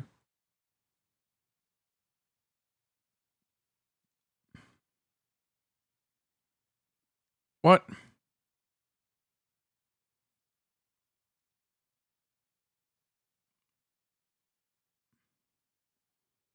Oh my God, these fucking ads, You're bro. going to see, if you look to the right, you see the dark colored vehicles there. Secret Service, they typically collect there. Usually there's between 6 and 8 Secret Service vehicles right there as you have an opportunity to walk down Pennsylvania Avenue. I'm looking carefully to see if there's any movement north, because as you go north, there's actually a pretty large building set aside just for Secret Service and other security officials. So as we take a look there, as we're watching now an ambulance come down, that's obviously concerning, and we're looking for more information as we get it. Of course, we'll keep passing that along. Tommy and Alicia, what did you have to add? Well, we haven't heard of any injuries just yet, but we're continuing to check to see if we're getting any new confirmation on what this could have been. Yeah, you mentioned the ambulance there. That's the part that makes us all start to wonder, right? Yeah. Again, is something else going on? Or the precaution, just because it could be. We're not taking any chances, right? So we don't want to jump to any conclusions. But, you know, Tom, to this point, you were sitting at the table with us the day of the White House Correspondents' Dinner. But it's probably transgenders that did it. We don't want to jump to any conclusions, but it's probably Trantifa. The Secret Service, law enforcement, they have to take every precaution if they hear anything that sounds like gunshots this close to the White House in D.C. I mean, I would expect this posture. Yes, and after the White House Correspondents' Dinner, there was about a week of people on, you know, all sorts of networks saying, "How did this happen?" And they were kind of after. Oh, here it is. The Secret the Service. Violent left. They were saying, "Oh, they should have been more on this." The thing is, this is complicated stuff. The president, the president could be a shut-in. He could stay in the basement. He could stay locked down. But he's out there. He's out not only meeting world leaders. He's going to dinners. He wanted to go to the White House Correspondents' Dinner. So the White House wants to be active. They want to be out there in the world, and they have to make it as safe as possible. So in that case, I thought, under the current situation, I've been down there. I was only down at that White House Correspondents' Dinner one time. It's multi-level. You can't lock down the whole building. Yeah. They did enclose the area where the president was, and they had that under control. That's why they did catch the guy. So at the time, that's why we need a ballroom. A little bit of a hard time. The organizers of the event, the Secret Service. There's only so much you can do. Come on. Right. Kevin? Yeah, I was just looking if we can get that shot back. It may have been a local shot there. Actually, that shot went down. We're going to see if we can get that back for you. There was an ambulance setting up there, and what I wanted to mention was, in a situation of this nature, it's not just, obviously, the Secret Service. It's also Capitol Police. It's Washington Metro Police, and a cadre of other agencies that are all in and around that area. And what's interesting is, to the northwest of the main gate of the White House, where typically the press and other visitors might enter, you do have that collection, as I pointed out right there. In fact, that looks like that may be the guard shack. You do have that entrance, but you also have sort of a crossroads of several different streets. You have Pennsylvania, which moves at an angle. You have 17th, which is north and south. You also have I Street, which crosses just to the north of Lafayette Park. And so you have sort of several blocks of entry to the White House complex. And that's what makes it, to Tom's point, so difficult to engage in a lockdown circumstance like this, because it could be on any side of the White House at any given time, and people have to quickly spring into action. And which is why the pictures, we did see an ambulance pull up there on the upper right. Which is why, come on. Of the screen no one is saying we need a ballroom, man. I feel like they've given up with respect to personnel, but I think that's. No one is saying we need a ballroom, and I feel like they've given up on it. It's kind of pissing me off a little bit. I wish. I don't know what I don't know what my point is supposed to be if the Republicans don't say ballroom. You know, I'm a new Republican. Grounds. We will update the public as we're able. And folks should remember, today, Don Jr., the president's son, is getting married. And the president himself said that he couldn't go because he had to stay in town in D.C. to continue with these negotiations. This is really funny when they're like, when they talk about this, like Trump is making tremendous sacrifices. Dude, he stayed behind to do a Mike Lawler rally, okay? It's not like he's busy. He just didn't want to go to his fucking shit-ass son's 8th wedding, okay? Not the 8th one, but like he's been married before. He doesn't like his son, okay? That's it. That's the reason why he's not at the wedding. There's no Like, there's no sacrifice here. The sacrifice would be to go to the wedding. But it's so funny that these guys are like, oh, look at our big, beautiful president. He's working so hard. He's working tirelessly. And that's why he can't go. That's why he can't go to his son's wedding. He really wanted to go. Ellerini yıka amına koyayım. Doritolu parmaklarınla mouse'u tutuyorsun. Senin amına koyayım. Senin amına koyayım senin.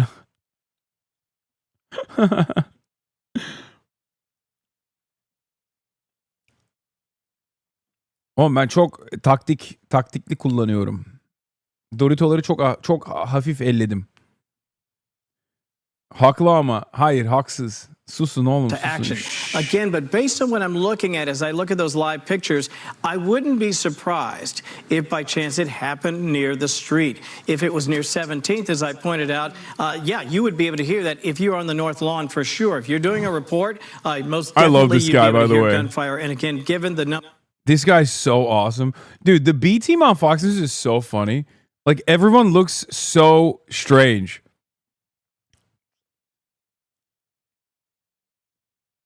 This guy is the GOAT, though. Straight up.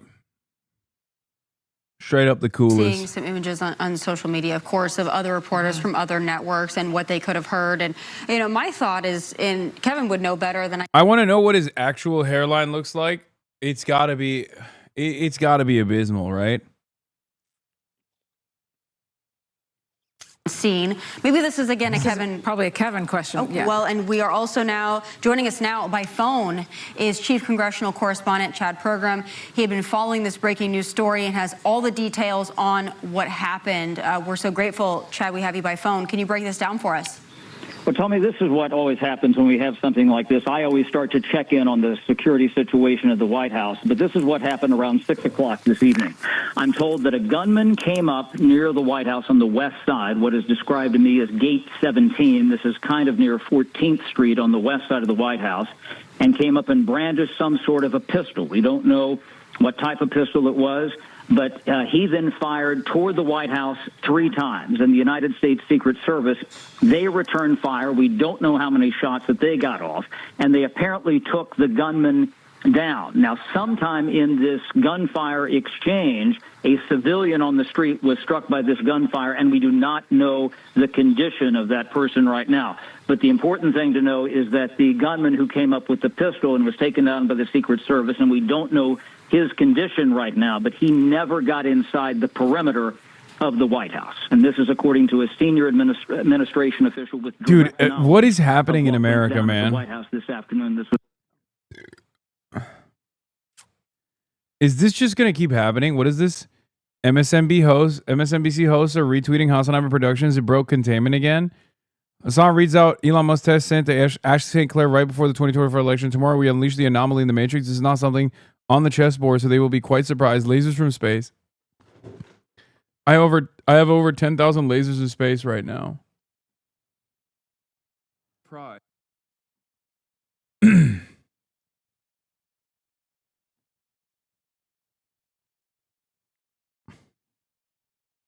All right, let's get back to this.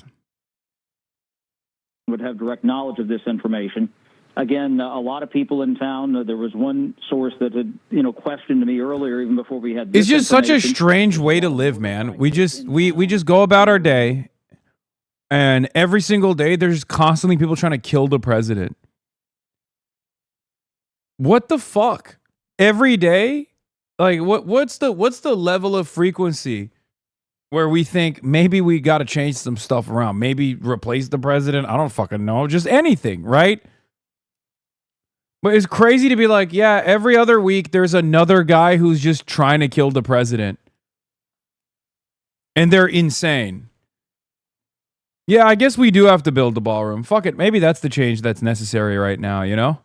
Maybe that's what it is. Society can come together and yeah, I've lost count of these tweets from Nancy Mace. Pray for President Trump right now. Oh, I'm praying, all right.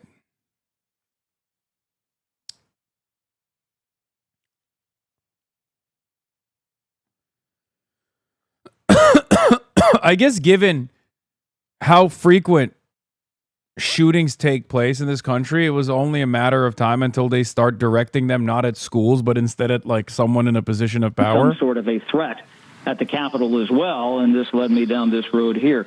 Now, again, to reiterate to our audience, this is what we have at this point. This is very preliminary and fragmentary. So around 6 o'clock Eastern time this afternoon, you had a gunman who came up near what is known at the Capitol as Gate 17. This is the outer perimeter around the White House. It's a rainy day in Washington. I was downtown today. Not as many people in downtown Washington as you would typically have on a Memorial Day weekend, simply because of all the weather. Very, very chilly for this time of year here. He came up on the west side of the Capitol, and he brandished a pistol and started to fire in the direction of the White House. And he got off at least 3 shots, we're told, and the United States Secret Service returned fire, took him down, and there was a civilian somewhere on the street who was struck by this gunfire. We don't know by whose gunfire right now.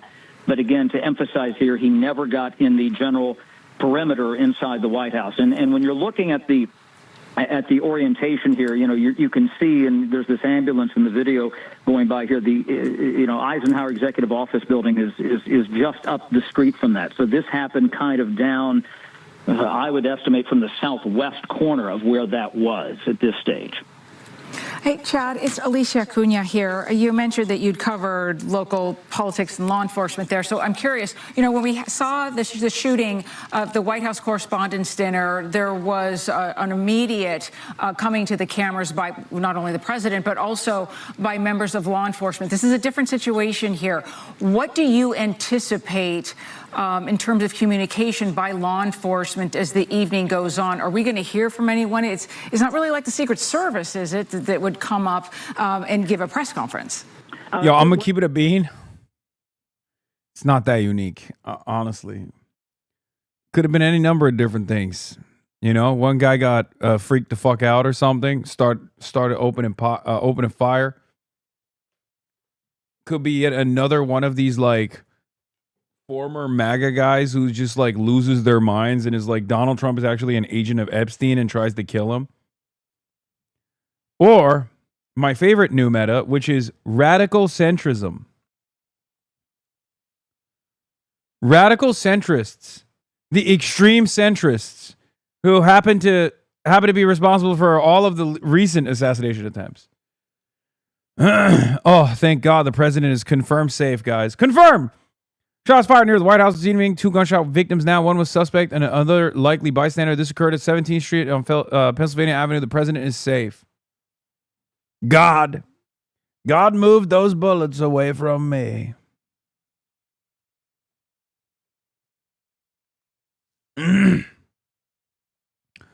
God moves in mysterious ways. Took the bullets away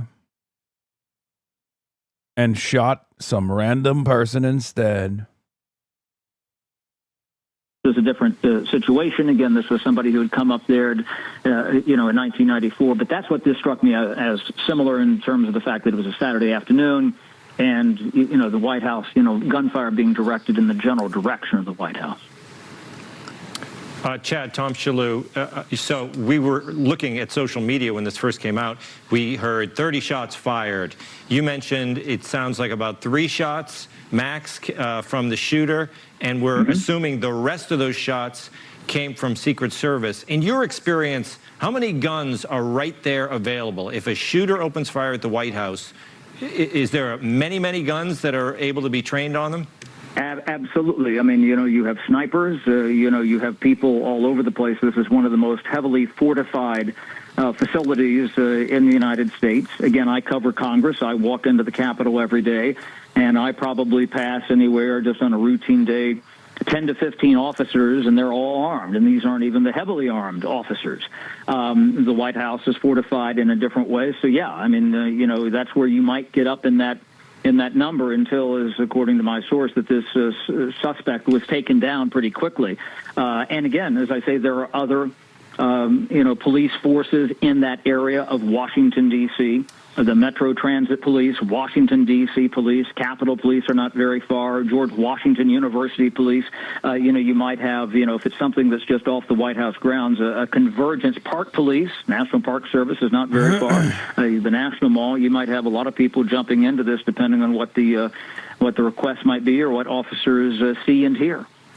And Chad, this also, for me, harkens back to, again, not too long ago when we had somebody show up at Mar-a-Lago, perhaps in a similar fashion to this. You mentioned the security presence and posture around the White House. One would expect it would be one of the most secure areas in the world, certainly in the country.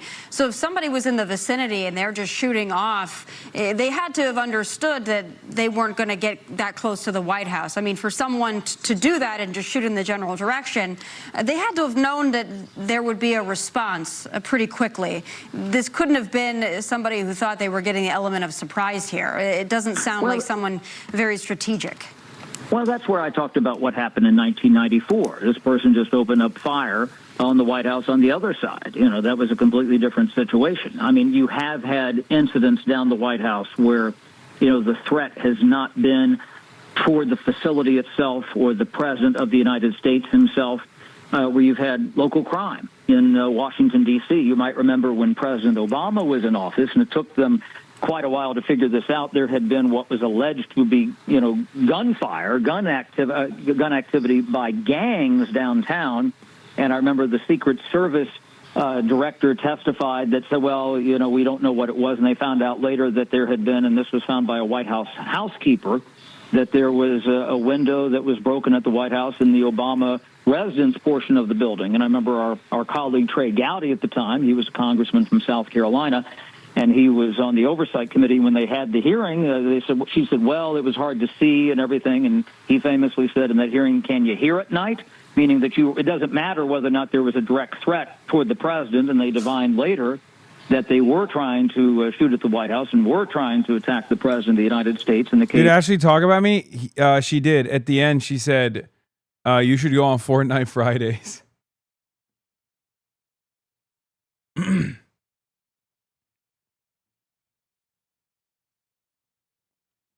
This is another video capturing the...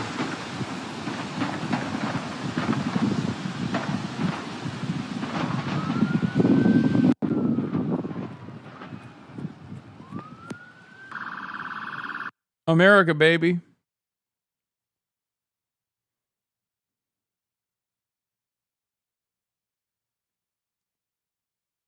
That's the United States of A.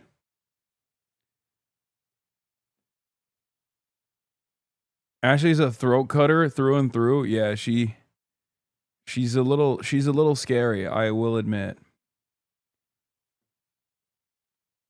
She's a smooth operator. I mean, the quite space. I'll be honest, the cuck hoodie, the Elon Musk cuck hoodie was insane. Like that was, she knows what she's doing. Asking me a few minutes ago about, who might put something out, that the Secret Service just a bit ago put out a statement saying, quote, we are aware of reports of shots fired near 17th Street and Pennsylvania Avenue Northwest, and we are working to corroborate the information with personnel on the ground. Additional information will be provided as it becomes available. So to the viewers just tuning in right now, what we have here, around 6 o'clock Eastern time, there was, you could hear people who were on the ground there. I wasn't there, but there was a report of gunfire near the White House. And I jumped in here because sometimes, when there's a threat at the White House or the executive branch, maybe there's something going on at the Capitol. So I started to dial in with sources there. We're told that this was on the west side of the White House grounds. Again, you have the White House, and you also have the outer perimeter there, Gate 17, as it was described to me, near the Eisenhower Executive Office building. Somebody came up and brandished some sort of a pistol.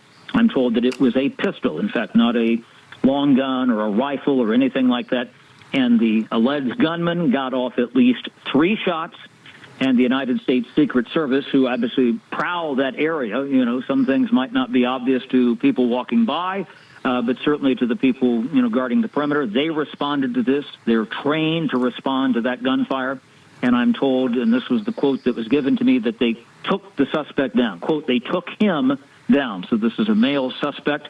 I'm also told that somewhere in this process that a civilian was struck. We don't know how many shots that the Secret Service or other law enforcement might have gotten off. Again, they'll have to go through the ballistics evidence of this, and we don't know the condition of the gunman or the suspect. But the important thing here is that the President of the United States is safe and that the alleged gunman never got inside the White House perimeter. Chad, it's Alicia again. You know, as we're watching some of these videos pop up on social media, it's hard not to be hit with watching people do live shots and then get interrupted and duck from gunfire. There was another reporter I saw, she said she was recording, and then the look on her face when she ducked. I don't know if you were at the White House Correspondents' Dinner that night, but all of us, I mean, so many of us will never forget watching all of those people, all of these reporters. It's starting to feel a little dangerous just to be out by the White House or to be in the proximity of the White House and its occupants if you're a reporter.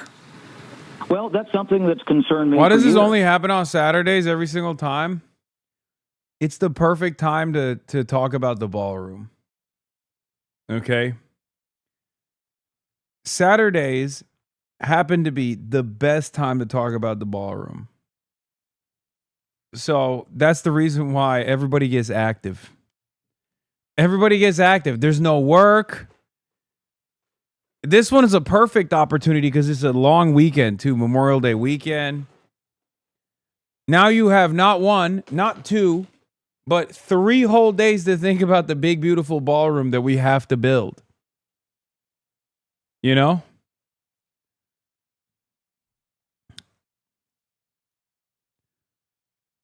Connor Eats Pants from Fortnite Friday says, build the ballroom.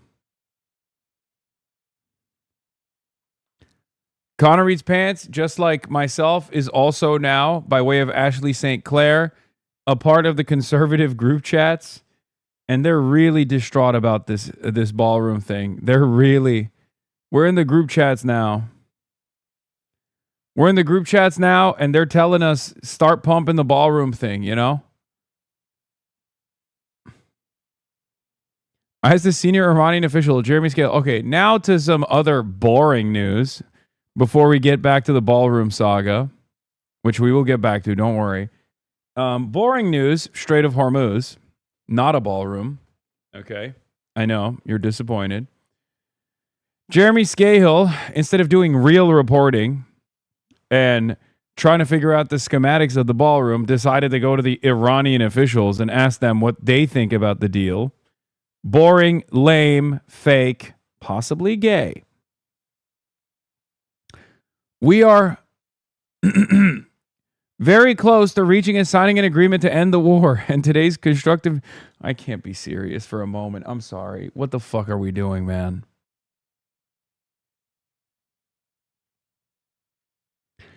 We're very close to reaching and signing an agreement to end the war, and today's constructive negotiating approach has made the prospects of peace in the region highly attainable. We recognize that President Trump is now faced with an important political decision, one that must balance the interests of the United States, regional countries, and respect for Iran's fundamental rights. Should this agreement ultimately be achieved, the international community will commend all negotiating parties for their role in advancing stability and peace, except for Israel. At the same time, oh my God, it literally is. The next statement is, at the same time, Israel is currently undertaking its final extensive efforts and applying considerable pressure to disrupt the formation of this agreement. We hope that the U.S. administration will make its decision independently of external influence and in favor of the broader collective interests of all parties involved.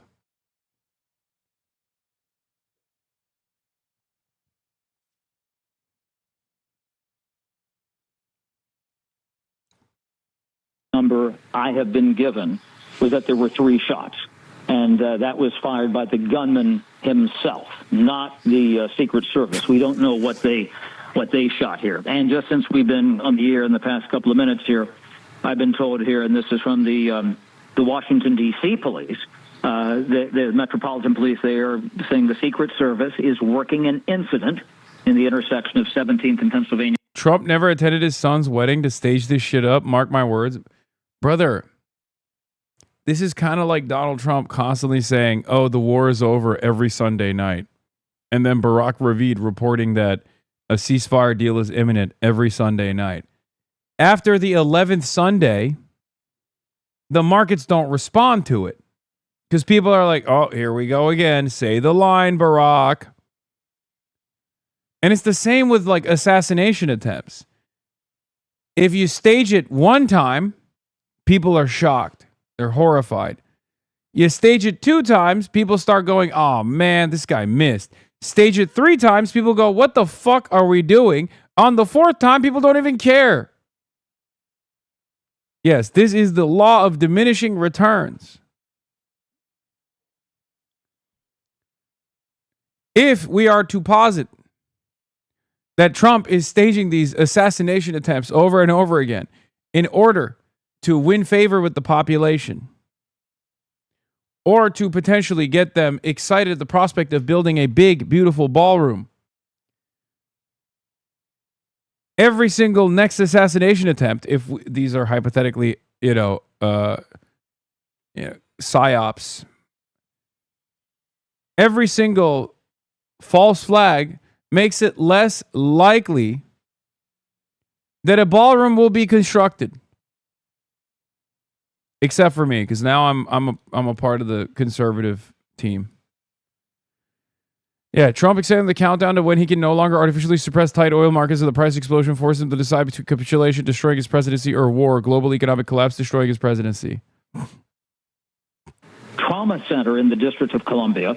And, in fact, depending on one's injuries, that's where Steve Scalise, the House Majority Whip, that's where they took him from Alexandria, Virginia, across the river because of his injuries were so serious. So, again, depending on things, that might be in play as well in terms of where they might take you. Chad, thank you so much for giving us all of those details. You're definitely our go-to, and we appreciate you being on the phone. Joining us now is Alex Hogan, live outside of the White House. Alex, what is happening on the ground right now?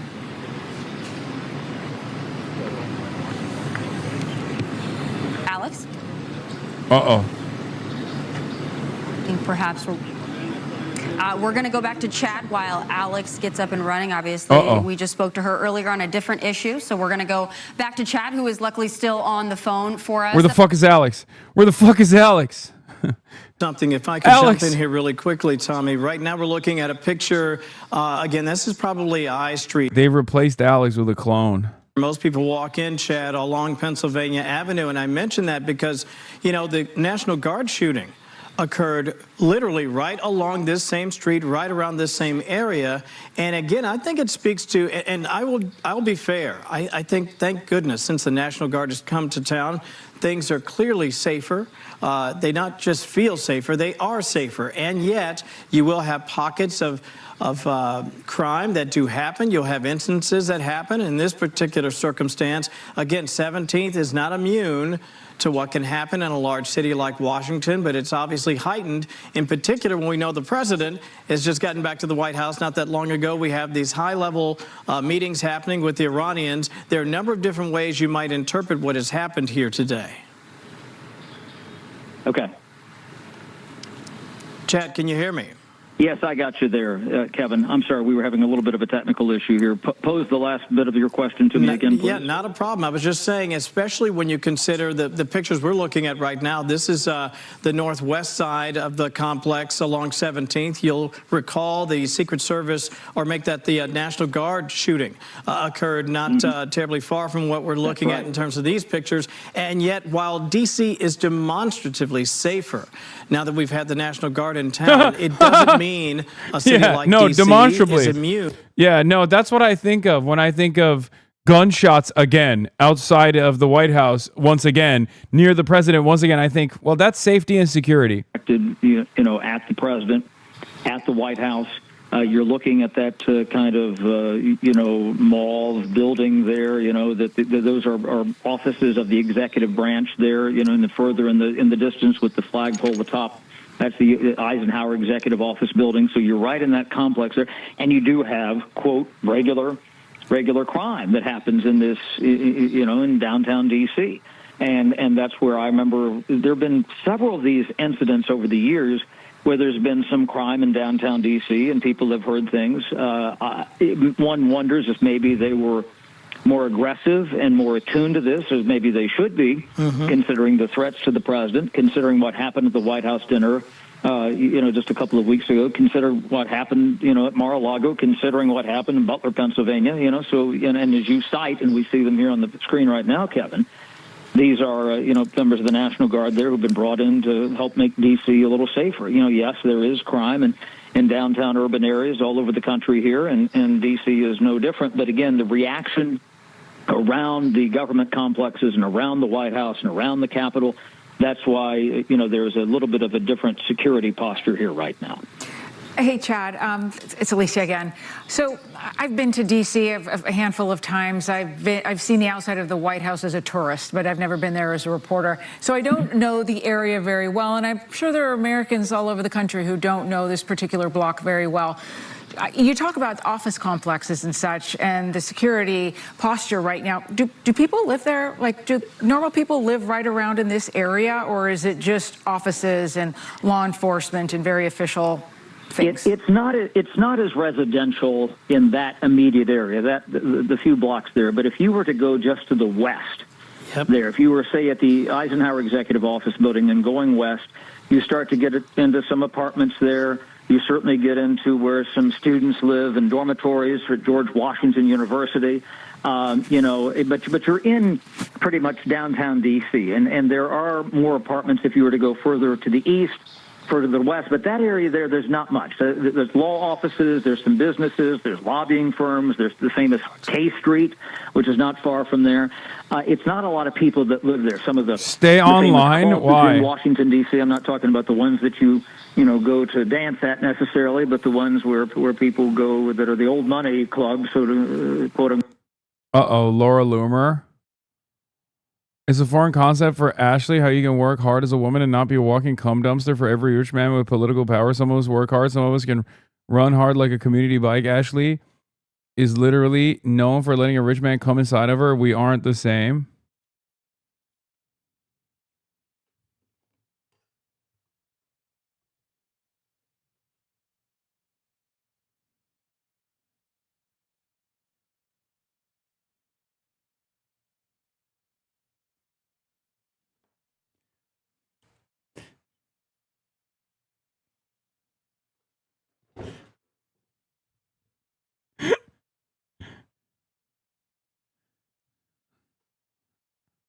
Careful.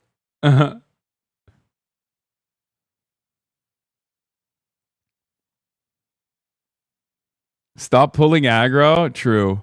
I already got enough ops today.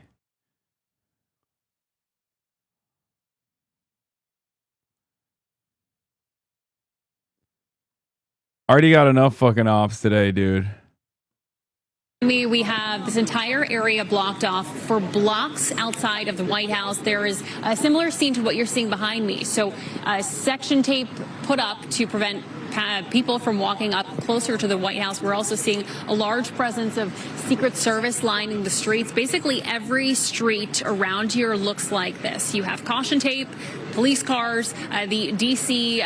police. They're urging anyone in the area to avoid this area because not only are the streets blocked off, but even pedestrians cannot get any closer to the White House and where we are. So we're just one block away from the White House. This is 18th and Penn, but still here, police, Secret Service, preventing anyone from getting a little bit closer. As a result, there's a lot of media that are here trying to give you exactly this layout of the scene of what we're seeing play out. But there's, as Chad had mentioned as well, there's a lot of people who are coming by very curious to see what's going on. It's a holiday weekend, so a lot of people are already out and about despite the rain that continues. A lot of people are out here this weekend.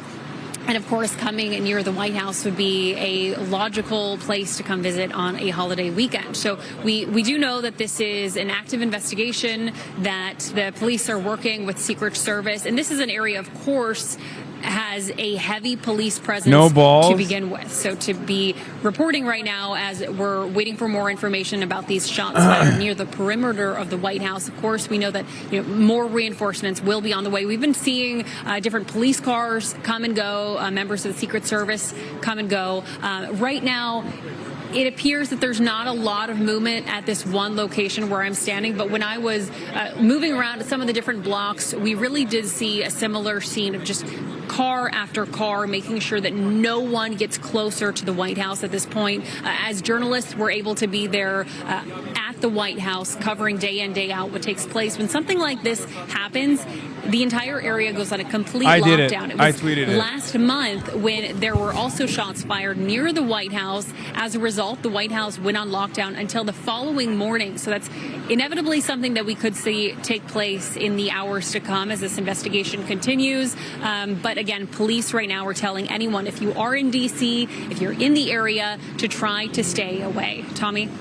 Alex, we're seeing a lot of footage on social media, reporters from other networks doing live shots, as you were doing with us not too long ago, talking, of course, about the other big news of the day, the Iran potential peace deal.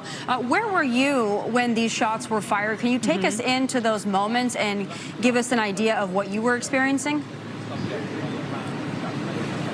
Yeah, so our team was not at the White House anymore. After we talked with you, we were no longer there. Of course, when something like this happens, just as we're seeing this sea of journalists right here, immediately respond and come back to be able to report on the latest as regardless of whatever it might be. So we did hear, of course, those reports of shots fired. We're waiting to still hear more from police, from Secret Service, from investigators, exactly what happened. And that's something that we'll have to continue to wait and watch for as we continue to follow these latest reports. But oftentimes when something like this does happen, you know, in any investigation, investigators want to make sure that they're completely flushing out all of the information before they're releasing any more details to the public. But again, what you're seeing behind me, this is a similar scene to every single street. So as far as I can see down this avenue, every street is completely blocked off with caution tape up, police vehicles, and the Secret Service standing in the middle of the road to create this barrier just a couple blocks away from the White House, really showing the reinforcements that we have here. And I don't think that this is a scene that's going to be breaking down anytime soon. It seems like this is a posture that we'll likely see for at least a few more hours, if not more. Tommy. Alex Hogan, and for good reason. We so appreciate you coming back to give us this live reporting, and we're going to ask you to stand by. Joining us now by phone is former FBI Assistant Director Chris Swecker. Chris, it's great to have you on the phone. Thanks for jumping in there for us. Can you kind of break down what you've heard so far and give us your perspective? Yeah, so the White House is located at 1600 Pennsylvania Avenue, and apparently shots were fired at 17th in Pennsylvania. And it was, from what I have read and heard, it's dozens of shots. So what we know is that there were dozens of shots fired at close proximity to the White House. Now, everybody knows that President Trump is at the White House this weekend. He pretty much made a public statement that he wasn't going to his son's wedding. He would be home or at the White House this weekend, so it's no secret that he's there. We don't know whether the White House was targeted or whether this was a random shooting. It is Washington, D.C., after all. So a lot of facts need to be developed here. We don't want to jump to any conclusions, but you can imagine the response in that area where you have almost all government buildings, all kinds of Federal Protective Service people there, Secret Service responding. FBI is at 10th in Pennsylvania. They're responding, and local police are responding. So this is going to be a very active crime scene for quite a while, and we don't know where the shooter is. How do they not know anything yet? A quick question here. You mentioned how do they still not know anything? I don't understand. Did they fucking murk did they slime the shooter or not? Oh my God, she's so mad. Oh my God, she's so mad. I can't wait till Elon gets full custody of the kid he had with Ashley. He should argue that she's in danger and they're solved by bringing him around. Hasan Piker, a communist who has called for violence against capitals, including Elon Musk. Elon, please get full custody of your son. The woman is unfit to be a mother. Dog, Elon literally brings his children around international pedophiles. What the fuck are you talking about? Elon Musk regularly brings his child to meetings with Epstein affiliates. Okay?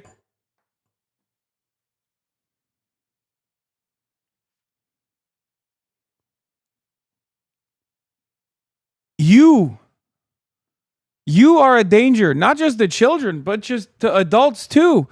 You might even be a danger to yourself. Fuck you mean?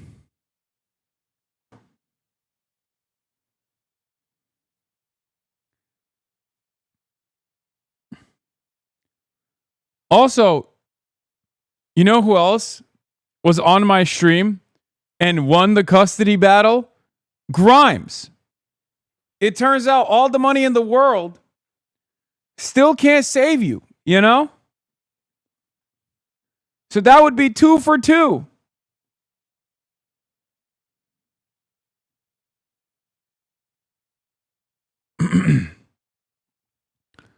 Why did you delete this pose?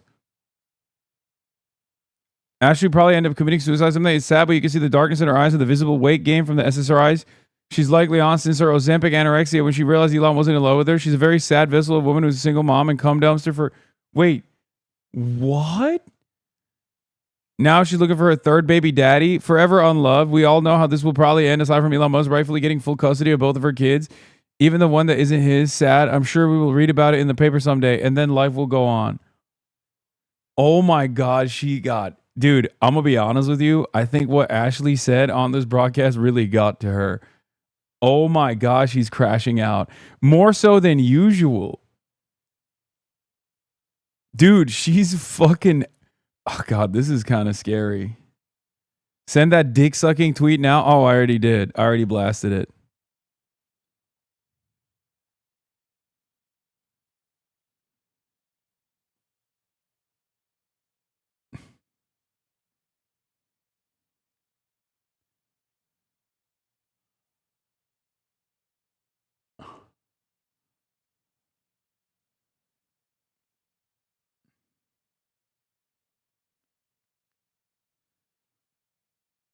Yeah, I already did. Blasted, chat. Why are you posting her W's? Do you think it's a W to suck Trump's dick? I'm going to fucking go to sleep and I'm going to wake up in a weird trap in someone's basement with Jigsaw on the other side. I'm like, oh, it's time to play a game. I'm assuming that our reporter who was at the White House left the White House and then could not get back in. She couldn't get any closer than 18th and Penn. But if you were on the White House lawn reporting at the time, that perimeter would mean you're not free to go. So some people were locked in and some were locked out. Bro, what is going on? They're really milking the fuck out of this story. I feel like it is a psyop, but not for the ballroom necessarily, but so no one talks about this ceasefire deal. You know what I mean? Like Israel was like, all right, let's just make some commotion near the fucking White House so that people forget that Trump even signed the ceasefire deal. Maybe we can cook it before it actually finalizes. You know? Like this ain't a slow news day any longer. This is a big news day before this fucking dumbass story. The whole like, you know, Strait of Hormuz is coming to an end. The debacle is coming to an end. That's a pretty fucking big deal, you know? I think it's already very, very high in terms of high alert. This will jack it up incrementally because, you know, this, again, could be a random shooting. It is Washington, D.C. It happens all the time, but not in that particular area. So you can bet that all the federal agencies and the local police department and the park police will all be in an extremely heightened state of alert. Chris, I just want to put this in perspective for our audience. I've mentioned this a couple of times, but anytime something happens, you go to social media and you get a lot of misinformation. Right now, we know that the White House lockdown is lifted after those gunshots fired. We're still getting, of course, more official information. We know that the Secret Service has to take any threat near the White House incredibly seriously. We understand that they always are going to do that, especially in this environment. But for our audience that's watching us, but also might be over on X or anywhere on social media, the fact that the lockdown is now lifted. Can you put this in perspective in terms of somebody who's done this before, how severe this is, the posture that's going on right now? Can you just break it down for those that are seeing a 5-alarm fire on social media and aren't sure what to believe? Well, if it's true that they have taken the alert level down, and that it tells me that there's no imminent threat right now, that whatever situation we have has the shooter, if there was one, has been taken out or neutralized or captured, arrested. So they would not give that all clear signal unless it was absolutely 100% certain that there was no more threat. So whatever the threat is, it's been completely neutralized at this point. So we'll have to hear. There'll be a press conference obviously at some point, and we'll get the facts. Right now, I think we'll be bouncing all over to what really happened here, but the basic fact is that there was multiple gunshots at or near the White House within the last hour. Certainly. Chris, we're going to stand you by. We really appreciate you being on the phone. And joining us now also by phone is former Secret Service agent Richard Staropoli. Thank you so much for joining us by phone. I'm sure you've been listening in, seeing the updates we've been getting and some of the... Bro, they called everybody in D.C. They called everybody in D.C., and there is literally no updates. It's been an hour. It's been a motherfucking hour, man. Who's dead? What happened? What are we doing? Was it the mask guy on Fox News? You've seen so far. I'm back on Team Mask, by the way. I think it's more funny that way, to believe that it is a mask. I've decided. It looked too weird. Plus, it's way funnier to think that the guy was wearing a mask for no reason whatsoever. So I'm Team Mask again. Apologies for laughing at all the mask truthers before. Maybe it's the mask guy. A number of times with both Presidents Bush and Clinton, when we've actually had shots fired at the White House. So I've been in this situation before. What you're going to see outside the White House perimeter, particularly for a block or two out, is going to be an incredibly heavily armed presence of uniformed Secret Service officers, as well as all the local authorities, and that includes the D.C. Metro cops and the U.S. Park Police. I find it a little strange that they lifted the everything so quickly, but if they're doing that, that tells me they're reasonably sure that they've got the shooter and there aren't any additional shooters. But I'm a little hesitant to say that the lockdown has been lifted this quickly. Hi, Richard, it's Alicia Cunha here. Thank you so much. Love that you can talk to us about the expertise of the Secret Service. Given that this is the White House perimeter, and a lot of people, they come and they scream at the White House, but Secret Service agents are actual people, and like it or not, kind of represent whoever's in the White House at the time, according to crazies who like to yell at the White House again. Is this something that happened, not the shooting, but people approaching Secret Service agents on the perimeter? Does that happen on a regular basis? Is it something that the Secret Service has to train in order to be able to engage with people who may just be mad at whoever is the office holder in the White House, or they present a real danger? Yeah, it happens on such a regular and recurring basis that the uniformed division officers that are posted all outside on the outside perimeter of the White House have a way to handle that. As a matter of fact, the Washington field office of the Secret Service, which is the second largest office the Secret Service has agents that are assigned specifically to handle uniformed division requests for response for just that very situation, so that these people aren't distracted from their duties of maintaining the surveillance and the security of the perimeter. So yes, it does happen quite often. Richard, Tom Shalhoub, I got a question. We heard that people heard about 30 gunshots, and then we heard maybe the shooter got off 3 shots. So then we're assuming a couple of shots on the shooter, and then a bunch of shots from Secret Service. How many people are allowed to shoot right away? Like, I'm assuming you got a lot of guns, okay, and some people can take the shot, others wait for a command. So how many people can shoot right away? No, Tom, it's an interesting thing around the White House. There is no waiting for any command. Secret Service uniformed division officers, and that includes the snipers that are located on the roof of the White House, as well as Secret Service agents, don't have to wait for any authority. They see a threat, they're free to engage at will. I would suspect that a number of those shots, especially that big volley of fire that you heard, probably came from one of the semi-automatic weapons, probably an MP5 or MP6. Whatever the Secret Service was deploying on that perimeter probably came from the Secret Service personnel in response to this attack or pulling out that weapon. Can I ask you again a follow-up there? Richard, sure. MP5, MP6, what are they? Those are long guns? They are submachine. Oh, you don't know what an MP5 is? Long guns, because they can reach out much further than a typical handgun, but they're capable of carrying high-capacity magazines, anywhere from 30 to 50 rounds or 60 rounds if you're carrying double magazines. So it's an ability to carry a small, compact machine gun, although it's not actually a machine gun, it's a submachine gun because it carries pistol ammunition, but I can lay down a huge volume of fire. All right. Thank you so much, Richard, for joining us. We're going to stand you by as we bring back in Chad Program. He's joining us. Aren't these guys supposed to be the gun guys?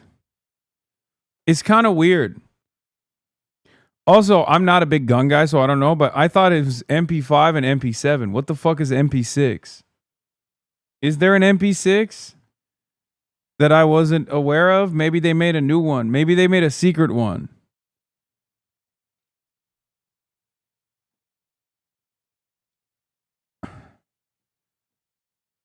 MP6, 7. Oh, fuck, dude. Stop.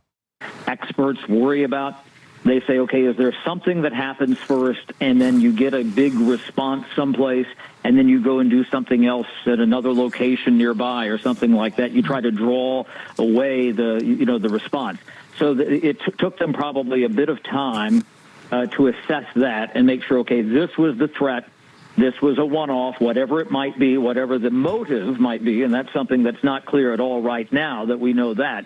But that's why they have probably, said, okay, this is, they still have this big perimeter around the area of the White House here, but they are indicating that, they thought that this was the only threat. This wasn't a wave of something going on or a coordinated attack with multiple, gunmen or potential perpetrators here. We're told that the FBI director, Kash Patel, has been coming to the scene here. And again, I want to reiterate that just how fortified this area around the White House is. It's just not the White House grounds. Some years ago, back in the mid-1990s, after the Oklahoma City bombing, they closed off, the street. That's crazy.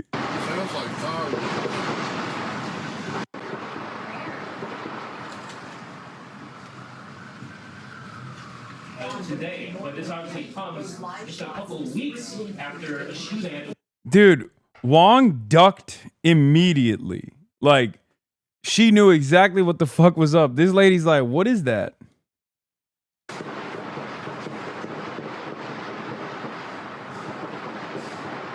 What is that? Oh my gosh, she has no survival instincts. That's crazy. That's crazy, man. That's crazy, man. None whatsoever. Another one? Yeah, it's funny because this was like happening as the press was covering it. So like everybody, there's like multiple angles, multiple audio, multiple angles where like people are filming shit, But his grip on Republican support on Capitol Hill is weakening. That's so funny. He said is weakening while he was, dude. Yo, okay, respect. This guy is a consummate professional. He's like, I'm finishing my soundbite while I'm also in the process of ducking. Day since 2022, President Trump promises the prices will go down, but his grip on Republican support on Capitol Hill is weakening.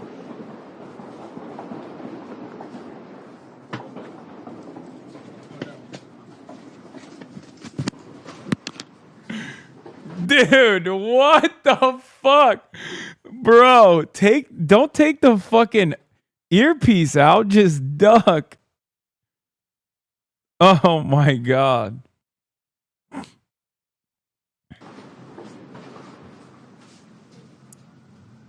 shots fired. You have to get down.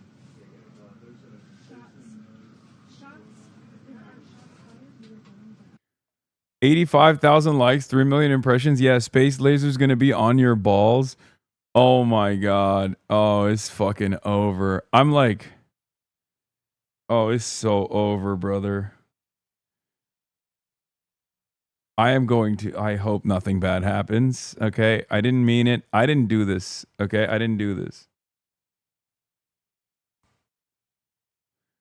Elon's going to start crash landing Starlink satellites over WeHo, bro.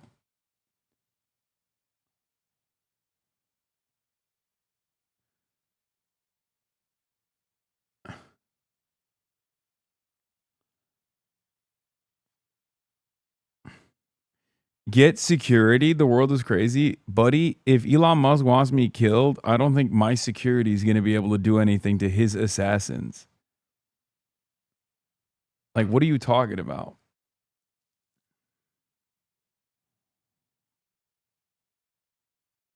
Yeah, the deleted tweet is crazy.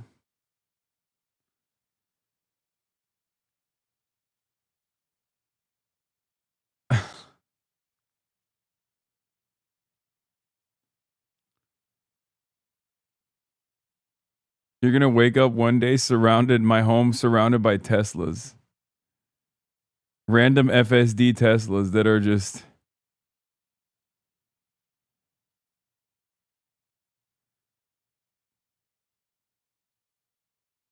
What is this? Yeah, bro, GG's. Hasan risked Elon's baby mama and brutally mogged him. You're a grifter and an idiot like JV Nior. Not an argument.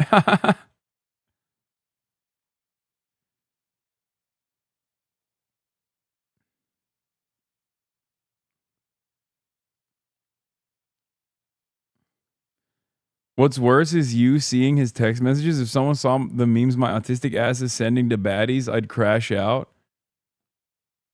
Yeah. I thought it was photoshopped. It was real. Oh, no, it was real. Yeah.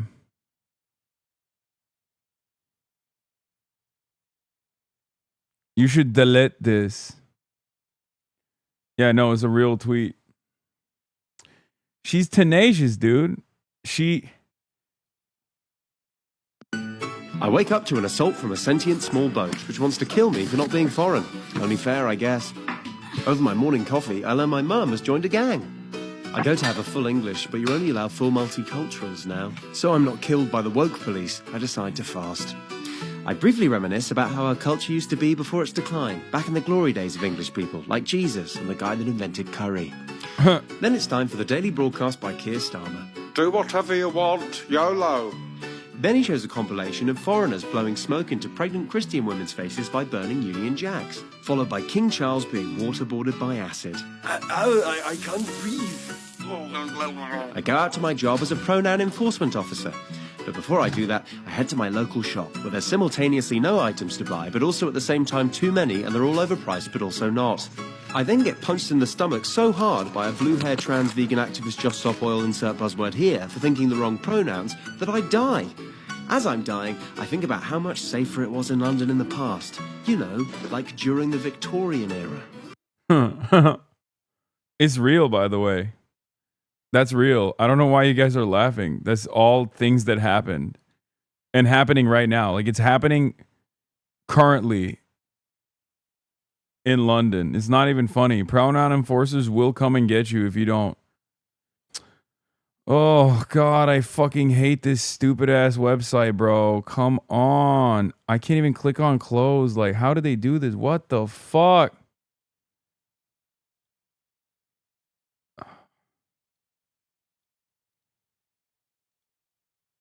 The time of all of this unfolding, they initially didn't have. If you use AdBlock, this doesn't show. The videos don't show, by the way. They're being told that they have to leave through a specific exit. So as of right now, as of where we are, just one block from where this all happened, the members of the Secret Service are still not letting people come and go, and they say that they're going to be here still for a while. So we'll continue to watch that on our end. Of course, a lot of questions as to what exactly happened and the motive behind all of this, and and whether or not this was planned out, what exactly took place.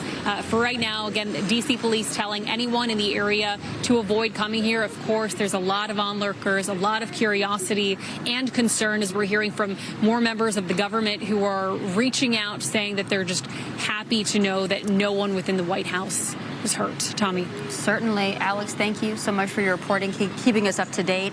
And joining us now for more reaction is Missouri Congressman Eric Burleson.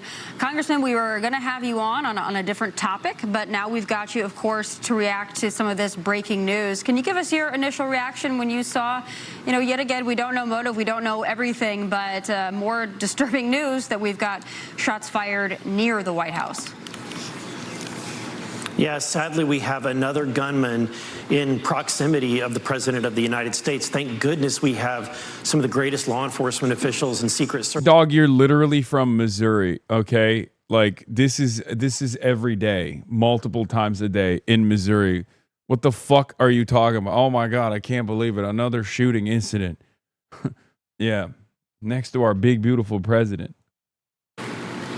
Yeah, Congressman, I've been reading over some of the notes that I've been getting, obviously, as I've been watching the reports come in, and I'm struck to sort of piggyback off of what you just said by some of the language that we've seen utilized by political operatives and actually office holders. I mean, I just heard a soundbite earlier today where a Democrat suggested that because the DOJ was setting aside money for those who are victimized by the weaponization of our government, that the president had henchmen.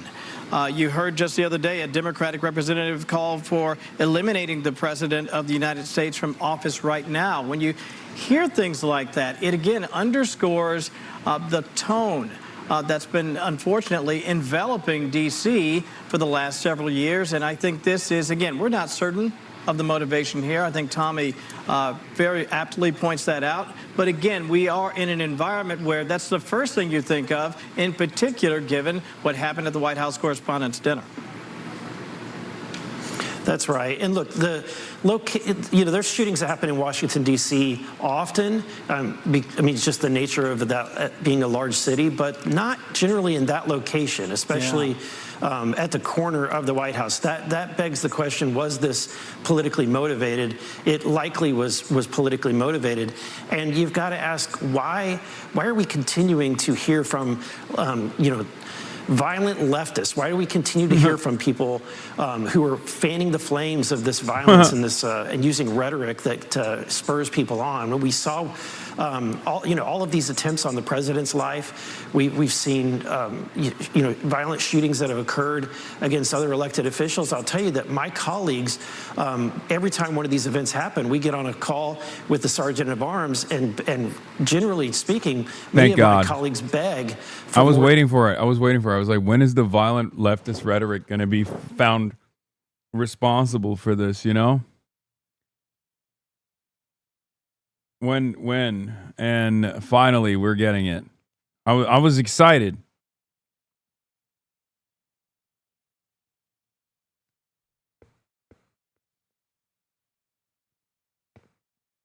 Not too long ago. We saw that. Now we see someone shooting at Secret Service agents at the perimeter of the White House. It kind of feels like some of our members of law enforcement, some of our members of the military could be targets, and I hate to say the word.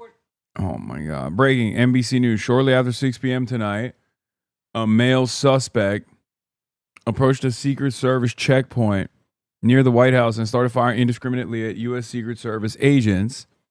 Two officials say U.S. has fired at the man and he's down. A bystander was also hit. Dude, crazy people.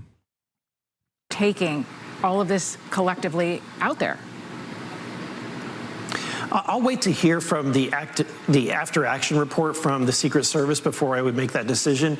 But again, I think that the problem is that we have a left who's creating a culture of attitude toward suspect who we previously know, anti-law enforcement attitude. We saw that happen when it came to ICE agents in Minnesota.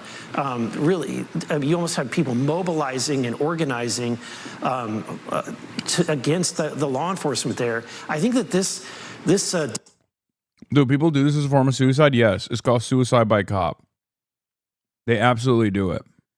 America is an insane place where you can literally do that. Over positions. I mean, in my community alone, I had 2. I mean, this is the Charlie Kirk conundrum, right? Like, this is if this is what has to happen in order to protect the Second Amendment, you know, that's a sacrifice I'm willing to make, is what the president has said, is what Charlie Kirk has said. Whether it's you know, every day motherfuckers are getting kirked. These people, when they put on the badge, they're risking their lives, and they deserve our respect each and every time. Congressman Tom Shalhoub, you mentioned at the top, and you were just talking about law enforcement there. You said violence is unacceptable, and I'm assuming if we had a Democrat, a congressman on this segment, they would probably voice the same thing. Violence is unacceptable. And this usually happens after a situation like this. Then a day later, if you talk to a Democrat, they say violence is unacceptable, and this is what we have to do about it: gun control. They usually go to gun control. Sometimes, they how talk about stupid! How stupid to say that! How stupid to say that when gun violence occurs in the country, dummies turn around and say, "Hey, perhaps we should get some gun control, please." You know, as a solution. How dumb. Where's your respect? Where's your respect? What the respectful thing to do is to say, you know, we gotta protect the guns. That's the Nah, just more lies spread by Muslim haters like you and your single mom guest who will probably baby trap you as well. I hope you use the condom, Hasan. Dude, she's so insane. Also, I like that she said Muslim haters, because Muslim in and of itself in Laura Loomer's world is a pejorative. But to normal people, they are going to read this as, wait, Hasan hates Muslims? I don't think Hasan hates Muslims. But because Muslim is a slur in her universe, she used that as a slur. Do you understand?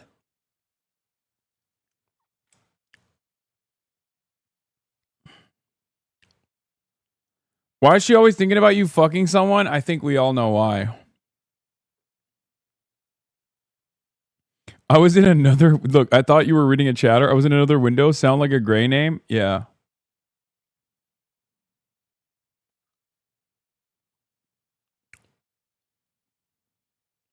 Evidence that might be out there. Obviously, the scene is safe. They've obviously opened the scene back up. I thought they did that quite quickly since the shots were fired just after 6 o'clock tonight.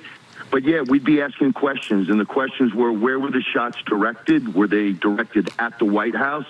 You have to also keep in mind that there's a lot of motorcades that go by there, because you've got plenty of folks in Congress and plenty of folks that have details there. So was it directed in one particular direction or not? And then I think it's also important to look at this from a motive standpoint. It is too early to tell, but we've been talking about political violence, and obviously somebody that's standing outside the White House and firing rounds inside. Yes, I do think Laura Loomer has like a very strange psychosexual fascination with me. It makes me deeply uncomfortable. She's been following me for years, so it's definitely fucking terrifying. Genuinely terrifying. I'm scared. Mention that, like, whoever does this, they're going to know what they're getting themselves into. I mean, does it? But also at the same time, maybe that fascination is my saving grace, and that's the reason why I haven't been deported yet. You know what I mean?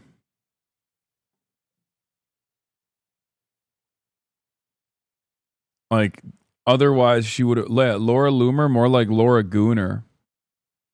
Somebody doing something like this, knowing that they're going to be met with a response, that there are uniformed and plainclothes Secret Service agents out there to protect the president, to protect the White House. There's officers protecting the Capitol buildings and grounds. They know that they're going to get a response, and you use the term suicide by cop.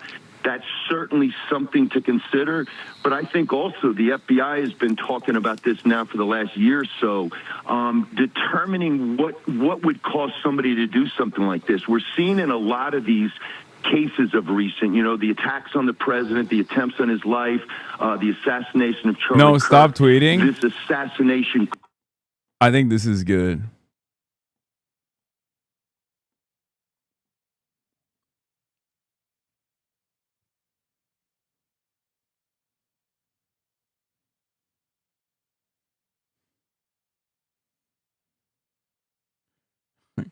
Don't. Yes. A lot of yeses.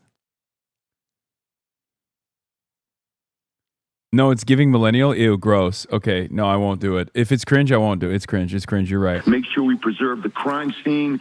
Honestly, I just wanted to tweet Laura Gooner. That's why. I think Laura Gooner is kind of funny. Put the Twitter down, little bro. No, it's not cowardice. I don't want to be. It's cringe.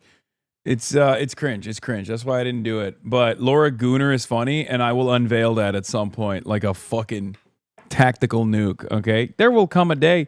There will come a time when I hit that Laura Gooner, because she's unhinged. She's gonna say some shit.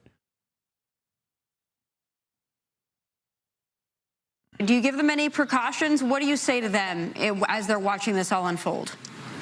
Well, I mean, that's a great question, Tom. I mean, we're obviously living in a new modern era where you really have to have your head on a swivel. But I say to people all the time here in New York, the safest place to be on New Year's Eve is downtown in Manhattan where the ball drop is.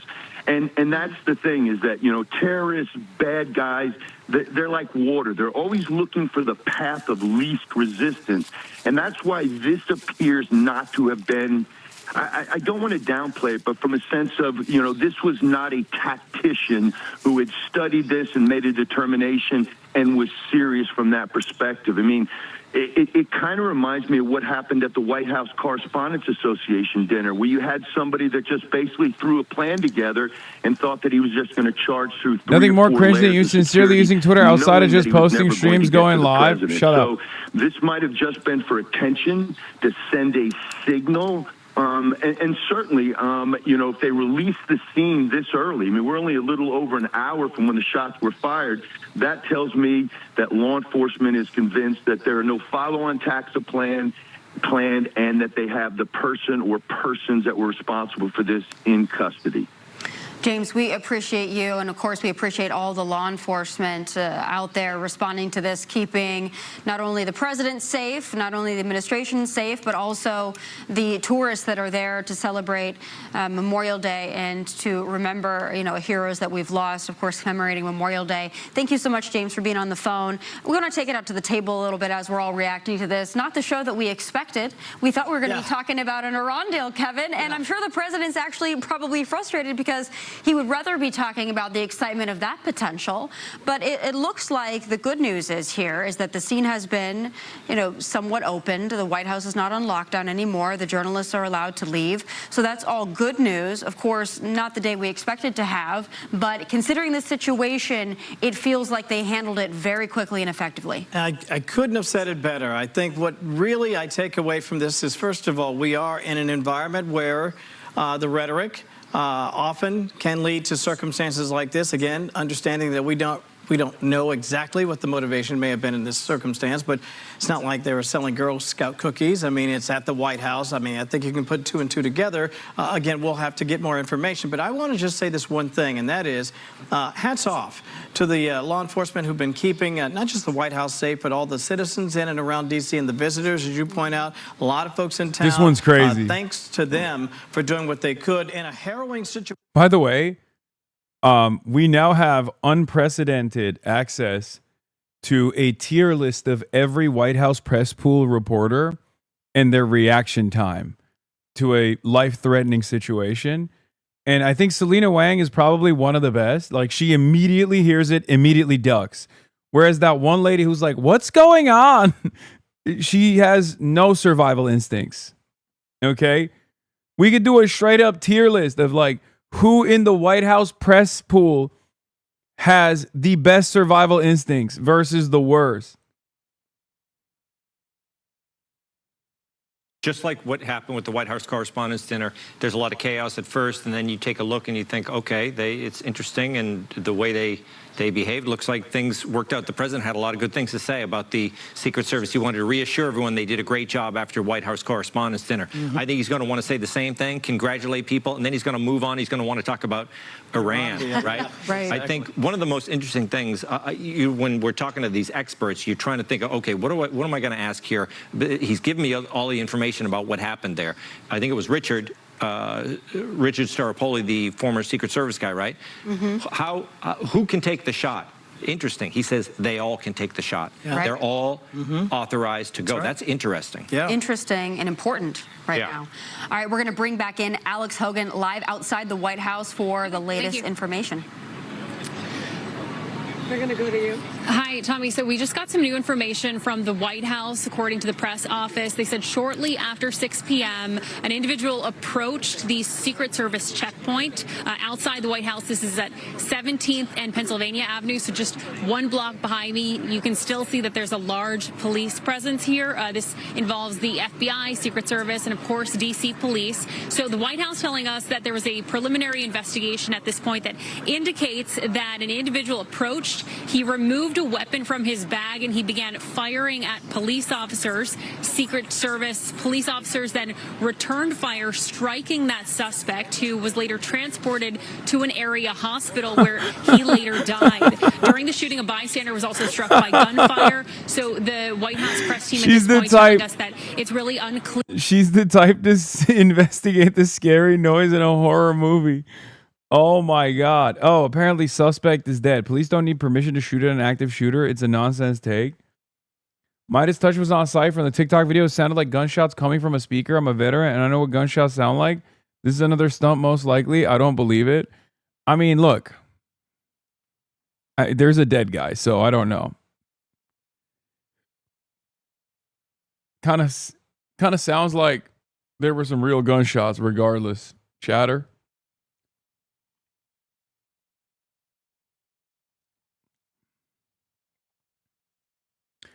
This is her, and she just posted the statement. Oh, she's the NBC News correspondent. New statement from Secret Service. Individual approached U.S. Secret Service checkpoint at 17th and Penn. Individual removed a weapon from his bag and began firing at posted officers. U.S. Secret Service returned fire and the suspect later died. Bystander struck by gunfire. President was inside White House.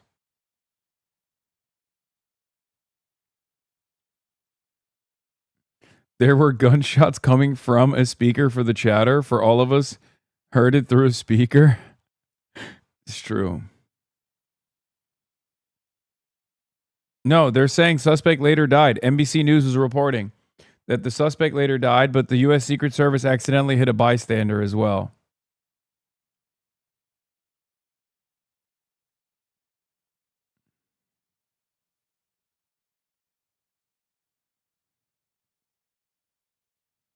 The breaking news there that the White House says that that suspect who did open fire has died. Tommy. Hey, Alex, it's Alicia, real quick. You were a war zone reporter before heading to D.C., and you were reporting from the same place we saw people who could hear ducking for cover from the shots. Do you feel safe there? We're running out of time here, but do you feel safe from where you're standing at the White House when you report? Yes, as you mentioned, I've been in a lot of situations where I'm typically wearing body armor when I'm overseas. Very different situation. I do have to say that I do feel incredibly safe by the incredible men and women who protect this area every day. We see some of those faces behind us here.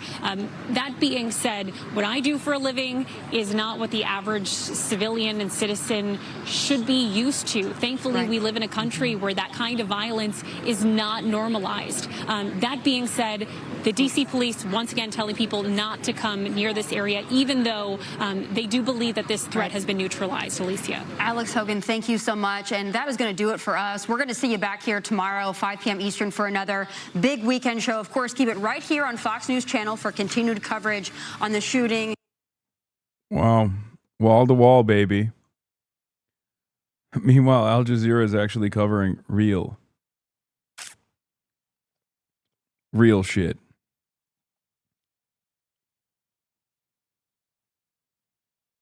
Craig Ferguson, American on Purpose. Oh God, dude, what is this like cringe ass aesthetic? I was thinking about this, but like, I tweeted about this a while back. You know how like brands are too slow to adapt to like cultural shifts that take place. So they're still running on like the previous formation. They think like woke is dead. Like all of these channels like CNN and shit, they probably launched these initiatives. Like half a year ago, right? And even at that time, they thought, oh, woke is dead now, so we have to be anti-woke. Like, Craig Ferguson is not like an anti-woke guy, but the aesthetics. No, Craig is good. But the aesthetics of it is like very clearly being like, oh, this is about being proud, like a real Tim Robinson style proud American, right?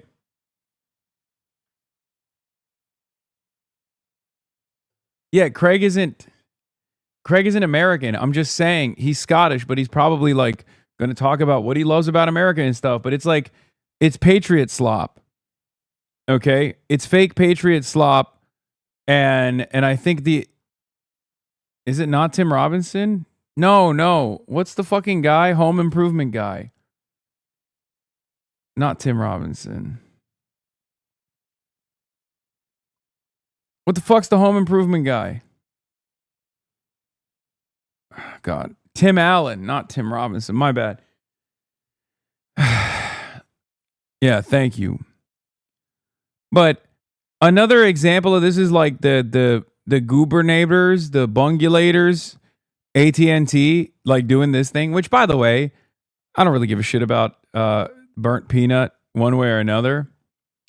But in like 2020, a guy like Burnt Peanut would never get a massive sponsorship from a company like AT&T. And I think that's because they're still like, they've moved beyond brand sensitivity where they think like someone who is ostensibly apolitical and kind of right-wing coded is a good brand ambassador, right? To do like a massive brand ambassadorship like this. Because they all still think woke is so totally dead. And they are following the trend, and they're going to be years. They're going to be years behind the curve. To which I, of course, tweeted, "I'm reminded of when AT&T blacklisted me from participating in events they sponsored due to my Palestine advocacy, which they found to be controversial."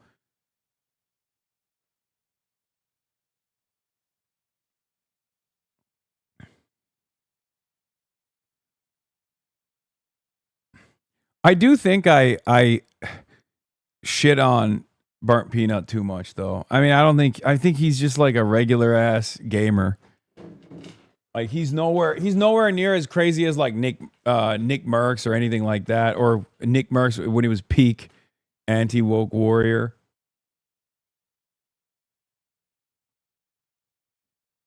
I think a lot of people get. Look, man. I'm at least aware enough to know when I'm hating on someone just for the funsies. I wish my enemies would also do me the same dignity and admit it, you know? Like, I think he's fine. He's just a chud. Who gives a shit?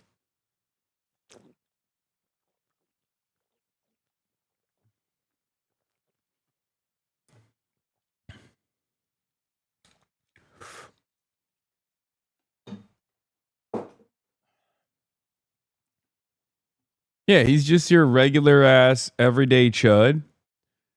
But AT&T normally wouldn't be caught dead linking up and doing like a massive brand ambassadorship with like a regular ass everyday chud in the past, but they are now because they think like, you know, anti-woke is popping.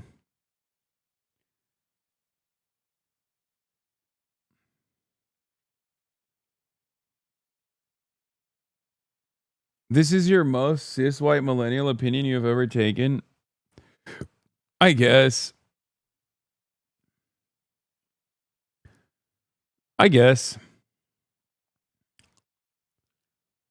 The reason why I say who cares is because like I match people's output, right?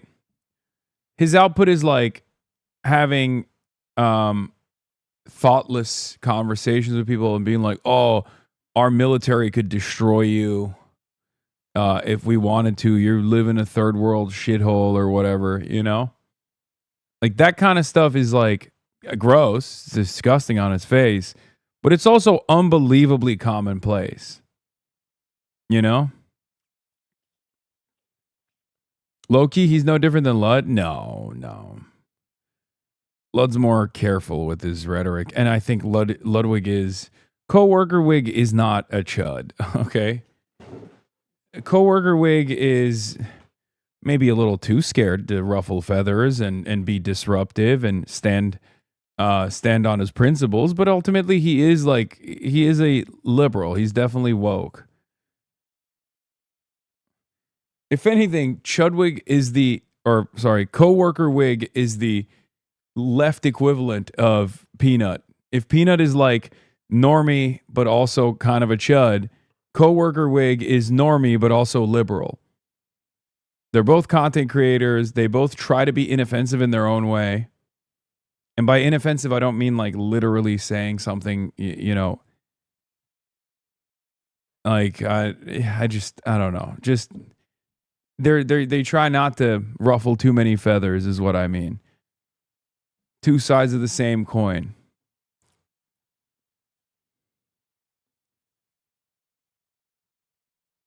You need to consider that some people are just ignorant of these topics. I used to be like that too. Around this as well. What more can you tell us now that we're a couple of hours out from this shooting? Well, what we are told is this individual was crossing the street, reached into his bag, pulled out a gun, opened fire. Officers returned fire. What we also are told from law enforcement officials on background is that they have identified this individual based on the pedigree, the name, the date of birth. They've run that through their indices, both U.S. Secret Service, Washington, D.C. Police, FBI. It appears that he is a name match to someone who is known to the Secret Service and to the D.C. Metro Police Department as a person that they have had multiple encounters with. Oh, he was on our radar. Okay, this makes me believe that this is a Israel activation, like a brand activation by the Israeli state. Come on, man. It's either, okay, there's only two forces in American politics right now of maximum importance. Israel's foreign policy goals and building that fucking ballroom. So it's one or the other, okay? You see a guy who's like a known entity to intelligence. It's like, who activated this man? Who said the MK Ultra code into his ear? To fruition with an action that... What are we doing? Is this a ballroom play? Okay. The question now is, what was written on the casings? What was written on the casings? Did the bullets have a statement about this is why I never want the ballroom to be built? Or did it say hello from Tehran, ceasefire never? You know, this one is for Iran type shit. You know what I mean? Yeah. It's either going to say fuck the ballroom or going to say something like, I hate Trump because I love Iran. Guy, Kash Patel getting really strange and esoteric with it, talking about, I actually hate if gas prices were to go down. Bullet casings read, keep the gas prices high, please. Or, I love Cuba. It does kind of look like, especially if he's been doing this before, not violently, but just well known to Secret Service and the police department, that this could be a suicide by cop type of deal too. We just don't know the answer to any of that now. That's all going to be part of the history that they'll be going through. Fortunately, no police officers were hurt. President's fine. Again, I just pray for that bystander right now. Certainly, certainly. We also have former Boston Police Commissioner Ed Davis here with us. Commissioner Davis, we're looking at this scene, as John Miller was telling us in the previous hour. We see all of these little yellow or orange cones, rather, where it would appear they're marking where evidence could be. We are starting to get more information as the hours go by. But what is standing out to you, and how are you assessing this? Well, I would agree with Chuck and John, the way they're describing this. I can tell you that crime scene, all three of us have been at 1,000 locations that look like that, with the medical supplies on the ground, the yellow tape up, photographs and evidence being collected. That's pretty standard. And sources say he was mad about the AT&T peanut thing. Bring back the regular mascot. Philly sending a fighter to Congress just to start across the country. Voters are sick of the Democrats putting billionaires first in Congress. I want Milot Quiros. We will 2026 by my side fighting for the change we need. Damn. Stud. What would your reaction be right now if Trump died for real this time? I would be so sad. I would say, wow, what a sad day for American democracy. That's what I would say. With a sidearm, particularly a revolver, has zero chance of getting near anyone, and is going to be hit with a volley of shots if they open fire. So that's what this person should have been thinking. Yeah. We have some new audio from Washington, D.C. Fire and EMS the moment these shots were reported near the White House. I'm going to play it again. This was just moments after, and it is police scanner audio. So we may not get a lot from it, but let's listen to what they said. Battalion Chief EMS, Battalion Chief 6 respond, along with EMS 6, Engine 23, EMS 7. For a shooting at 17th Street and Pennsylvania Avenue Northwest. Battalion Chief EMS 6, Battalion Chief 6 respond for a shooting at 17th and Pennsylvania Avenue Northwest.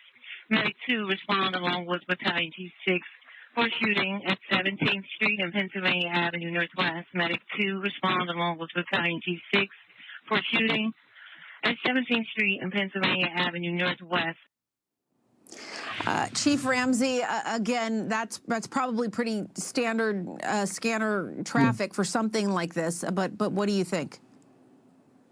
Well, I mean, it is standard. The fire dispatch, she's sending enough units to be able to make sure that it's covered quickly. But the location itself, they knew that it's right outside the White House grounds. And so obviously they're going to get a fast response, a large response. The same thing we didn't hear with the police dispatcher, but I'm sure they're dispatching at the same time. So Metropolitan Police, Secret Service, Park Police, and you have so many agencies there that would be responding in a situation like this. Because remember, when these initial calls come in, you don't know what you have. You absolutely do not know what you have. So you are going to have a large response to something like this, especially because of the location. Absolutely. And John, just to go back to you, as we have been all night, to see kind of where you are and the information you're receiving. What is the latest you can tell us from your end? The latest we have is the facts as we know them about the individual approaching and opening fire. We are told from law enforcement officials. The newest information we have is that now that they have had a chance to go through his pedigree, his name, his date of birth, their internal records, it turns out he was someone who was known to the Secret Service and to the D.C. Metro Police as someone who they have had encounters with before as a possibly emotionally disturbed person, and who has been encountered by law enforcement. Now, just to be clear, when we say known to the Secret Service, someone who has had multiple encounters at the White House, that means that could have occurred over a period of time. It's not to suggest that the officers in that in that security post would have recognized him necessarily, because, as Chuck Ramsey can tell you, the White House has a number of regulars who have repeated contact there and different issues, but it means that their records show it's someone that they've encountered before. All right. Good information there. Everyone, please stand by. We've got more breaking news ahead. Please, we will come back to you all, plus President Trump saying the U.S. has largely, saying that the U.S. has largely negotiated a deal with Iran. So they shot a homeless person? Yeah, I mean, guy probably had a gun. I mean, it seems like he took his gun out and like popped off. Who knows?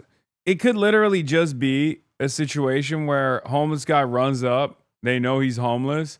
They pop him. He didn't even have a gun. They thought he had a gun. They pop him. And then they shoot another bystander in the process too. Or it was a witness, not a bystander. Has to kill the witness of the staging. Chatters. That's a very crowded area. I don't think there's only one witness. Okay. That's crazy. You're talking about outside of the fucking White House, dude. What do you mean? Oh, it's not like a dark street corner in the middle of the night. Okay. And also they didn't kill the bystander. He's currently in the hospital. Not today, rainy. Yeah, famously, tourists don't fucking traverse the outside of the White House regardless.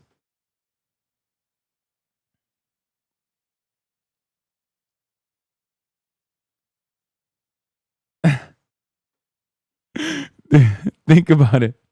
Coke Bert, think about it, bro. Just think. I mean, wouldn't it be crazy? Losing a war to Iran is hard work. It's 4 p.m. on a Saturday, and President Trump has been working hard at the White House since early this morning. This man is focused and determined. Tommy, you better fucking chill on my boy Stephen Chung, who I'm giving a follow right now because he's wonderful and lovely. What are you trying to hide, Piker? You never know, man. So many things. All I'm saying, man, sus.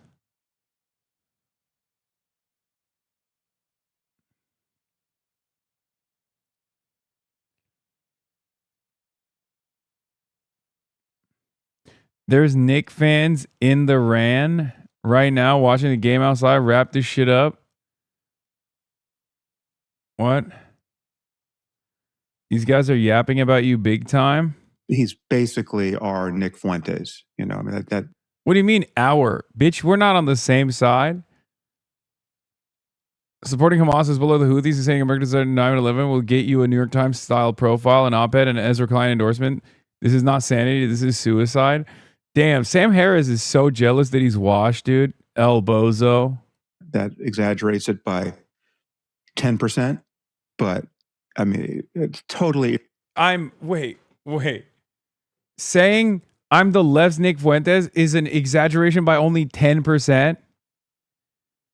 So the difference between a Holocaust denier, neo-Nazi, white supremacist, psychopath, and a socialist, anti-imperialist, anti-capitalist is just 10%?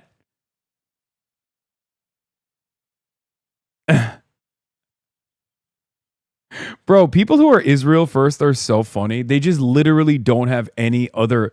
They have nothing in their lives. They're just constantly in a state of hysteria. Genuinely, it's got to be a real weird time to be like a pseudo-intellectual that was held in high regard previously, who was able to get away with like maximum Islamophobia and a defense of Israel in polite society. But now that like the overwhelming majority are no longer oblivious to how fucking shitty Israel is, they just have lost their minds. The amount of people that I see on the timeline being like, I have a friend who is a Jewish donor to the Democratic Party in Pennsylvania, and now he's finally quitting the party because Chris Rabb became his elected representative. It's like, first of all, that probably isn't a real person. And secondly, if that actually is a real person, that's an insane person. Like, that's kind of sad. Shouldn't you literally communicate to them that they're being hysterical?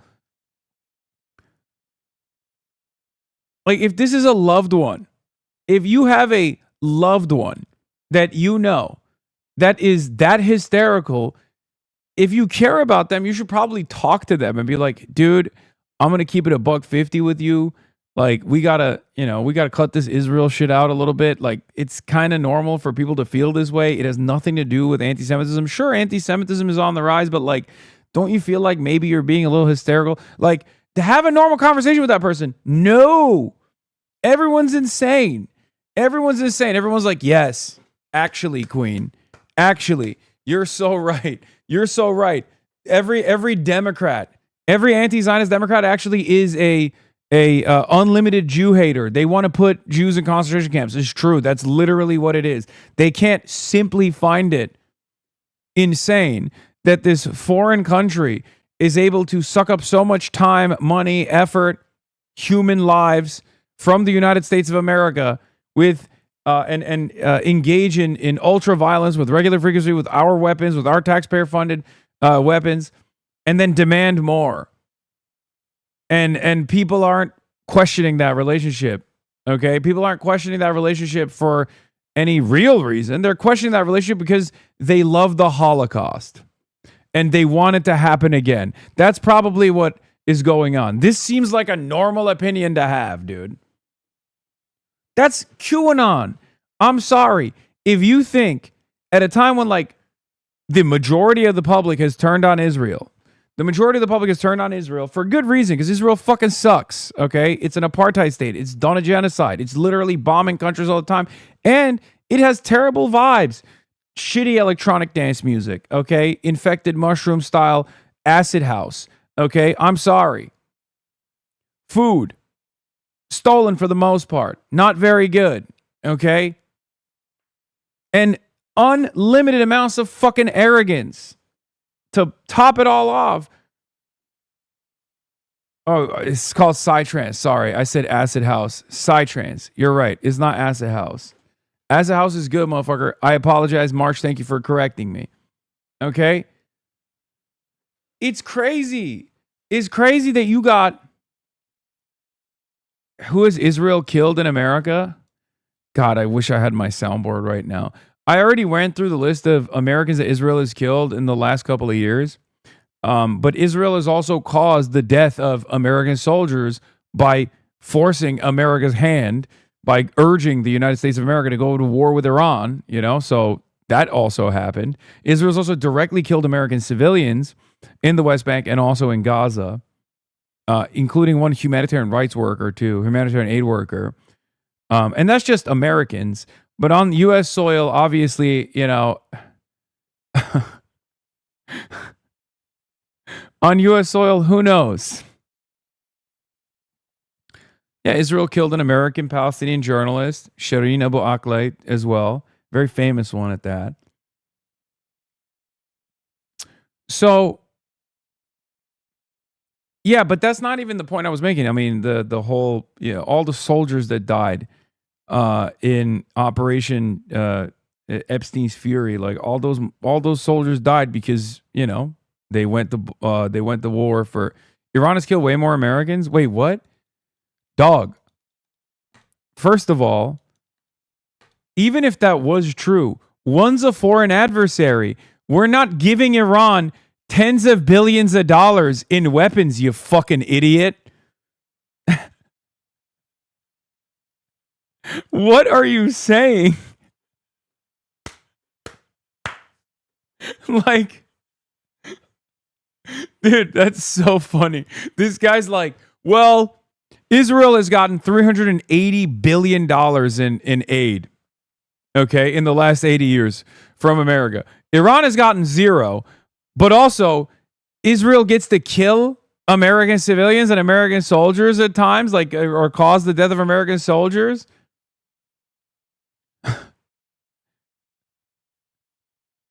One's a foreign adversary for no reason, really. Well, partially because of Israel. The other one's not just a foreign ally, but the only foreign ally.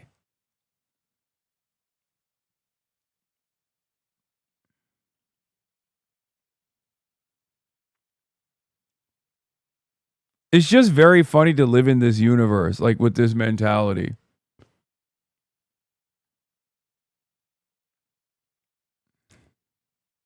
Irredeemable character. He's on record saying that America deserved 9/11. He supports Hamas. He supports Hezbollah. He supports the Houthis. Needless to say, he thinks that Israel is an apartheid state that is guilty of genocide in Gaza. And just remember what the New York Times has done. They gave him a very favorable style section profile. They gave him his own op-ed. Ezra Klein idiotically embraced him in an op-ed titled "Hasan Piker is not the enemy." There was more. He was on another, at least 2 New York Times podcasts, one of which he was there celebrating micro-looting against corporations that you just think have too much money. I mean, this is just not anything like sanity for the Democrats, right? This is suicide. He's basically our Nick Fuentes. You know, I mean that. Jesus fucking Christ, dude.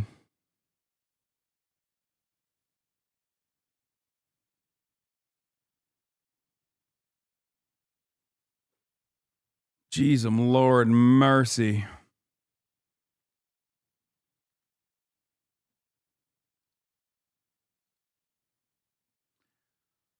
All right, let's see what Aaron David Miller is saying about Iran. Very tough negotiating for the next 30, 60, 90, well, maybe even more days ahead. All right. Aaron David Miller, always good to have you. Thank you. Thank you, Jess. And stay with CNN. The Secret Service saying officers shot and killed a man who shot. Why I became American on purpose. So you take a little bit of this, you take a little bit of that, boom, you got America. This is what I mean, is like kind of chud coded.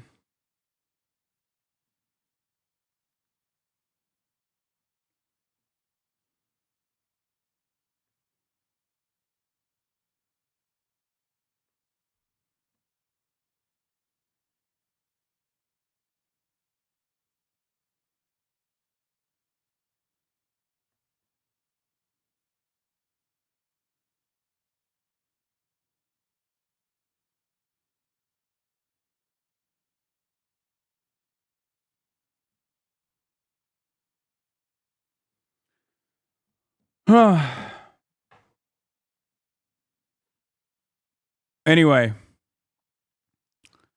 that's all I got for today, folks. I'm tired. It's 8:30 here. Okay. I'm going to go to sleep early because I got to wake up early. I got a bunch of stuff I need to do tomorrow. But then also tomorrow I'm going to have Molly Crabapple on to talk about the history of Jewish anti-Zionism, specifically the Jewish Bund. It's often a forgotten part of Jewish history.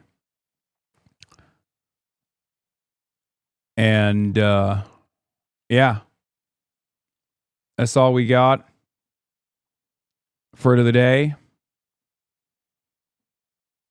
Yeah, Bundists. But I love you all. And I will see you tomorrow. Peace.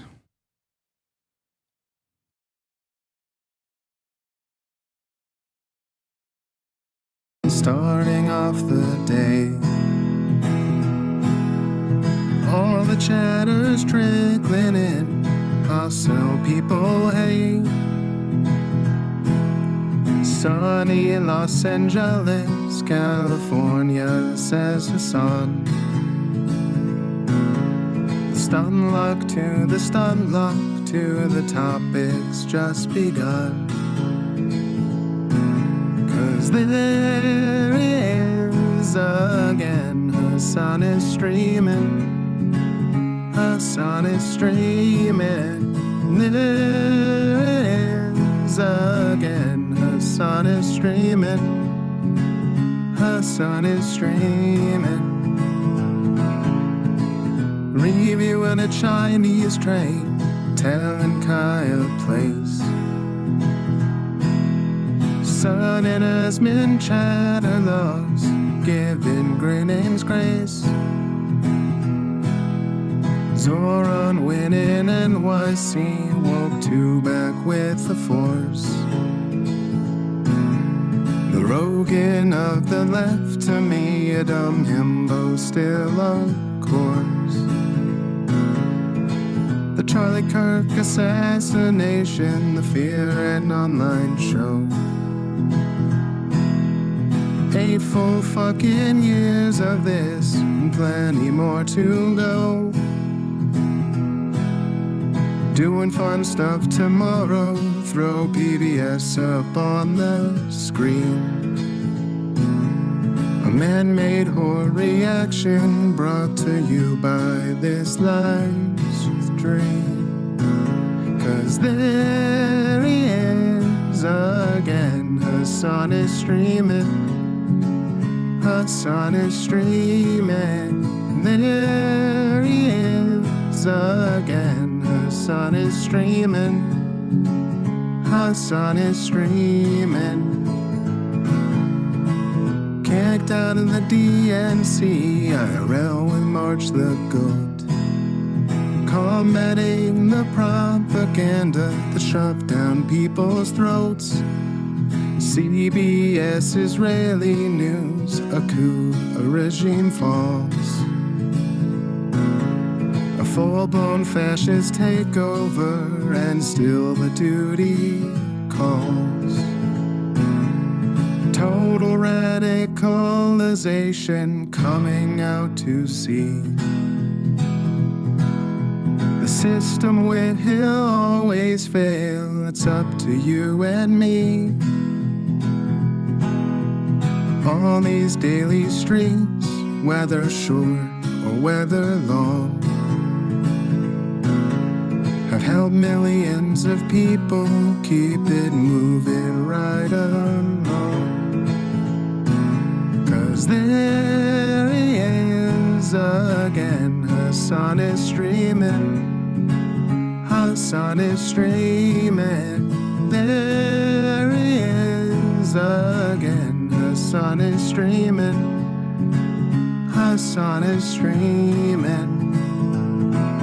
But hey, what can you say? That's PBS for you. But he'll play games real soon. Just you wait. Say, hey, what can you say? That's PBS for you. But he'll move on real soon. Just you wait. Ba-da-da, ba-da-da, ba-da-da-da-da-da. Hey, what can you say? That's PBS for you. But he'll pull your lungs real soon. Just you wait. Sha-da-da, sha-da-da, sha-da-da-da-da-da. Hey, what can you say? That's PBS for you. But he'll do jet advice real soon. Just you wait. But hey, what can you say? That's PBS for you. Brought on by viewers like you.